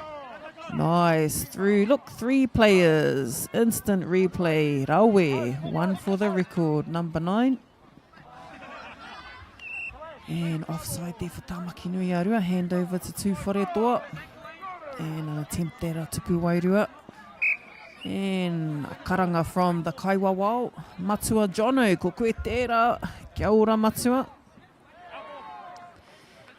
Awesome to have our refs part of our kaupapa as well, as the region continues to grow referees. We've got the youngest being 8. So e te whānau, no excuses. Kei te tipu, kei te puawai, wa tātou uri, wa tātou kaiwawao mo te kiorahi. Tāmaki nui a rua in te ao, Kioma, and offside, crossed into Taroto. Taniwha must retreat soon as they've released the key, and Tāmaki nui a rua just before the pūtātara. And a quick changeover. So the first and second quarters, 30 seconds to change over. Tāmaki nui a rua will now become Taniwha. Or Tūwharetua will now become Kioma. Reira e te iwi, aneira hoki ko etahi o ngā rauna, kei te whaiti haere. So we're just heading up towards the last lot of rounds for our Day 3 of our Kiorahi Aotearoa Nationals. We've had awesome weather down here. Nā te mea, it's been nice and cool. E hara i te mea kei te werahia e tātou e tamanui te rā. Engari kei te kaha, kei te rongo tātou i te hau tāwhiri. Hara i te hau kaha, engari he hau pai mo tēnei wā. Tūwharetoa and Kioma. Tāmaki nui a rua and Taniwha. And a tupu manawa e rua ngā pau. Te karanga me nā mati o te kaiwawao. And our tūwharetoa whānau, we're going for a pirotere, ka rei eke. And a tupu wairua attempt for Tāmaki nui a rua. For Taniwha and te roto. And the key's just gone into the tāpaparoa. Tāpaparoa being the outward boundary, the outside boundary of the Kiorahi field. We have a te ao zone, a te roto zone, and a pāwero zone. And our te roto zone is where the Taniwha are shooting from. Our kaitiaki here in possession of the key, looking for a Kioma in te ao. Found Roera with a pou touch. Engari, Matua did not have 2 flags on, therefore that pou touch will not be counted. Tāmaki nui a rua, hand over. Quickly gathered, and a tupu wairua for Tāmaki nui a rua. Little toss up here between Tūwharetoa and Tāmaki nui a rua. And in favour of the kaitiaki. Nice, regathered there by Tāmaki nui a rua. Intercept of doom. It was a nice quick one there, Tāmaki nui a rua. Too much Tūwharetoa, looking for some pou. Looking for a kaitiaki, engari. So the call there is that the Kioma was in the ara. So the Kioma cannot be in possession of the key when they are by the ara or through the ara. Marama, nā reira koina tētahi o ngā tikana. So although the kaitiaki can enter and exit through the ara, they can't actually have possession of the key when they're in the ara. Tahi 4-1-1 for the whānau watching. And there was a tupu wairua awarded there to Tāmaki nui a rua.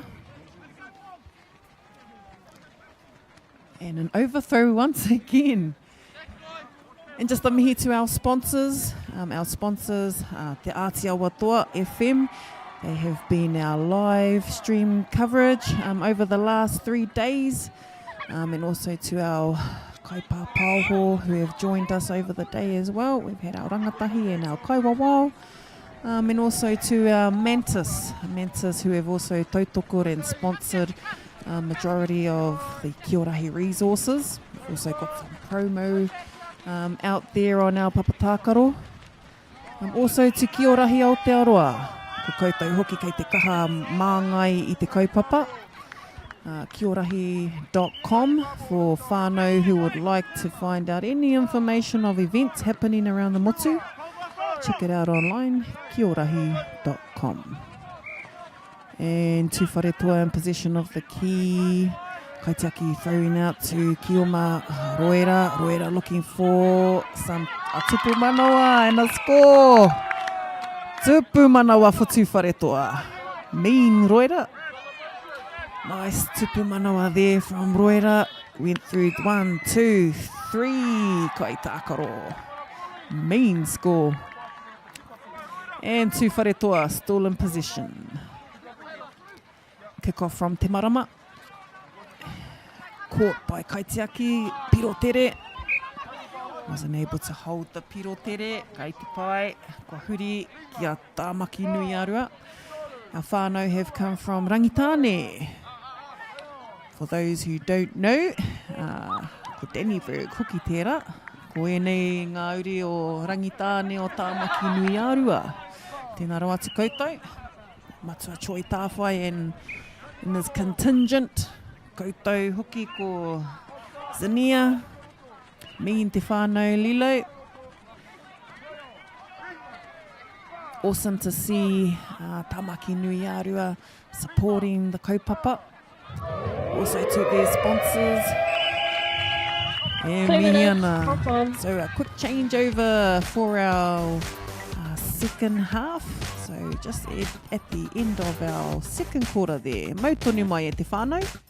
100.9 and 94.9 Aotearoa. When the radio's on and the sound's hot, you just shout to each other, there's no way to stop. That's where it sounds like the best every day of the week. Better than all the rest, we let the music speak.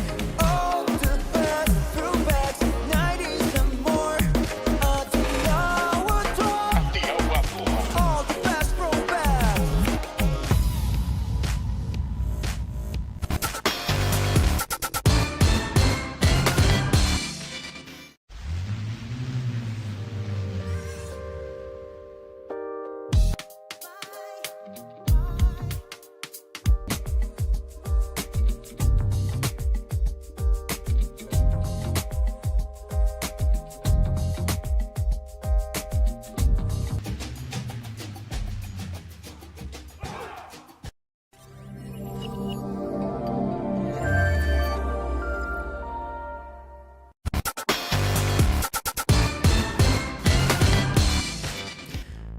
Tauiti mai, hoki mai anō rā e te iwi. E pāpāo honei tātou i te kaupapa o te TOARAHI, Aotearoa mo te taurua manorua te kaumawhā.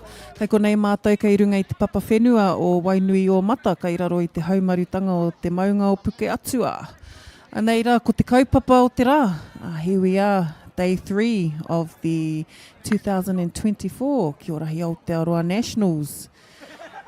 Supported by our local iwi station Aotearoa, also in support Wainuiomata Kareti, e kia nei Wainuiomata High. Nā rātou te karanga me ki, nā rātou e nei whenua, anō hoki, ko rātou nā kaitiaki mō tō tātou kaupapa āmotu. So we're down here at the Wainuiomata High School fields, enjoying the third day of our Kia Rahi Nationals. We have representatives from Tāmaki Nui Arua and Ngāti Porou here on our papatākaro for the third quarter. Tāmaki Nui Arua looking to secure some tupu manawa and our kaiwawao, pehea i te kōrero. And that will be a no point for Ngāti Porou because the foot was offside. Tū Wharetoa and Taniwha, Ngāti Porou and Kioma. For those of our whānau, I'm sure by now you may have an insight into how Kia Rahi is played. But if you're just joining us and you're catching Tāmaki Nui Arua and Ngāti Porou for the first time, we have two teams here, not too far from each other, but both from Te Ika Maiwi. And we also have a lot of our whānau who have come from across the way. Waihora, as far as Waihora and Te Waipaunga. Tāmaki Nui Arua still in position, but the Kaiwawao has made a call for a handover to Taniwha, Tū Wharetoa. Nice call there from ref. Not always an easy call, heoi anō. Kāre he amu. And knowing very well that Tū Wharetoa cannot be in play. Sometimes when a player is out of play and can't be in, cannot retrieve the key, they will put their hands up to say, I'm out of play. And a rip there from Tū Wharetoa and gathered there by Tū Wharetoa Taniwha. Attempting there a tupu wairua. Kare taia. And Tuwharetoa again, looking for defence, looking to defend the roto. Oh, just a little pop and out of the tāpaparoa for Tamaki Nui Arua. So whānau, our two teams, Kioma or Taniwha, they are able to have rolling subs, so throughout the game, you may or may not see one of your whanaunga on the papatakaro. That's because they're rolling subs. And ensure that if you are watching live from your kāinga or wherever you are across the aisle, be sure to give and flick your whanaunga message to let them know that you've seen them on live through the Aotearoa tour and the Aotearoa TOARAHI live streams. Be sure to give them the time frame so you can let them know what time they were playing and where you saw that not so cool move or where you saw their mean jump shot. Just know that you can re-watch the games in your own time as well. To all of our viewers as well, te tiro, anei rā hoki. Ko e nei o ngā uri no Tamaki Nui Arua me tō rātou tupu manawa engari. We've had a rip from Tuwharetoa, Taniwha. And protecting the tupu Tamaki Nui Arua. Kioma looking for Po. Kioma passing out, looking for another Po. Player back in play, 2 rippers on. Back to the Kioma, Kaitiaki, and tupu manawa mō nā kaupoi o te tairāwhiti. O, aroha mai mō Tamaki Nui Arua. Ai, tika hoki rātou, Tamaki Nui Arua, i ki te koutou i te puare. I riro i a koutou he tupu manawa. But Tamaki Nui Arua, a block there of the tupu. Now the Kaitiaki coming into the pāwero. And Tuwharetoa with a little scoop hook pass. And Tuwharetoa with an attempt at the tupu caught by Tamaki Nui Arua. Tuwharetoa looking for some defence. Facing out of the roto. Tamaki Nui Arua looking to accumulate Po, number 9 from Tamaki Nui Arua. Tereke nā waiwai o nama iwa. Tamaki Nui Arua have also been training and had a module in their rohe. Good turnout and good to see them out on the papatakaro for the weekend. Nā reira, Tamaki Nui Arua. Ooh, and a quick rip from Tuwharetoa.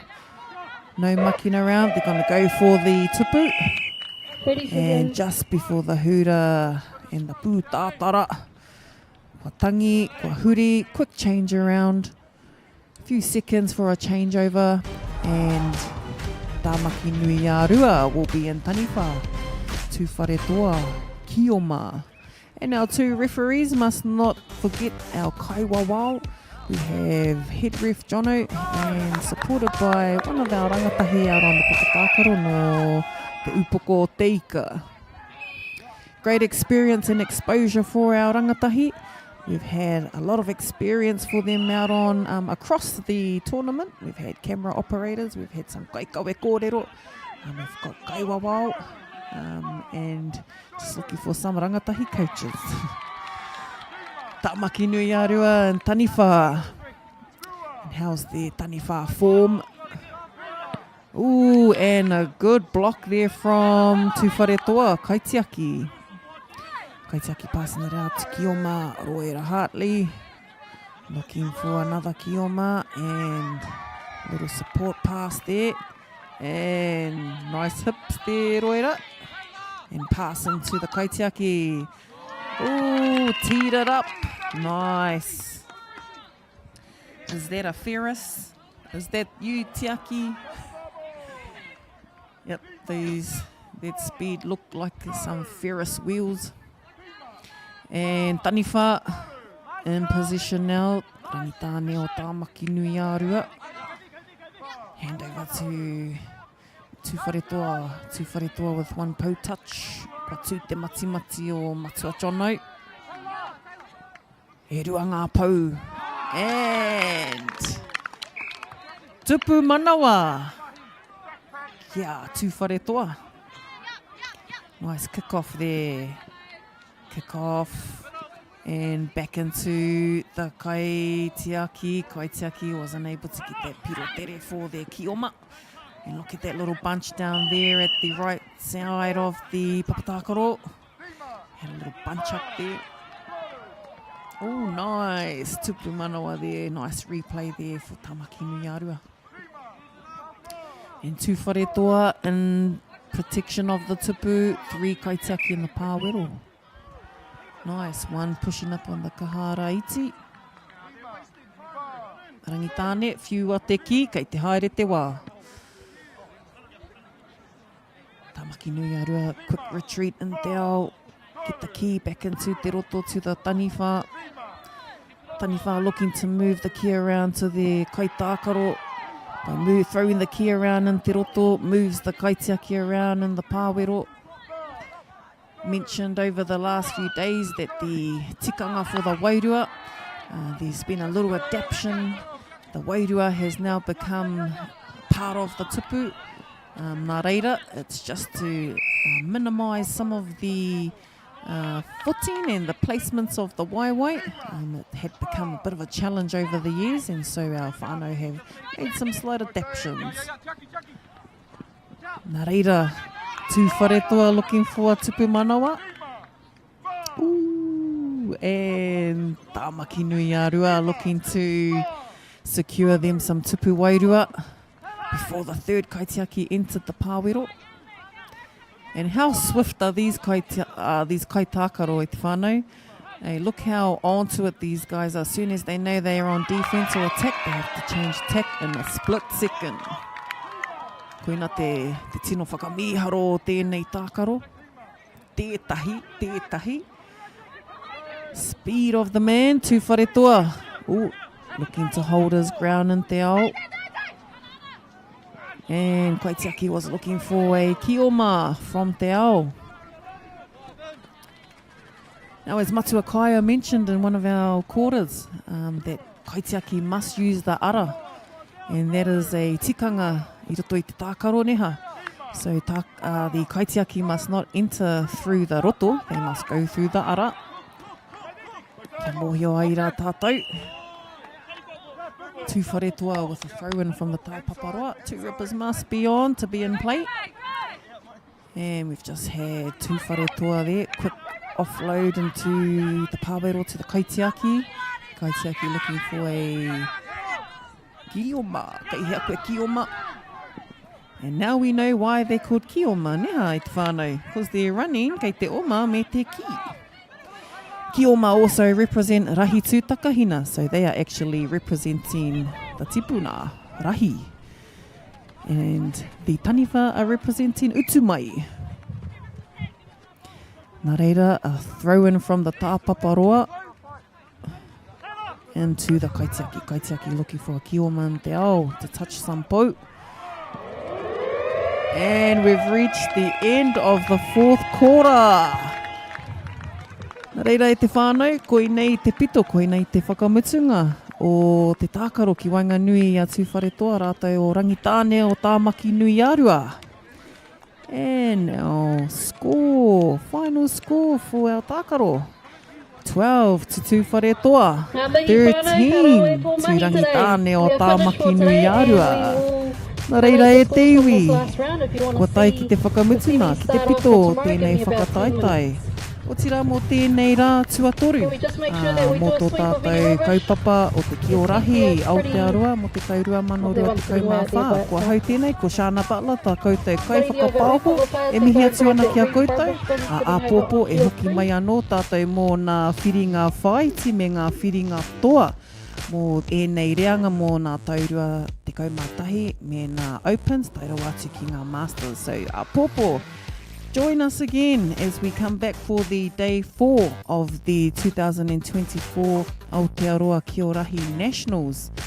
We will have our grades, our under 21s and our opens and masters, all teaming up for the finals. A pōpō down here at the Wainuiomata High School fields. Nau mai hoki mai a pōpō e te whānau, a pōpō e kite anō tātou i ngā pukena o Rahi tūtakahina. Nō reira hoki mai anō, kia ora.